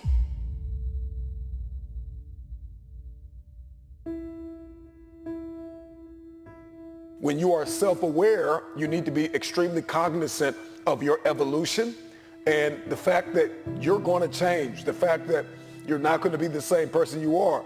It's a very dangerous thing to be in a place where you are growing, but your life is not. You're still connected to people and places that you've outgrown. It's a very dangerous thing to be in a place like that because you end up dwarfing everybody and everything in your life. Do you like what you're doing and do you like where you're going? Let me ask you another question. What would you like to do? If you don't like what you're doing and you don't like where you are and you don't like your relationships and you don't like X, Y, or Z, what do you want? What do you like? And then you got to be able to add passion to it to activate that thing and make that dream a reality. Are you fully aware of the bridges that are required to cross over to make your dream a reality? I think a lot of people, they have this vision in their head, this dream, but they don't know how to make it a reality. We navigate through life and we keep missing the bridges to bridge the gap between dream and reality. So do you know what is required of you? Are you aware of what is required of you to make happen what you see only in your head? I want to give you another quote. Almost every man wastes part of his life in attempts to display qualities which he does not possess. I want you to ask yourself the question, are you the person that is projecting a different you to the world on social media, on your websites, in your meetings? Are you projecting a different you? Are you the same person in private?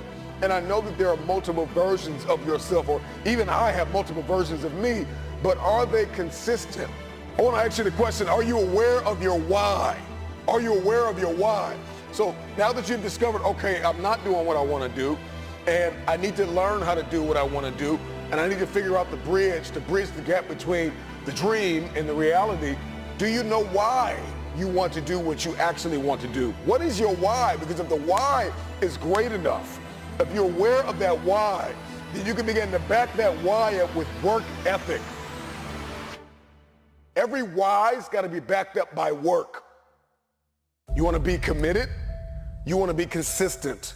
You want to be creative. You want to be purposeful. You want to be reflective, and you want to be grateful. These are just a few things that you want to be as you are moving forward in your self-awareness. You've identified your weaknesses. You've identified that there is a gap between who you are, what you want, and where you want to be. There's a massive gap. Awareness and the acceptance of that awareness is the bridge to the future. This is going to connect you to your destiny tribe. Your destiny tribe comes with multiple types of people. What would you like to do? What do you believe you've been destined to do? What talents, skills, giftings, and abilities do you possess to support your desire to do it? What are your motives for wanting to do it? Why do you want to become what you are looking to become? What steps are you taking to become and to live the life, to make the dream a reality? When you have awareness and you have your actions, but you have no accountability, you set yourself up for a great fall. Let me ask you a question. What price are you willing to pay to make the dream a reality? How aware are you? Are you aware of the price that you are willing to pay relationally, emotionally, physically, mentally, spiritually? There is a price to pay to manifest a dream. You know, two of the greatest moments in an individual's life is the day they were born and the day that they realize why they were born. Are you aware of your why? Why are you here? What are you doing? Who are you connected to? What are your people, your places, and your purpose? Sometimes you gotta take a break from just about everything, disappear, come back, and shock the world. I'm talking to that athlete. I'm talking to that administrator. I'm talking to that nurse, that doctor. I'm talking to that student. I'm talking to that communicator. I'm talking to that pioneer, that inventor. I'm talking to that entrepreneur. I'm talking to that preacher. I'm talking to that person who refuses to stay where they are. I'm talking to that person that doesn't have a problem laying in obscurity, because you know that when you come out of the dark room, all eyes on you. We live in a culture of busyness, distraction, and noise. And sometimes the only way something's going to change is if we disappear. Sometimes you gotta delete the app. Sometimes you have to walk away. Sometimes you have to fall back into the dark room and focus on you. Everybody wants destiny. Everybody wants manifestation. Everybody wants fulfillment. Everybody wants the next level in the relationship and a higher quality of living. But nobody wants to eliminate distractions. Nobody wants to disappear for 3 months, 4 months, 6 months, and get into a place where you can focus on just you. What if you could just shut out every distraction? What if you could just shut out the world for just a season and focus on you? A man is rewarded in public for what he does in private. Can you unplug for just a moment and focus on you? Focus on what matters. Why are you here? What is your destiny?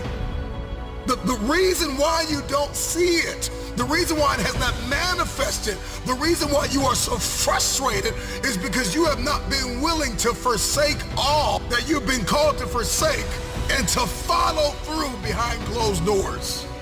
Sure, you can talk about it. Sure, you can plan it. Sure, you can write it down. Sure, you can go to the conference and hear about it. You can read about it. But at some juncture, you have to disappear and put the work in and come back and shock everybody that doubted you. I'm talking to that man, that woman, that boy, that girl who feels the fire in their belly. It's time for you to shock the world. You may have to sleep in your car. You may have to go without food. You may have to bounce around from couch to couch. You may have to sacrifice like nobody in your family ever has. But can you do it behind the scenes when nobody's looking, when nobody's watching, when nobody understands the measure of passion that you carry? Can you keep going? Don't stop! You're right there! Go through the process in the dark room that prepares us and equips us for the stages of destiny. It's time to get real. It's time to get raw. It's time to look ourselves in the mirror and come to the resolve that this version of ourself is not going to carry us in the stretch. That I've been this version of myself long enough that if I don't change, if I don't do something about this, then I'm going to find myself bankrupt. Some of the most monumental and transformational portraits and pictures that we've ever seen were developed in the dark room. We celebrate athletes and we celebrate critical thinkers and innovators and actors, and we praise them and coin them our heroes, and we follow them by the millions. We love what they do in public, but you don't know the story behind the glory. You don't know the blood, the sweat. You didn't see the tears that they cried, the prayers that they prayed, the countless weeks where they went without sleep to get where they are. One of the greatest tragedies in life is to live and not know why you're living. I'm just wondering if there's anybody here that wants their future, that wants to fulfill their destiny, that wants to manifest, that wants to walk in discipline and determination. I'm just wondering, is there anybody here that's willing to disappear? Are you willing to forsake all distractions? Can you hide yourself in the library? Can you hide yourself in the gym? Can you hide yourself in the boardroom and plan and caucus and do what is required behind the scenes in order to manifest the moment? Can you hide yourself in your books? Can you hide yourself in your closet? Can you hide yourself in the prayer rooms? Can you hide yourself? We have this passion to be in the public eye, but no patience to do the work behind the scenes. Stop telling the world what you are about to do. Steve Jobs once Boss, said, the we do update not fired the say game as open for the community. about future It's products. okay, and We look, work even on if them you guys and are being greedy, or if, even if you guys are pushy, you guys are still part of my community. I want to know what bothered you guys, and I want to make sure I avoid that on the next time. So if you guys can tell me right now in chat, it means so much to me, and everybody's telling me that the update's been fire and that you appreciate all the work that we've done. I want to let you know that it really means a lot to us and the developers, since we've worked very hard for this update. We haven't had a lot of time for this, and honestly, we're already getting started with the next update. The codes were not very good. Forced pay to win. I'm confused. What exactly is forced? What was forced pay to win for you guys?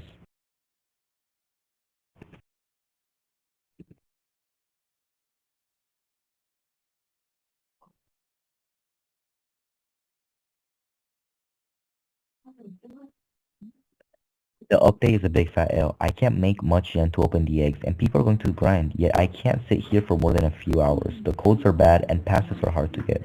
Luck teams are hard if you don't spend 1,000 bucks to get a higher chance to get passes. Here's the thing, you not having time to grind to get yens is not my fault. And it's not my fault that you can't open all the new content by grinding 10 minutes in the game. That's not how the game works. I'm sorry. I'm sorry that the codes, you felt the codes were bad. We basically just gave whatever the testers asked us to give you guys. Next time, I'll keep more in mind what you guys want. And passes are obviously gonna be hard to get. That's new content, my guys. It's not gonna be easy. It's not gonna be 5-minute work. And you're saying that luck teams are hard to get unless you spend Robux to get a higher chance.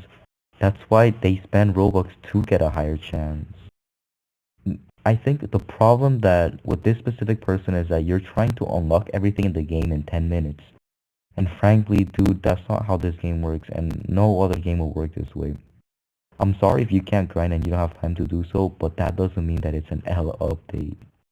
I hope you understand. I'm sorry.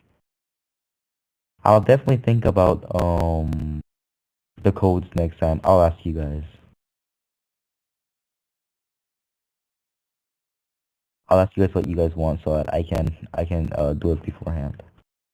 And now that we're on this, next time I give you guys a code, what do you guys want? What do you guys want? What are you guys looking forward to?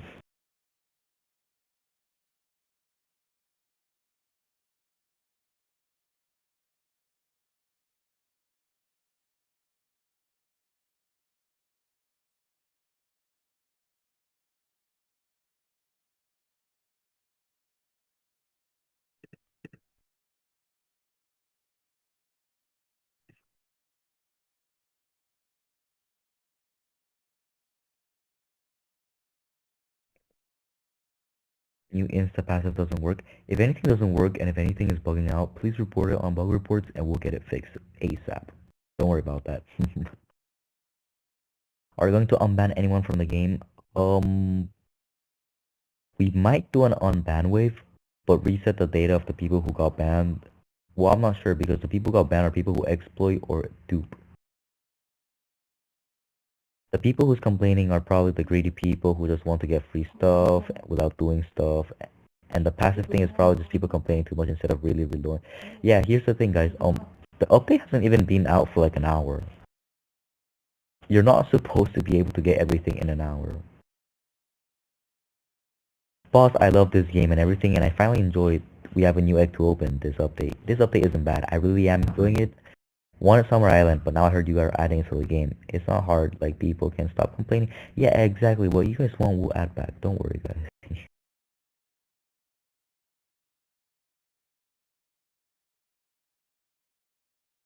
This update is pretty mid for a year. We didn't have a year to work on this. I had 5 days to work on this, bro.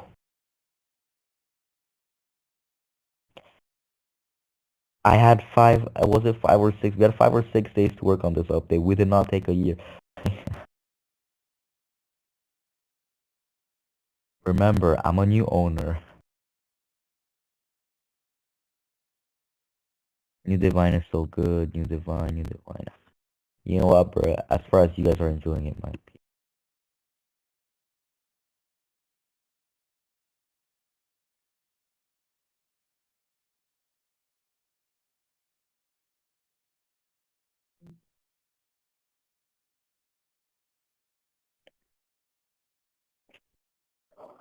Alright, guys.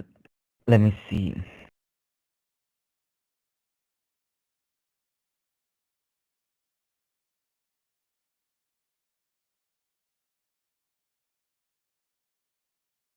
Guys, Summer Island will be added back in a few minutes. In a few minutes.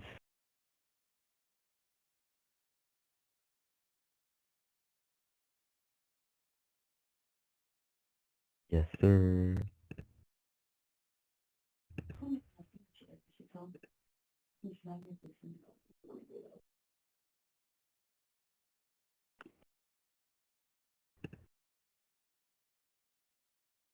It's not gonna be 3 more hours. Guys, I'm sorry about the time I made you guys wait. I understand. That's on me. That's my bad. My bad. I'm sorry.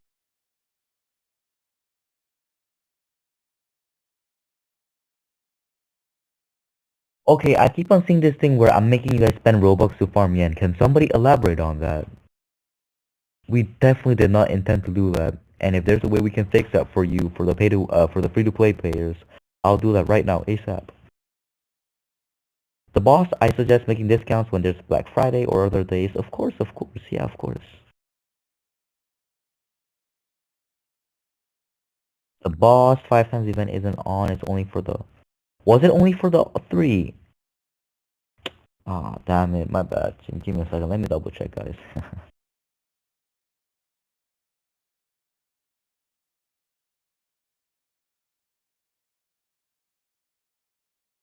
By the way, we're also gonna reduce the cost of the avatar feature because you guys were complaining that it was too expensive.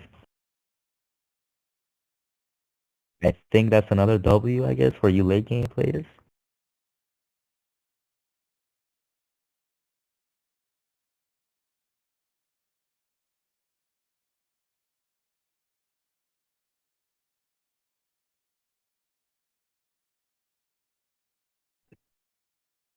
By the way, guys, it's totally fine if you guys put L update or mid update. Your opinion is 100% valid. It's your opinion, and you have every right to do so. But if you guys could also add why it's a mid update or an L update, I would appreciate it so much. It means a lot for us because it's dead as a criticism for us. The only problem currently, title mount is very small and nothing in comparison to the trailer. Auto attack isn't obtainable by grinding as free to play. Balancing for fragments and artifacts were not done. Only way to max fragments is by cross trading, black marketing, and made for the scripters.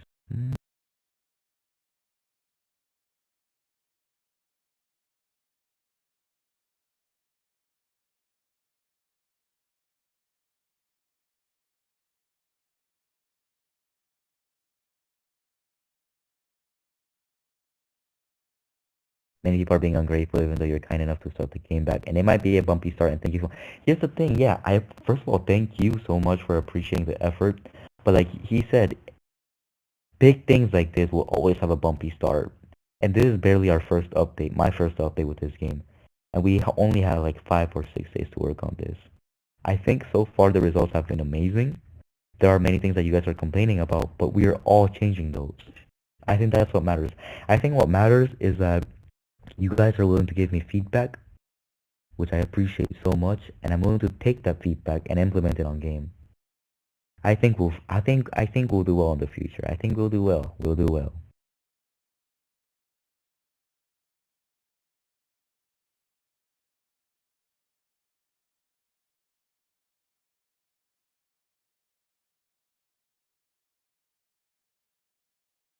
Thank you for making AFS come back. Nah, thank you, man. You are the one. You are the one that got AFS to come back. Y'all should stop bashing the boss. He's working hella hard. Even though I would agree, it's fair. You guys are the players. If you guys don't play our game or my game, there's really nothing I can. I 100% understand. Matter of fact, I just want you guys to just elaborate whenever you guys complain. That's all I'm asking for.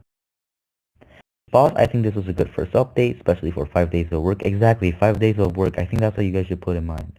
I think the game may reach 150k when the other update is out, but please reopen suggestions. Oh, of course, suggestions was closed. I'm so sorry. Let me open suggestions right now. I'm so sorry, guys.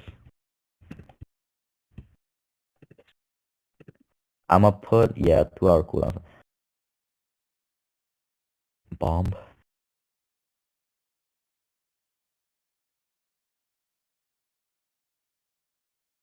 LLP until the Summer Island is out. Okay.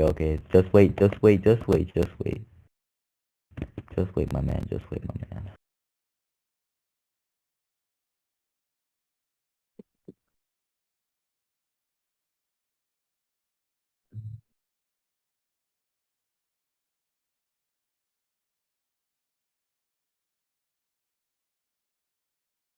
By the way, I don't care about me not sleeping because it's already 7 a.m. for me. But I want you guys to show appreciation to Caleb as well, who has been up with me the whole time. I obviously have to be up. I'm the owner of the game. But Caleb has also been up the whole night working for all of us. Oh, I feel like Direb was way better.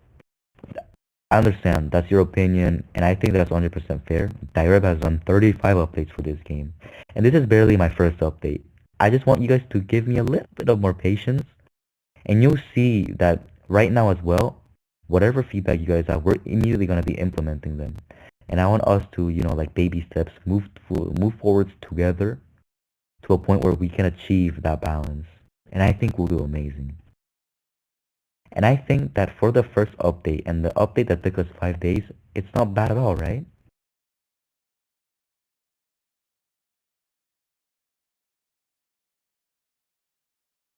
Artifact cooldown.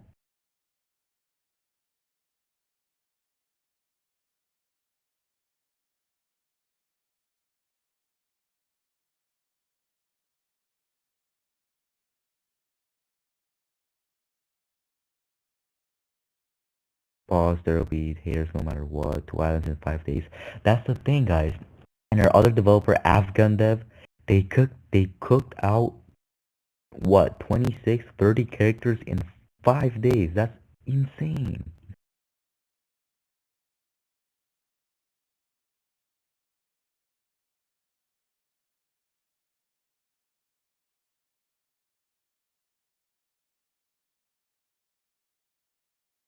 No, no, no. You guys cannot be thanking me for bringing the game back. I gotta thank you guys for playing the game back. Without you guys, what does it matter if I bring the game back or not? If you guys don't play, it really doesn't matter at all.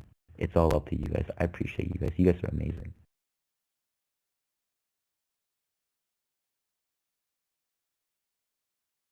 People are saying L update because old Summer Island was for some reason not added at the correct timing, and we had removed the boosts.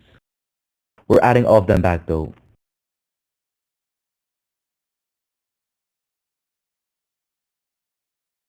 And I also want you guys to know that the reason why I ask you guys to also elaborate when you put L update or mid update is because every single one of your opinion matters to me. All of your opinion and all of your suggestions, I will read every single one of them. Because the point is that we want to turn your opinion from going to a mid and an L game to a W game. You know what I mean? That's everything, bro. That's the only purpose we have. Where's the Summer Island? It'll be dropping anytime now, man. Anytime now.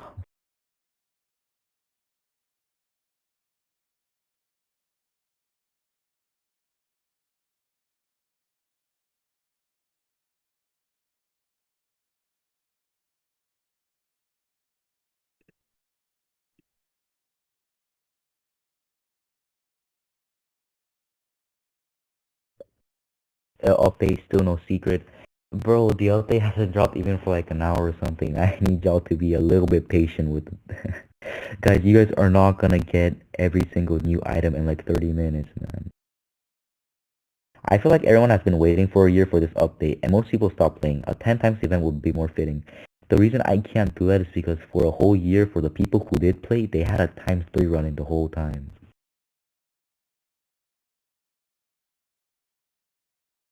L games. Exactly, it's fine if you guys say L game or L update, mid update. Just please tell me why, so that we can work on it. If we want to work on it and we want to change your opinion matters to us. Yeah, I don't know why you guys want to speedrun the game as well.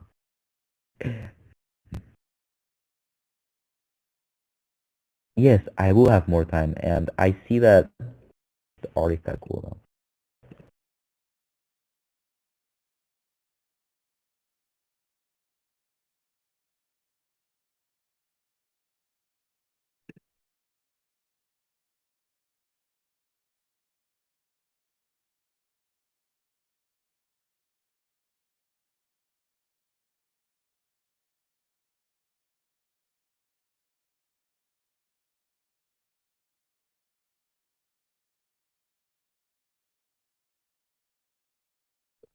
Okay, guys, we're going to nerf artifact cooldown by half.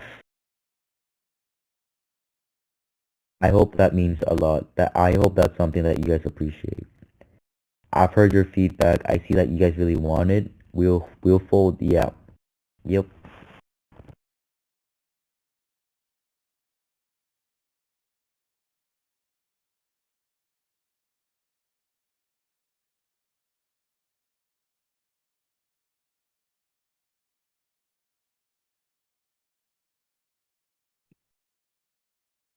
Like I told you guys, if it's something that you guys really want, even if it means I'll lose money, I'll do it for you guys.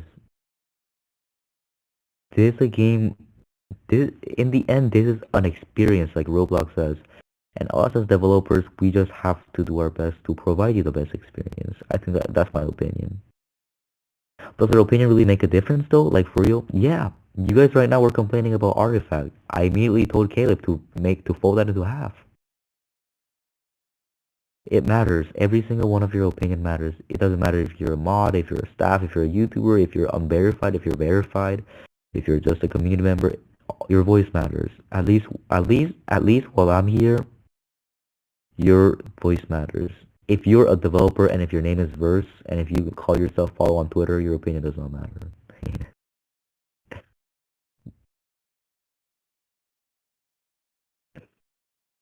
Also, yeah, guys, we had like what 5 days to work on the update and to adapt on this game's code. I think that's amazing, man.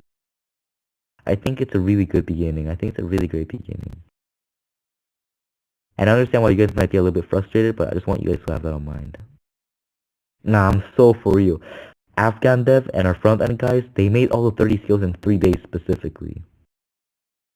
Y'all take the boss for granted. He listens to us, which 90% of the devs don't do.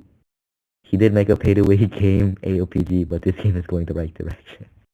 Yeah, guys, I'm sorry about AOPG's reputation, but I love AOPG. I'm not gonna tell you that I'm never gonna be shy about my AOPG. AOPG was the first game I ever made that was successful. It's the game that has made me a lot of, not only has it made me money, but it has brought me so many experiences. And I wish to use that here, not by making it pay to win, but by listening to you guys, because that's how it works.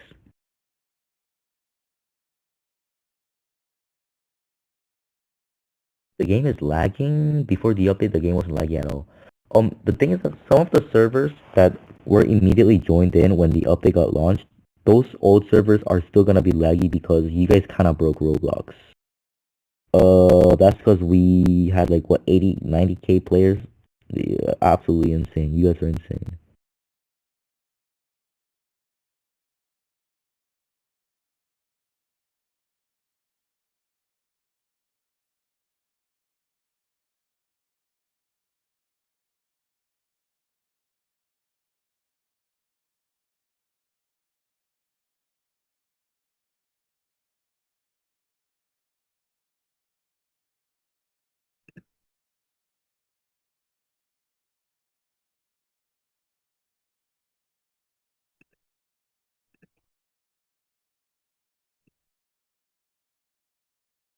All right. In a minute or two. No, never mind. Not in a minute or two, but in a bit, probably Caleb or I will come with announcements that Summer Island is back and that we have cut artifacts cooldown by half. We've also made the avatar cost cheaper.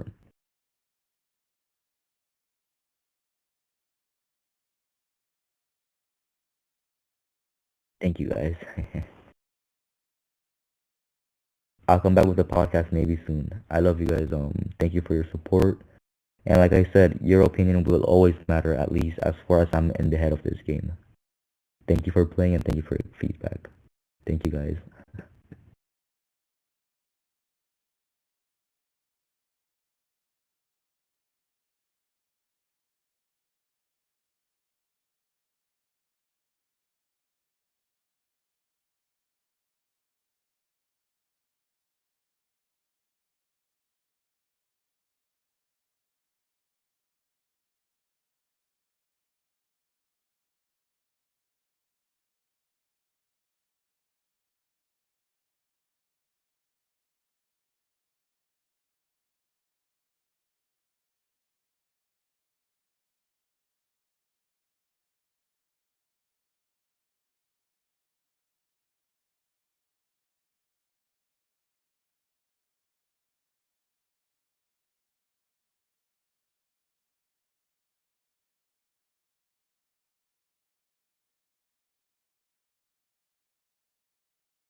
secret, and they will release them to the world.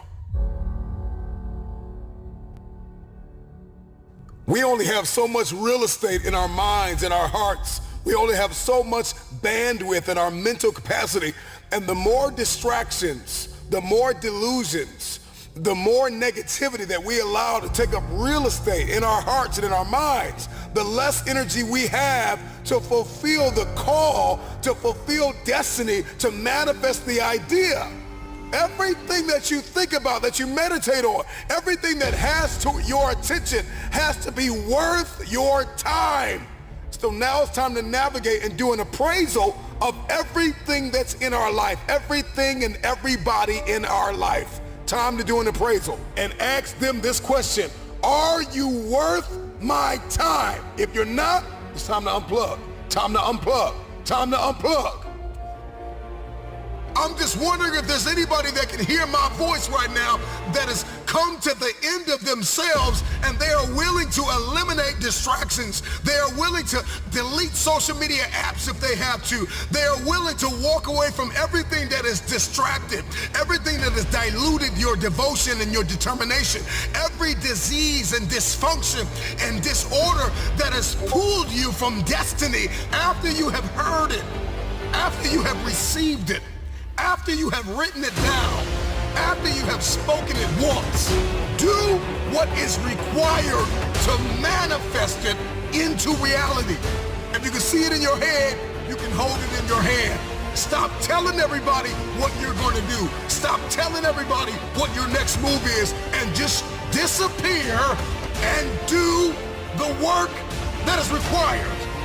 Don't be bitter. Don't be frustrated. Listen, just remain faithful behind the scenes. Promotion is coming. Stages and opportunities are being prepared right now as you sacrifice in secret, as you put the work in the dark room, as you do what is required to hold in your hand what you see in your head.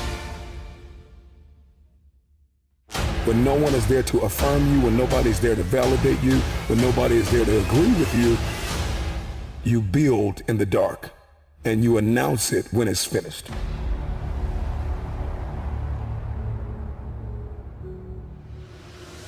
You've been an underdog in your relationships. If you've been an underdog in the weight room, if you've been an underdog in life, if you've been an underdog financially, I'm talking to that person who grew up without a father. I'm talking to that person who grew up without a mother. I'm talking to that person who didn't grow up with handouts. I'm talking to that person who maybe if you did grow up with a little bit of handouts, but maybe you were misunderstood and you were overlooked and you were undervalued and you were mishandled and misguided.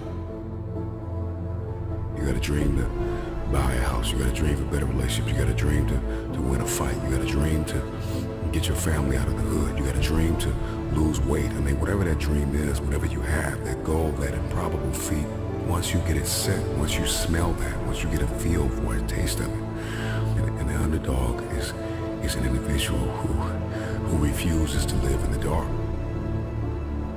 They refuse to remain in obscurity. They refuse to live in stress and overwhelm and anxiety.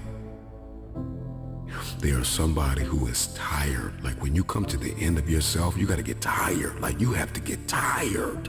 Tired. Something inside of you has just snapped. You got to get tired of being broke. When you get tired of being coined the loser, being coined not enough, being overlooked and undervalued and underpaid, you got to get tired of that. When you get tired, that's when you win. The underdog is a person that comes out on the playing field and says, okay, I've been in this place of pain my whole life. I've gone without for so long. This is the day you make up in your mind where I will take the throne.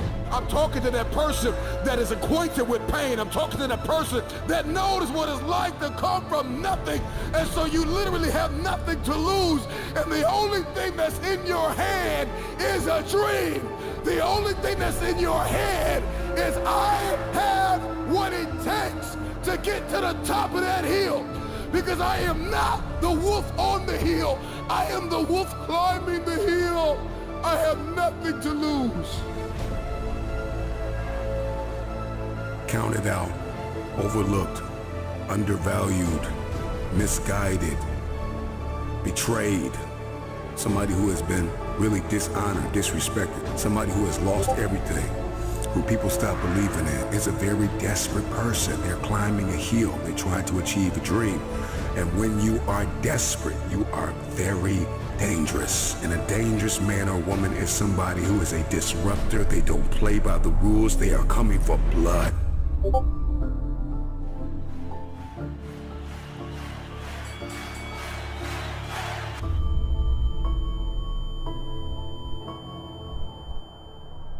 They are coming for blood. Your story is not your fortress. Your story is your fuel. When you doubt the underdog, it's like music to his ears. Tell me I'm not good enough. Tell me I'm not strong enough. Tell me I won't finish. There is this intrinsic emotion, this instinct. You have just awakened the lion in me because they said you can't do it. They said you don't have what it takes to make the investments. They said you don't have what it takes to lose the weight. They say you don't have what it takes to hang on to your marriage. Everybody has been counted out. Everybody has been doubted. The underdog is not a person who doesn't feel pain, doubt, and fear.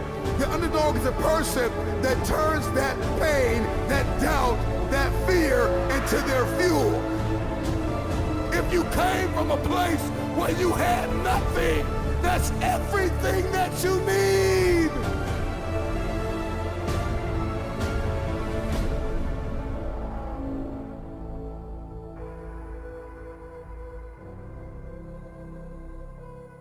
Everybody wants a piece of the pie.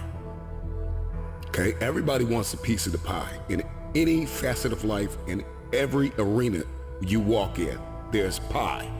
And the thing is that pie doesn't get any bigger. The pie never gets any bigger. It's the disciplined, desperate, dangerous mentality of an individual that says, I'm gonna push whoever I gotta push out of my way to get my piece of the pie. Those are the people that get the pie. Because the pie doesn't get any bigger and the pie does not pursue you. You have to go after it. So whatever it is that you're going after, whatever it is you feel as though you've been destined to do, are you willing to push whoever, whatever, out of your way to get your piece of the pie? So if you're listening to me right now and there's anything in your life that is defeating you, if there's anything in your life that seems like an improbable feat, you gotta smell blood. Once you get that scent like a hound dog, you get that scent, you see what is possible, you see what you are capable of. In the face of adversity, in the face of challenges, in the face of everybody that says you are not enough, you're not tall enough, you're not big enough, you're not wide enough, you're not fast enough, it's in that very moment that the dreams gotta get bigger than the disappointment, than the fear, than the anxiety, than the stress, than the overwhelm. It's got to get bigger, the dream. Once that dream gets bigger and you get a scent for that dream, you start to smell that dream. There's nothing on planet Earth that can stop you. You become armed and dangerous. You are the most dangerous individual on planet Earth. And so an underdog is just somebody who refused to live in the setback. It is a person who rebels against your reality. Your reality of me is that I'm not enough. Your reality of me is that I'm not qualified. Your reality of me is that I'm not quick enough. I'm not fast enough. I'm not tall enough. I'm not linear enough. This is your reality. My reality of me is that all I have is all I need. I'm coming after everything you said I couldn't have. If you're gonna come back from the setback, the number one thing you have to do is make up your mind that you are no longer going to live in the pain of the past. Pain is inevitable and it is unavoidable. And when we talk about this underdog mentality, the underdog is just a man or a woman who has made up their mind. They are no longer going to live in their setbacks. They are no longer going to live in your reality. Your reality of me says I'm not enough. Your reality of me says I can't do this. Your reality of me says you won't finish today. My reality says all I have is all I need. I'm not living in my setback any longer. I'm moving forward. When we talk about a dog mentality, the dog scrambles, the dog barks, the dog runs after whatever it wants. When a dog is hungry, move out of his way, because it's coming for blood. And the reason why you don't have what you want is because you are not hungry enough. You are gonna have to push, push, push, push, push. 9 times out of 10, the underdog always comes out with the win because the underdog was more hungry. The wolf that is on the hill is never as hungry as the wolf that is climbing the hill. The underdog is still trying to prove himself. The underdog is still trying to tell the world, I can do this. And the underdog is an individual who refuses to live in the dark. People tell me all the time, it's hard to get wealthy. It's hard to grind. It's hard to be focused. How do you even do these speeches? It's hard to stay motivated. It's hard to stay broke. It's hard to stay depressed. It's hard to stay governed by anxiety. It's hard to be inconsistent. It's hard not to have daily disciplines. It's hard not to believe in yourself. It's hard to be broke. It's hard to be poor. It's hard. It's all hard. So choose your heart. You either gonna work for it, or you're gonna sit there and let life knock you down and dare you to get back up. It's hard to practice perseverance. It's hard to practice compassion and forgiveness. It's hard to set personal goals. It's hard to take care of yourself. It's hard to be broke. It's hard to live in bitterness and unforgiveness. It's difficult to be jealous of somebody. It's hard to let yourself go. It can be difficult to lay your life down and humble yourself and rid yourself of the disease of ego, pride, and comparison and competition. It's difficult. It's hard to be creative. It's hard to be an introvert. It's hard to be an extrovert. Singleness can be difficult. Marriage can be difficult. Raising your children on your own can be difficult. It's hard to wake up early. It's hard to wake up late. But there's a reward on the other side of waking up early. If you wake up late, you've lost too much daylight. What somebody else did before you woke up, now you only have a fraction of the day to get it done. There's a reward on the other side of one pain, and there is regret on the other side of the other pain. And if you're going to win the reward, you're going to have to persevere. You're going to need endurance. You're going to need to be consistent. And on the other end of the pendulum, there is the pain of regret, where you did nothing because you were afraid you would make a mistake. The pain of regret will hurt you. So choose your heart. Make a decision.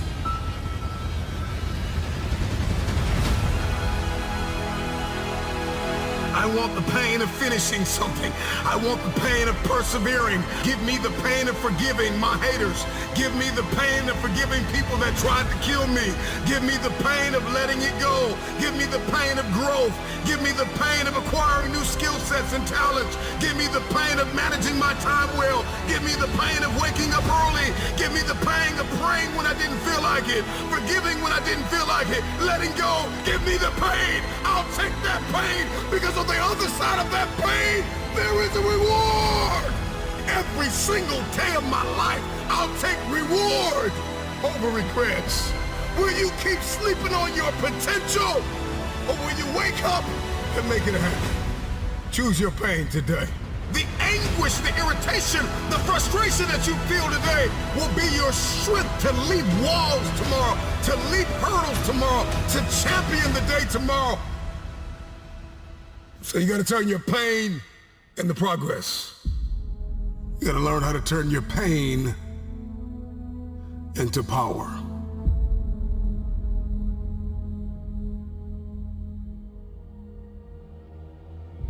Consider this your wake-up call. What most people fail to realize is that pain is inevitable and it is unavoidable. There is no path in life without pain. Whatever it is that you're going after, whoever it is that you've been destined to become, you cannot have it. You will not become it without pain. You will face challenges and difficulties and giants, regardless if you are single, if you are married, if you are a stay-at-home mom, a stay-at-home father, if you are an entrepreneur, if you're working a 9 to 5, if you're an educator, if you are an athlete, if you are a musician, a singer, a producer, it doesn't matter who you are, what you are doing, pain is inevitable. If I'm gonna hurt like this, if I'm gonna bleed like this, if I'm gonna cry like this, let me cry because I'm in the best shape of my life. Let me cry because I'm conditioned to weather the uphill war. Let me cry because I'm building my relationship. I'm building my business. I'm building my legacy. Let me cry because it hurt, but there is a reward on the other end of my pain. Let me cry tears because I passed the test, because I gave it everything I had. Choose your heart. Everything in life comes with hardship. Make a decision. At some juncture, you will encounter pain. And the moment that you get acquainted with pain, you get acquainted with hardship, you realize that no matter what you do, no matter how much you study, no matter how much you plan, you will not be able to avoid a measure of pain. I don't care what it is, losing weight, I don't care what it is, a new eating paradigm, a new relationship paradigm, new thoughts, new behaviors. It doesn't matter what you're after, what you're looking to become. If you don't go to the gym, it's gonna hurt you. If you go to the gym, it's gonna hurt you. Your muscles are gonna tear. But on the other side of that pain, there is a reward. There isn't any regret. You won't regret taking care of your body. On the other side of making those healthy decisions, there is a reward. It's the reward of discipline. It's the reward of longevity. It's the reward of influence. It's the reward of power. Do you want results? Do you want a reward? Or do you want regrets? The decision is yours. It's all hard, so choose your heart. Pain is inevitable and it is unavoidable. Pick your pain.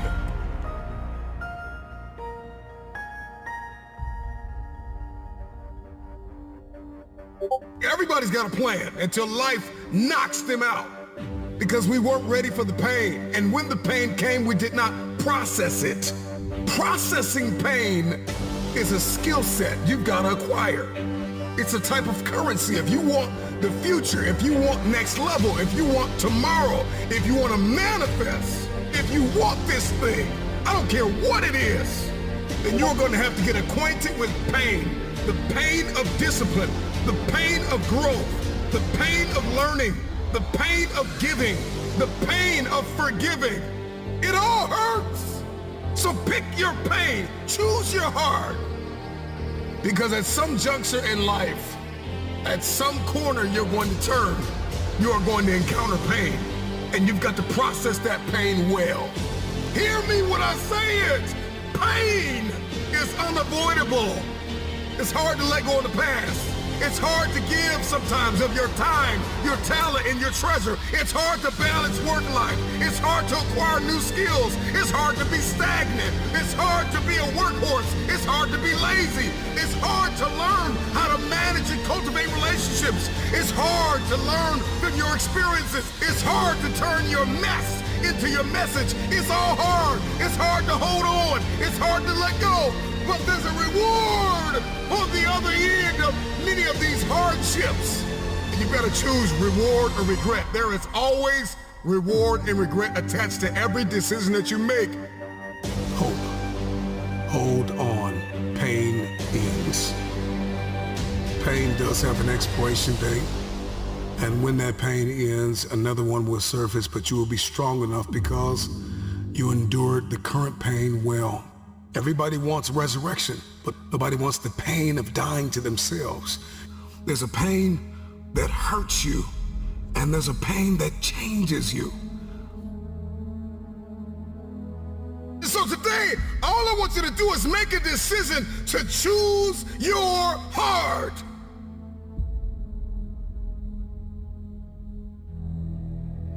Some of you don't even realize you have unfinished business. You need to go back where you left off with a new perspective. Go back to the gym. Go back to the drawing board. Go back to the business. Go back to the relationship. Go back to the burning building. You have unfinished business. All you got to do is show up with a new game plan and a new perspective. You got to finish business. You have unfinished business. You got work to do. Perspective is everything. Let's go. I need you to hear me loud and clear. How you see this thing is everything. You cannot change the past, but you can change your perspective about it.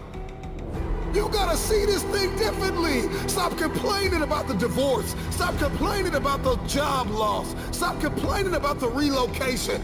Your viewpoint is your advantage. Thank you for breaking up with me. Here's what you did. You opened up another opportunity for somebody else to come into my life. Thank you for firing me. You gave me an opportunity to explore entrepreneurship. I'm not bitter, I'm better. Perspective is what changes the game.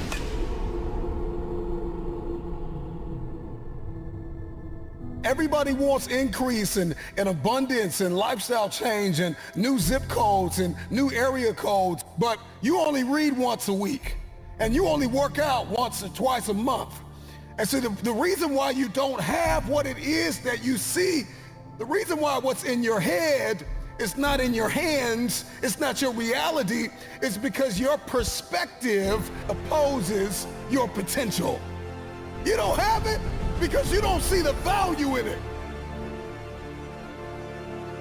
If you believe you've been called to be the difference maker, the game changer, the disruptor, the person that comes into a room and commands the atmosphere, if you believe you've been called to be necessary and not grossly irrelevant, then everything you do, everything you see, everything rises and falls on your perspective, your perception, your viewpoint. How do you see this thing? What happens when your perspective, your perception diametrically opposes your reality? If you are going to give and grow and evolve and attain and become, everything rises and falls on your viewpoint. Show me somebody that hates to work out, and I'll show you a man that almost lost his life, and the doctor said, if you don't work out, you'll die. One sees it as cumbersome. One sees it as a problem. Another one sees it as a privilege.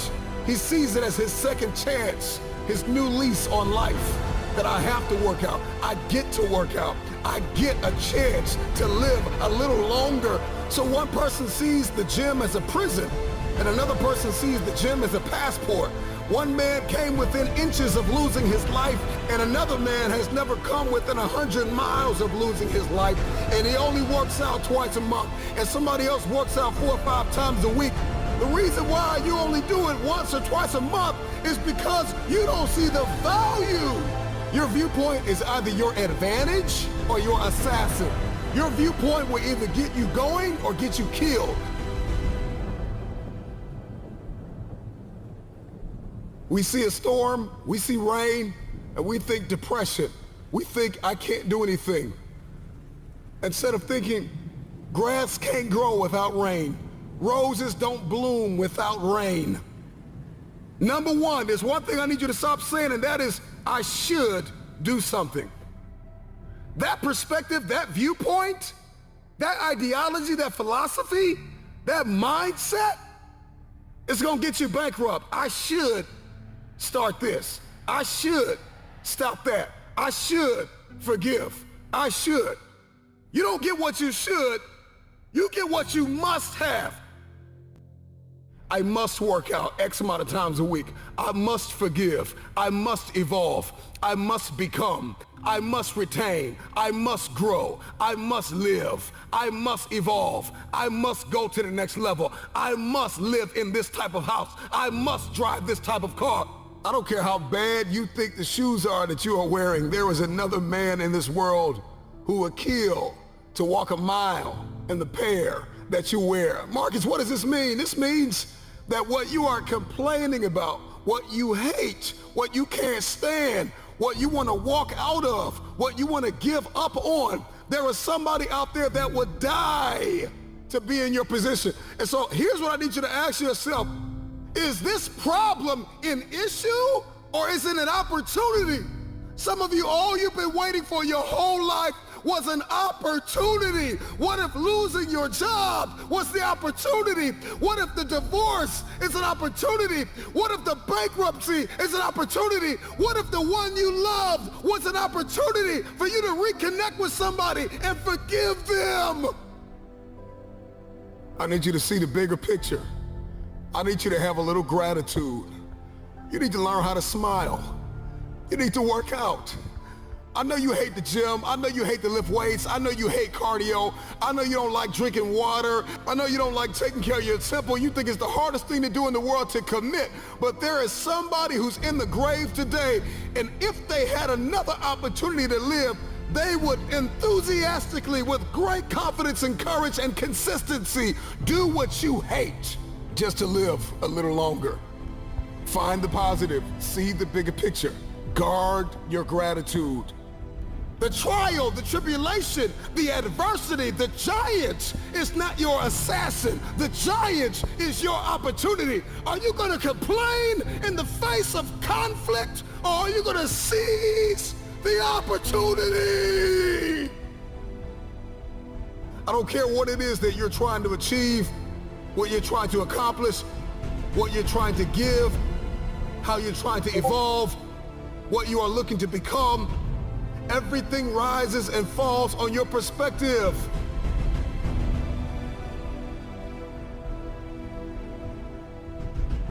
Stop complaining about the jealousy and the envy and the backbiting and the person that gave up on you and the person that wasn't present and the person that lied to you and the person that attempted to manipulate and control. I'm not weary, I'm wiser. I'm not toxic, I'm triumphant. I see this thing differently. This season that you've entered into did not come to break you. It came to build you into the man or woman God has destined you to be. Change your perspective.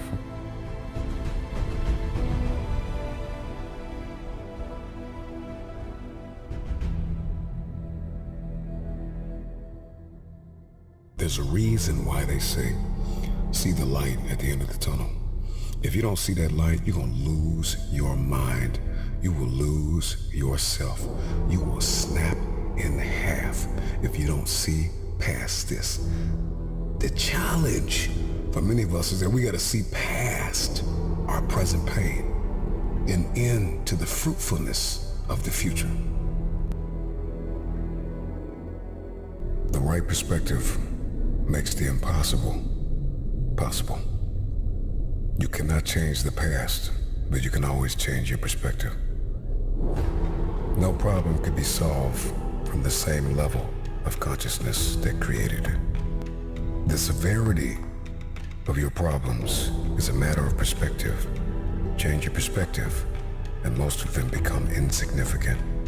Some of them will no longer exist as problems, but opportunities. The right perspective is the instrument you need, the tool you need. It's a discipline, it's an advantage. If you change the way you look at things, then the things that you see will change.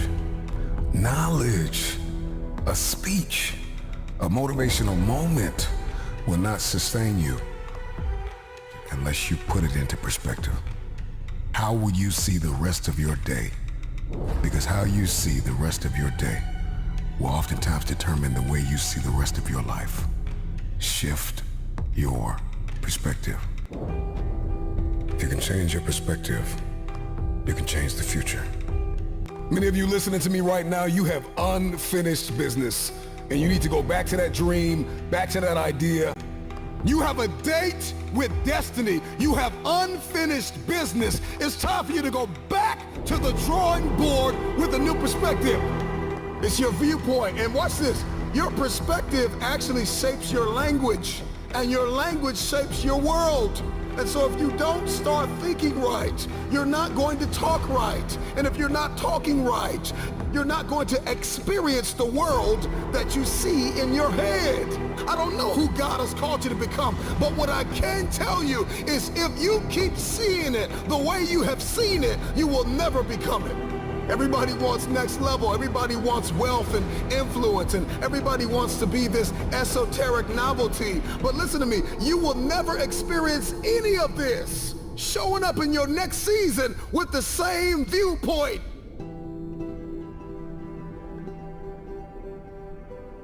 The right perspective makes the impossible possible.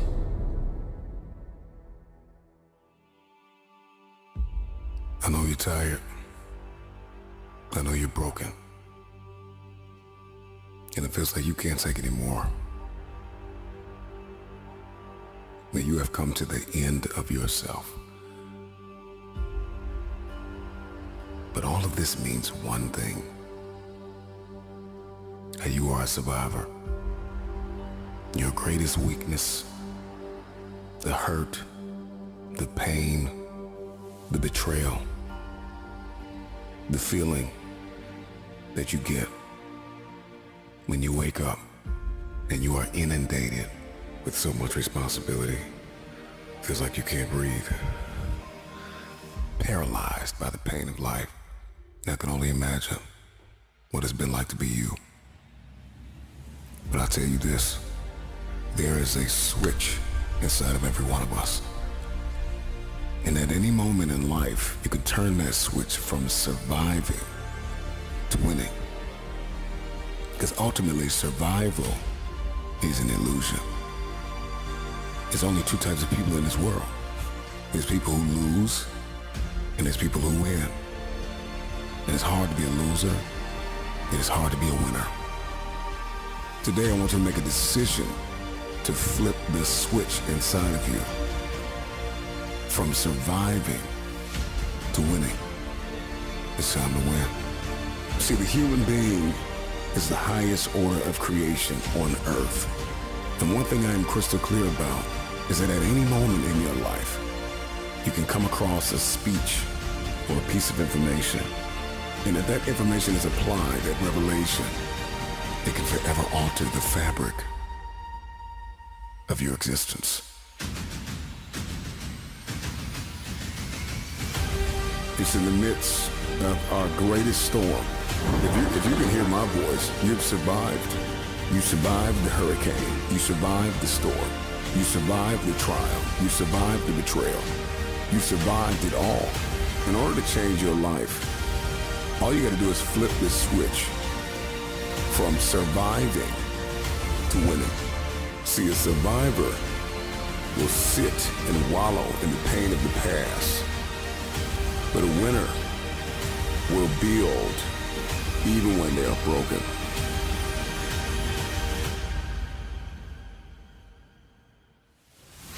I may be weak, I may be hurting, I may have pains, I may have been down, but I am not out. I am getting out of this hole. Today, I'm getting out of the pit of misery and into my destiny. Your pain is not bigger than your purpose. And even though you have been crushed in this very moment, you still have your calling. Flip the switch from weakness to winning, from hurting to conquering, from losing to champion.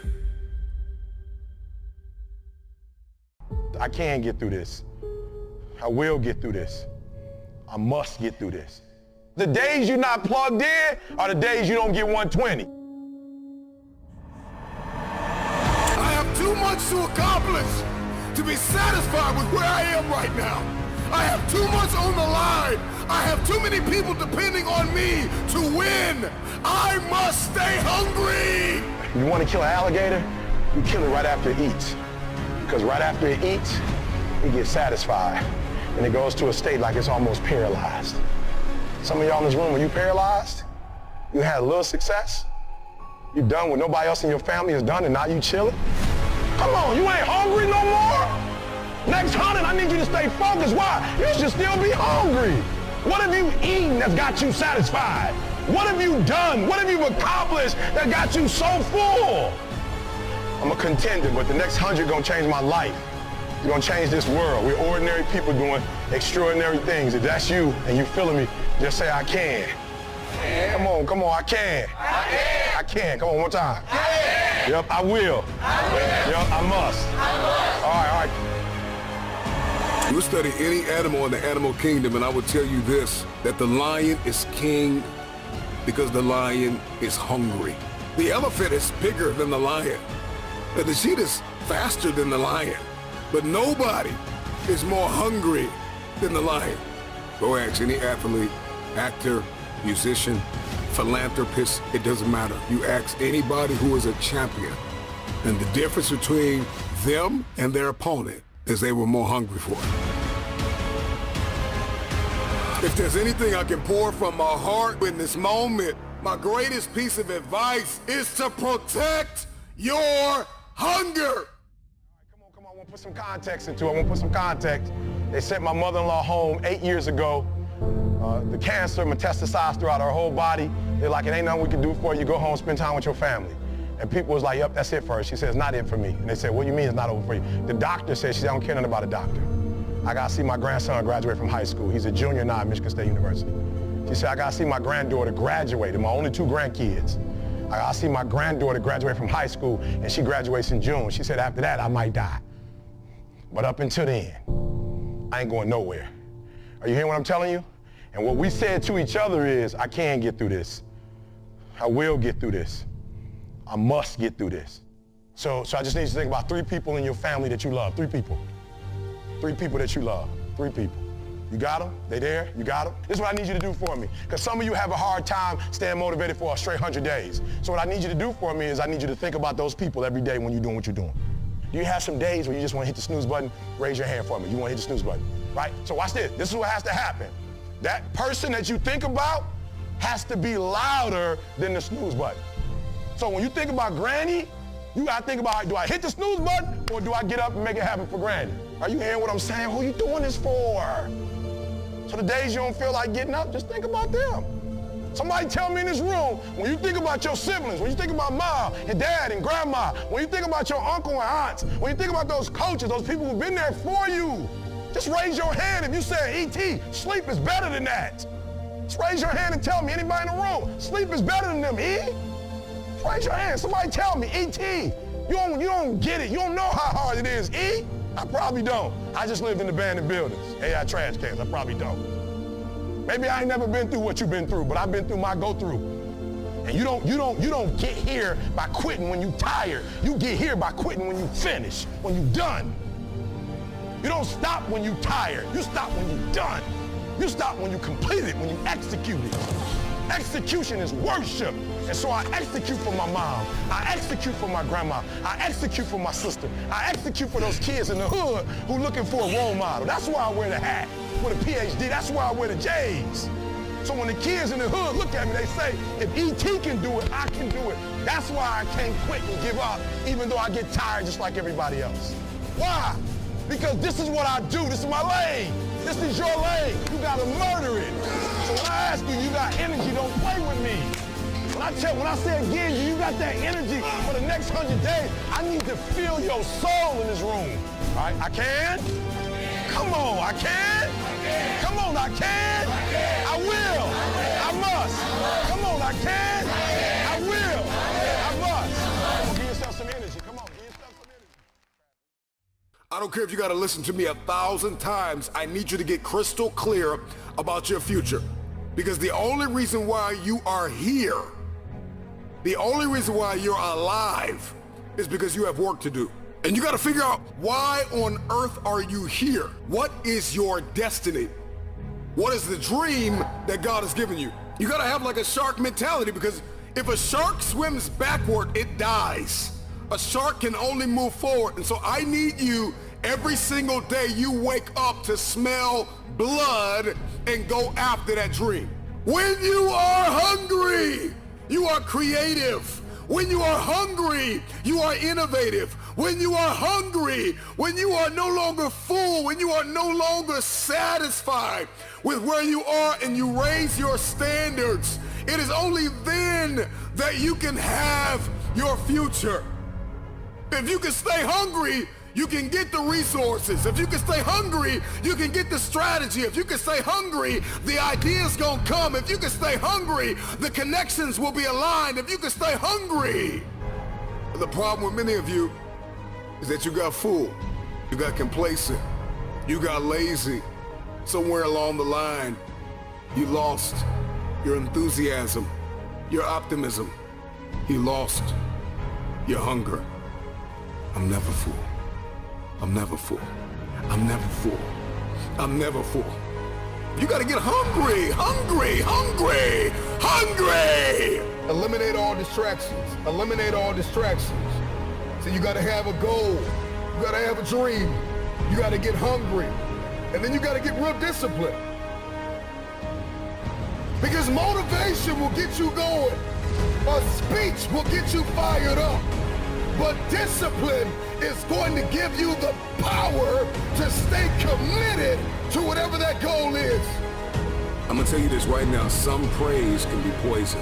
It keeps you locked in a state of paralysis, and you shining trophies from the past.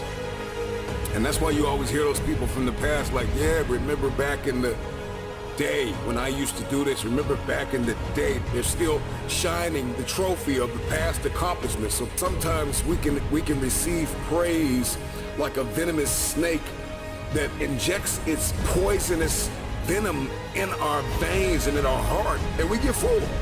We get real full. You gotta be hungry for your dream. You gotta be hungry for your next level. You gotta be hungry for connection and alignment. You have to be hungry to fulfill your destiny.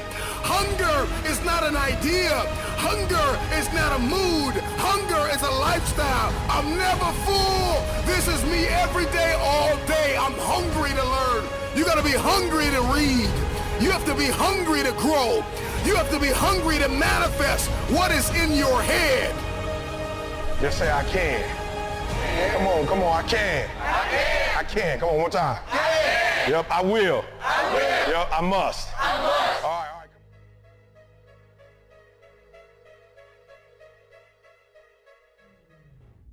There is a light inside of every one of us, an ember that burns and begs us to become more than what we have ever been. This is the flicker of creativity, the spark of an idea, the outline of a design. You gotta make it happen. Can't nobody else do it for you. You're in charge of your it.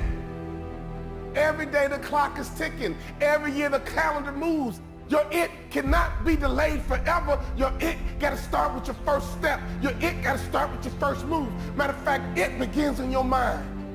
It is your dreams. It is your purpose. It is your future. There are three types of people in this world. There are people who watch things happen. There are people who wonder what happened. And there are people who make things happen.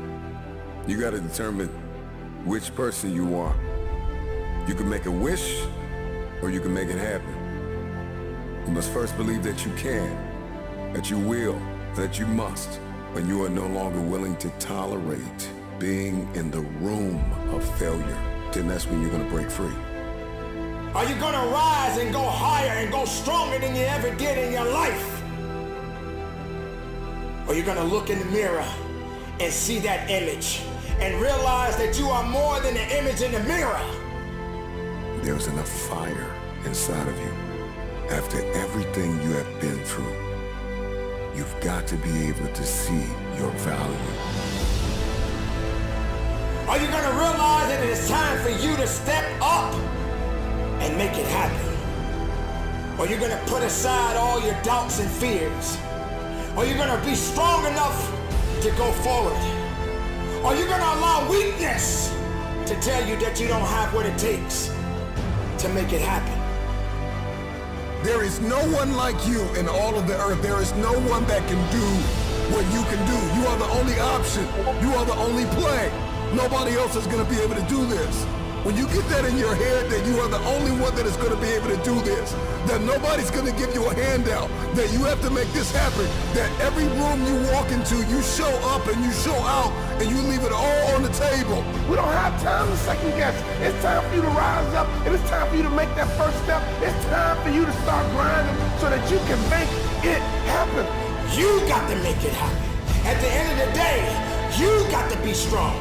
At the end of the day, you got to push forward. You got to fight forward. You got to make it happen. You must accept this truth, that you were born for such a time as this, and that at this very moment, all you have is all you need. Make it happen.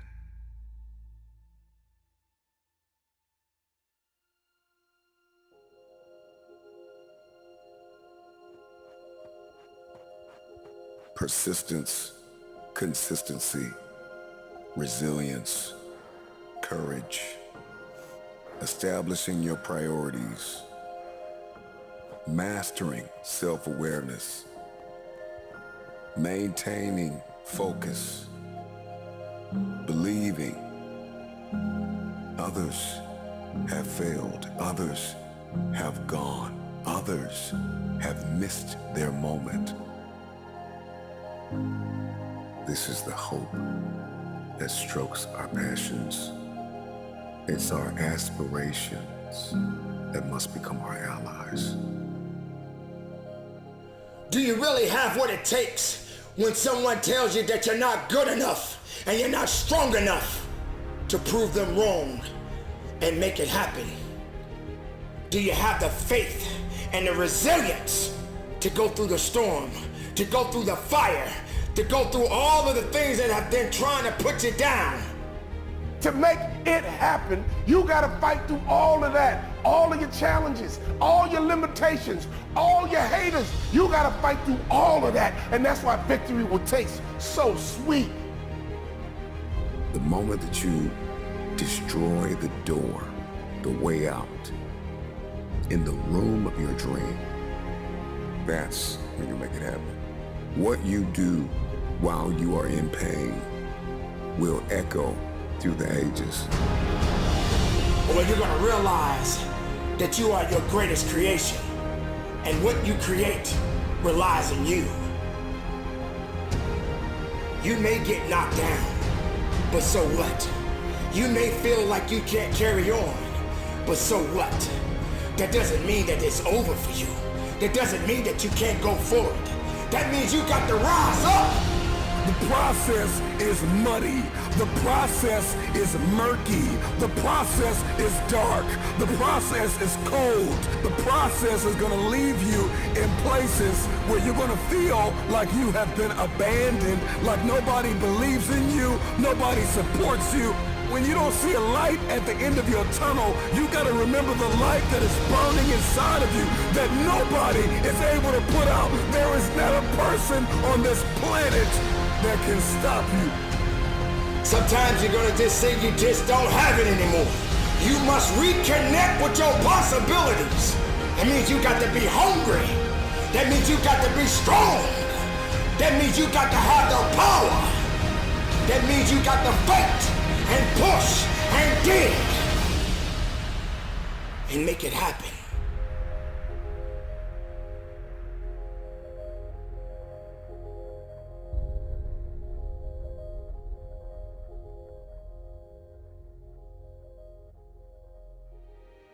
Nobody cares until you make it happen. What if you worked hard for it daily? What if you stop listening to the wrong people and start listening to the right people and let their voice be louder? People that love you's voice gotta be louder. People that care about you, their voice gotta be louder. People that want you to succeed, their voice has got to be louder, but can't nobody's voice be louder than yours. You gotta understand what voice to listen to. You might be hanging on by a thread right now, burned out, on the verge of dropout, but I need you to take a moment and garner up all the belief that you have left in yourself and in the idea of what is possible to make this thing happen. It's those who are not dating the idea, but married to the reality that they are the only option. But until you understand that it's up to you, it is up to you to make it happen, then nothing will move. Nothing can happen. Don't depend on other people to give you permission. You have the power to make it happen. So move, push, make moves, and go forward. Be strong enough, be willing enough, and make it happen for you. Opportunity is everywhere, but I need you to grow up and be ready for this opportunity. Maturity is knocking. Wisdom is knocking. You are stronger now. You are wiser now. It's time for you to answer the call with your chest stuck out. It's time for you to answer the call with your head held high. Will you keep delaying a better life? You gonna keep letting everybody pass you by? Why not you? Come on, why not you? No sunrise without a sunset. There are no roses without rain. If you can remember that, then you will always see adversity as advantage and obstacle as opportunity. Know this, that your process may be messy, but your mess will become your message. You can't just stay still. You can't just stay neutral. You have to continue to evolve. But you gotta rise up right now, and you gotta understand that you are powerful, and you gotta focus on your it. You can, you will, you must never give up. The moves that you make will echo throughout the ages as there is a generation of people who are attached to your why. And if you don't succeed, they'll never believe. So make it happen.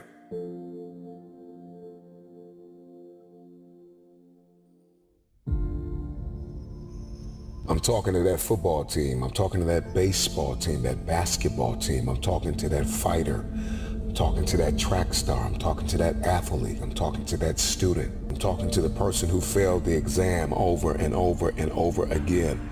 I'm talking to that individual who feels as though all hope is lost, who feels as though they gave it their all. If you are still alive, you've got something left. You still think failure is final.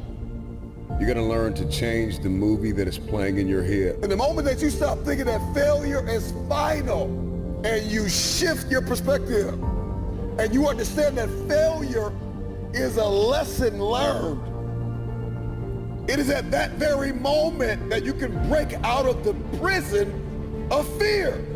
Because this is what happens when we fail. When we fall, fear creeps in. Fear sedates us. Fear immobilizes us. Fear tells us that we're inflexible. We're incapable. Fear tells us that we're irresponsible. Fear tells us that we don't want it bad enough. Fear imprisons us. I'm getting out of this place. You can't hold me here any longer. Fear says if you get up now and you try it again, you'll fail again. So stay here with me. Fear is moody and resentful and lazy and self-condemning. And your future hinges on these two words. If you will listen, these two words can be your passport out of the prison of fear. If nobody has told you this, let me tell you now. I know you failed, but get up. I know it hurts, but get up. One of the things you are going to have to do is get the image of failure out of your head. Stop meditating on the mess up and see yourself walking in the mastery of this thing. If you want your future, get up now. Get up, get up, get up, get up, get up. I know you're bleeding, but get up. I know it hurt, but get up. I know you disappointed people that believed in you, but get up and try again, try again, try again. Right where you are, I want you to see it differently. And this time you understand where your weaknesses are. This time you understand your vulnerabilities. I need you to see this thing. You gotta see this thing. Failure is not final. If you can see failure differently, then the whole game changes. Now the world is your classroom because now you're seeing failure differently. If you're gonna get up and try this thing again, 4 things you gotta know right now. Hear me loud and clear. Snap out of it. Snap out of it, snap out of it, snap out of it, snap out of it. Stop telling yourself you're not good enough. Stop telling yourself you don't have what it takes. Snap out of it, snap out of it. Stop telling yourself you will fail if you try again. Snap out of it. Get up and give it everything you have. A lot of us don't get up and try again because we keep playing the failure over again and again and again. And this is why you continue to fail, because that's all you see. And the moment that you change the motion picture in your head and you see something different, now you no longer see the mess, you no longer see the madness, you no longer see the trauma, you see the triumph, you see what is possible, you see that you have what it takes because you saw where you failed, and now you can see, okay, now failure positions us to be instructors for the future. You become a better thinker and a better problem solver. Failure spawns creativity, motivation, and tenacity. Show me somebody who has achieved greatness. And if you pull up their past, I promise you'll see some failures and some lessons learned. But what happened? Failure became their instructor. All of these lessons eventually build a level of confidence and self-esteem that you would have never had you not failed.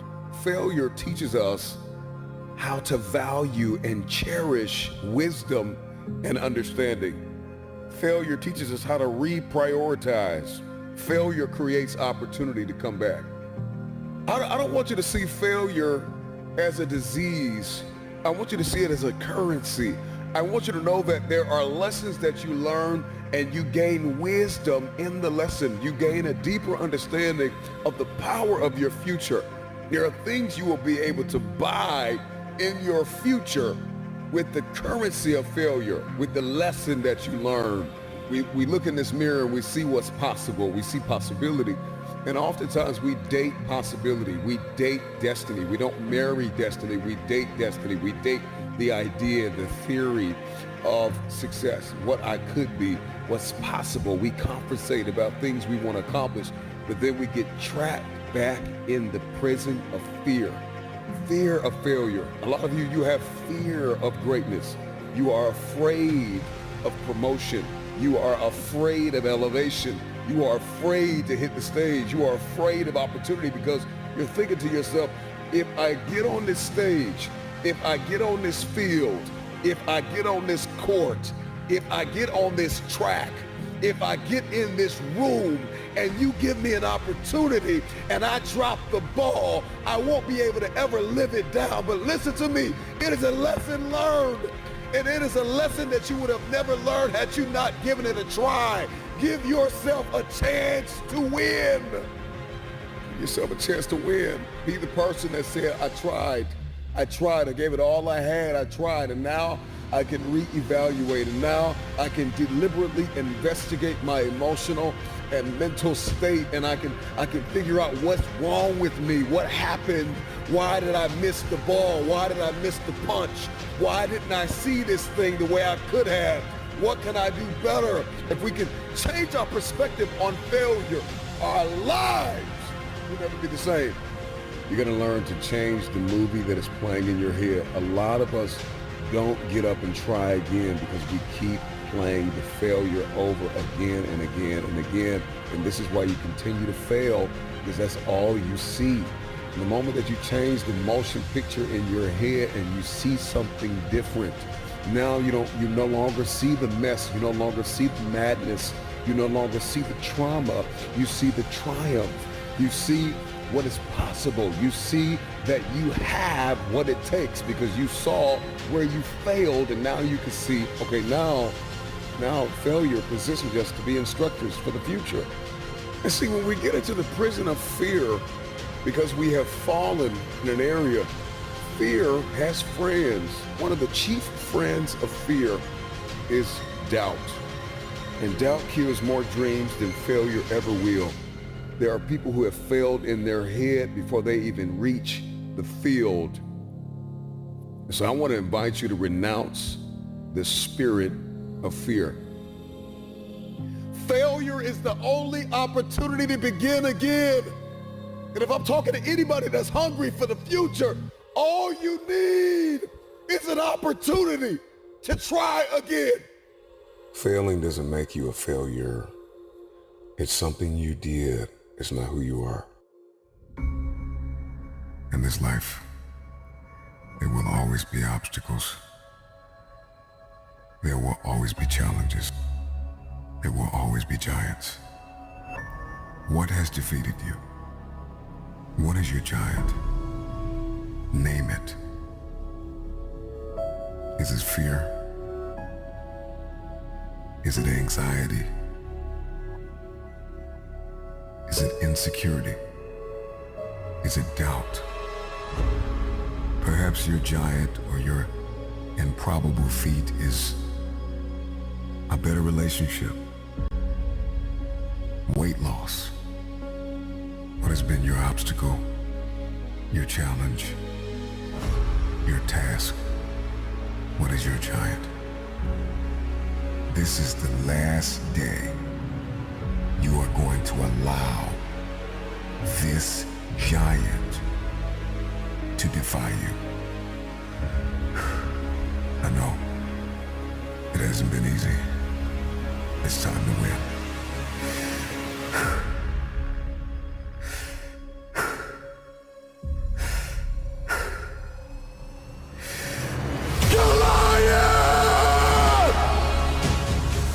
There will be many giants in your life. There will be depression. There will be anxiety. There will be oppression. There will be stress. There will be overwhelm. Will you buckle under the pressure or will you rise to the occasion? The Bible says that David got up and ran into the army of the Philistines. He ran towards the battle. And like an eagle is the only bird that flies into the storm, it is time for you to fly into the next dimension of where you have been called to. What is your dream? What is your idea? What is your assignment? There is a new breed of champions emerging out of the ashes of doubt and fear.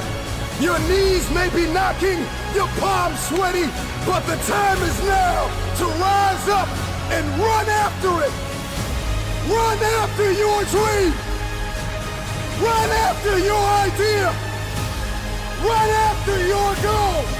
Run after it with everything that you have. You will never have your future until you are fully persuaded that you are a carrier of everything required to fulfill your destiny. If nobody believes in you, you gotta make it up in your mind that all you have is all you need. You are going to need vision. Before you win, you're going to have to see it. I want you to see yourself winning. If you can see it, you can have it.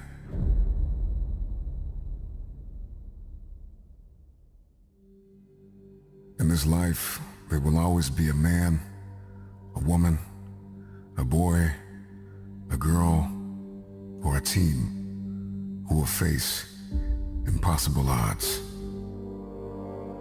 And somehow, through some combination of courage, will, grit, and a mustard seed of faith, they'll manage to overcome. What I love about David is that David was not only one of the youngest, the smallest, the least likely. Not only was David underrated, but his weapon of choice was underrated. And there will be times in life where people will not believe in you, neither what you are carrying. I'm gonna tell you the one thing that separated David from Goliath, and that was his heart for God and God's people. If you are going to defeat your giant, you are going to need heart. You must overcome what lies between the pit of your fears and the summit of your knowledge. Our Goliaths, our challenges, our giants oftentimes meet us in our valley places. It's not on the mountaintop that David fought Goliath, but it's in the valley. I tell you this, the tangible giants in our life are defeated by means that are intangible. If a man can conquer his mindset, if a man can master discipline, then there is nothing he can't win.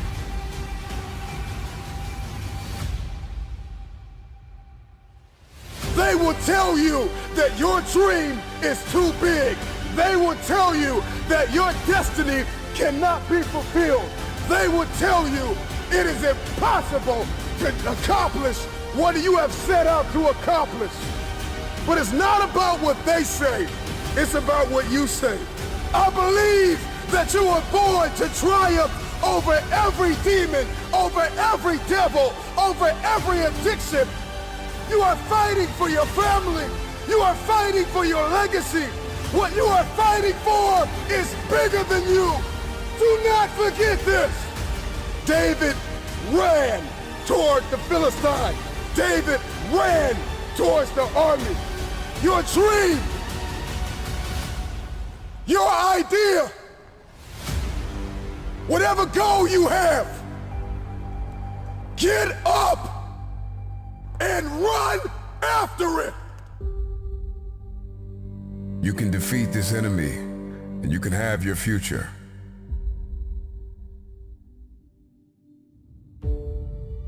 If you're going to defeat this giant, if you're going to win the war, it starts on the battlefield of your mind. This is where the war is won. Over the course of your life, you will discover that the obstacle is the way, that there is great counsel in conflict. We will discover that we are most creative in the midst of adversity. So do not run from your battle, for the battle is a learning experience. You got to overcome fear. The moment that you overcome fear, then your opponent is bankrupt. There's nothing they can do. You're going to have to dispense with fear and with negative self-talk.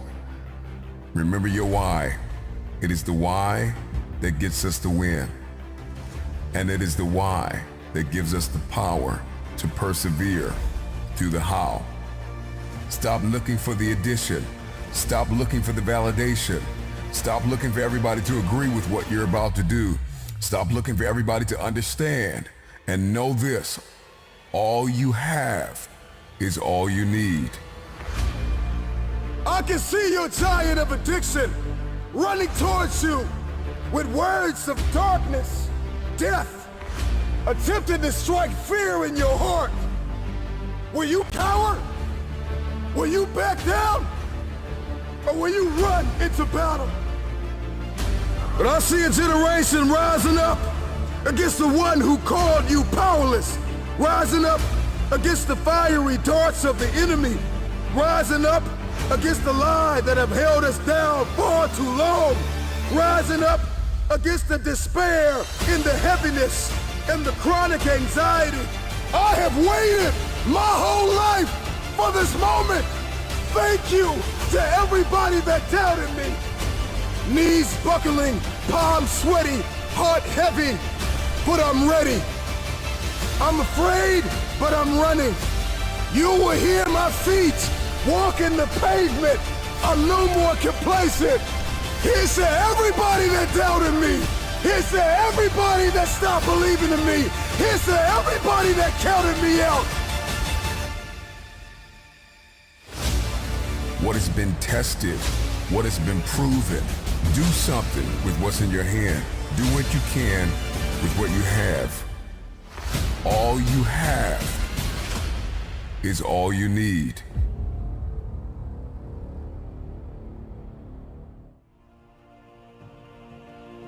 I don't care what the adversity has been. You have two choices. You can be unforgiving, bitter, angry, upset, and be a carrier of grief, or you can choose resilience. You can cope with what happened. You can upload the program of resilience and recover all and get back to the place where you were before the fall. Stop waiting for the storm to pass and ask yourself the question, what can I accomplish in the rain? What can I accomplish in the rain? Who can I become in the rain? There are people all over the world who are depending on you. So our wounds become wisdom. We have a new program. It's called resiliency. The race is not given to the strong nor the swift, but it is given to he that endureth until the end. Life doesn't get any easier. It doesn't get more forgiving. We just get stronger and we get more resilient. One thing we know is that adversity, conflict, trauma does not discriminate. We are all acquainted with pain. I don't care how many times life knocks you down, get back up and tell life, I'm supposed to be here. I belong here. Give me what's mine. When we tackle obstacles, when we face adversity and conflict, it is only then that we find hidden reserves of courage and resilience we didn't even know we had. It's literally only when we face failure that we realize these resources are always there within us. We only need to find them to fulfill our destinies. After life has beaten you and broken you into pieces, resiliency is that gift and ability. It's the discipline to turn those pieces into a work of art. Many of you listening to me know what it's like to lose everything. You know what it's like to hit rock bottom. You know what it's like not to be supported. You know what it's like to be lied on. You know what it's like to experience emotional, relational, and psychological trauma. And it changes you because you don't know what you are made of until you have gone through something. You already know what failure feels like. You already know what it feels like to quit, to stop, to throw in the towel, to sit on the couch, to move to a substance, to put your confidence in some man or some woman, to lay idle. But do you know what it's like to give everything that you have and push and persevere? If you're going to understand the program of resiliency, we are going to have to stop running from difficult times. Stop praying that the storm will pass over you and pray to grow through the storm. Stop going around it, go through it. What you go through, you will grow through. Some fights are not won in the first round. Flat out. And the moment that you get that and you get crystal clear and you accept the fact that there are some giants that you will not defeat in the first round. You need endurance. You need stamina to reach some goals. You're not going to hit the million with the first investment. You're not going to hit the home run always at first swing. But resiliency says, I belong here and I deserve another shot. I want my opportunity. Give me my opportunity. It's your reaction to adversity, not adversity itself, that determines how your life story will develop. Rock bottom is the solid foundation to build the future. And you've lost everything. You have everything you need. Resiliency says, I tried and I failed. Resiliency has its own mentality. The program of resiliency says, I tried and I failed, I tried and I failed, I tried and I failed, I tried and I failed again. I'm gonna start again, and I'm not waiting till Monday. I'm gonna start right now. I tried again and again, and I succeeded. See, what a lot of people don't know is that the movie, The Matrix, is more of a documentary than it is a movie. See, anytime Neo needed to accomplish something, they would just simply upload the program. If he needed to know Taekwondo, if he needed to know karate, if he needed to speak a different language, he would literally just upload the program to Neo's consciousness. Well, life works the same. There is a program. We all run programs. And it doesn't matter if you're at the county fair. It doesn't matter if you're at the family cookout. It doesn't matter if you're at home watching a movie in the basement or on vacation with your wife or your husband. We're all running a program. And you have default settings within your subconscious. And many of us deal with laziness. Many of us deal with anger. Many of us deal with frustration. And these are different programs that we run.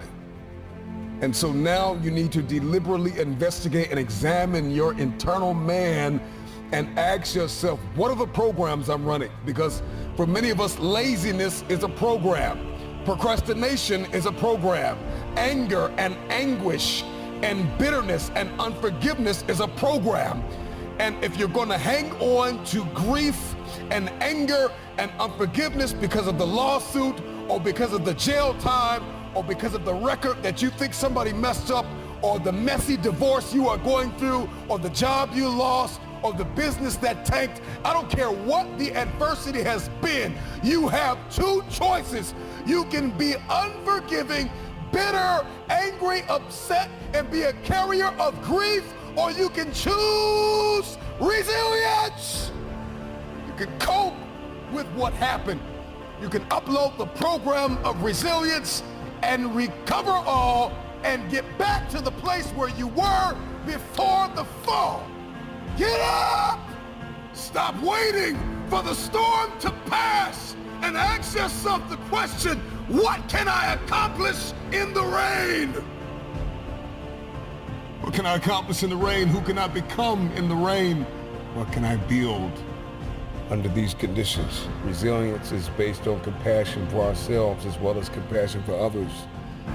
The future is hinged on your resiliency. Your family is depending on you to put in the work. Your friends, your circles of influence, your mentors. There are people all over the world who are depending on you. So our wounds become wisdom because our perspective. We have a new program. It's called resiliency. Are you willing to lose sleep? Are you willing to put the work in? Are you fully persuaded? Are you determined? I don't care how many times life knocks you down. Get back up and tell life, I'm supposed to be here. I belong here. Give me what's mine. When we tackle obstacles, when we face adversity and conflict, it is only then that we find hidden reserves of courage and resilience we didn't even know we had. It's literally only when we face failure that we realize these resources were always there within us. We only need to find them to fulfill our destinies.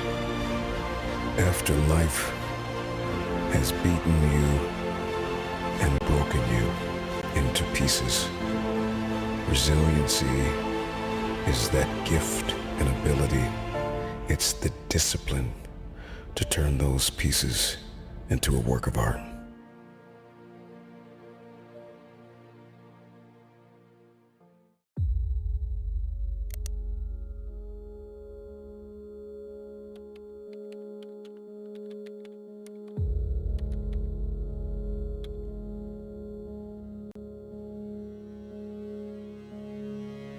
Sounds like you're having a tough time. I've been there, so I kind of know what you're talking about. I've been in the ever-cycling vortex of self-doubt, anxiety, frustration. It's no good. Trust me, I know.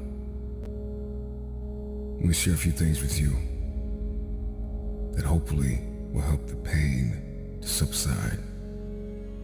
You can read them if you want. You can read them again later if you feel like it. But honestly, man, if I spend all this time typing this out to you, and you don't allow it to be a tinder to your fire, well, you're just letting us both down. And you don't have to do that. You don't have to do anything. But you get to choose. I'm gonna give you 4 rules that if you can obey, if you can make these rules a command, I believe not only will the pain subside, but perhaps transformation could take place on the inside. Rule number 1, there are no more 0 days. What is a 0 day? A 0 day is when you don't do a single solitary thing towards whatever your dream or goal is in this life. So I want you to make a conscious decision that there will be no more 0 days. I'm not saying you gotta kill yourself, but the point I'm trying to make is that you need to promise yourself that your new program, your new system, will be a life lived of no more 0 days. This means that when the day is over and you look up and it's 11:58 at night, you did something. No more 0 days. I mean, I don't care if it was 1 push-up, 1 sit-up, 1 page of the book. You feel me? But just make a decision that there will be no more 0 days. You see, when you're in the vortex of being bummed and you are trapped in the pattern of self-sabotaging behavior, you get used to it. And the only way you are going to break out is with a massive string of consistent non-0 days. That's rule number 1. Rule number 2 is that you are going to have to be grateful to the 3 U's. Call it mumbo jumbo if you want to. Newsflash, the 3 U's are the past you, the present you, and the future you. And if you want to love somebody and have someone to love you back, rule number 2 is that you are going to have to be Unplug, unplug, unplug, unplug. Get up, get up, get up, get up, get up.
I know you're bleeding.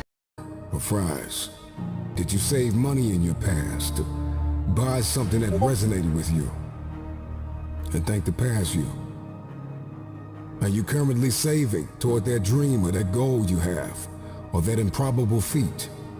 Then you need to be grateful for the present you. The last part of the 3 U's is you gotta love your future self. You gotta do your future self a favor. I know you might be tired, you may be addicted to a video game or a television series. Not today, present self. This one's for future me. No PlayStation, no Xbox, no distraction. I don't care if it's one more push-up or one more sit-up or one more page in the book. You see the cycle of doing something for someone else, future you, and thanking someone for the good in your life, past you, is the key to building gratitude and productivity. Don't doubt me. Over time, you should spread that gratitude to others who have helped you on your path. Rule number 3, you are gonna have to forgive yourself. I mean it. Maybe you have all the know-how, the money, the ability, strength, and talent to do whatever you want to do. But let's say you still don't do it. Now you're gonna give yourself a tough time for not doing what you need to do. Pick your head up. Being disappointed in yourself causes you to be less productive. If you can forgive yourself, you can be healed from the past, equipped for the present, and cast vision for the future. You owe you. Forgive you, and get on with the rest of your life. Rule number 4 is the easiest, and it's 3 words. Exercise and books. That's it. Pretty standard advice, but when you exercise daily, you actually get smarter. You get crystal clear about the road ahead. When you exercise, you position yourself to win the war. When you exercise and you push yourself, you will test the limitations of your soul, and you will become crystal clear, both internally and externally, that all you have is all you need. As for books, almost everything we've ever thought or felt or gone through or wanted to know how to do has been figured out by someone else. So get some books. Read 7 Habits of Highly Successful People. Read Emotional Intelligence. Read From Good to Great. Read Thinking Fast and Slow. Read books that will help you understand. Read books that will get you crystal clear on your future. Read the Bodyweight Fitness Reddit and incorporate it into your workouts. Reading gets you to the next level faster. One last piece of advice though. If you wake up tomorrow and you can't remember the 4 rules, I just laid it out for you. Read this again. Watch this video again. Don't forget, 90 days as much as you can. The 3 U's, gratitude and favor, forgiveness, exercise, and books. This is how you can dominate and get an unfair competitive advantage in the marketplace and in the game of life. And this is the road to self-improvement, physically, emotionally, mentally. You got this, man. No more 0 days.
there is a light inside of every one of us, an ember that burns and begs us to become more than what we have ever been. It's our aspiration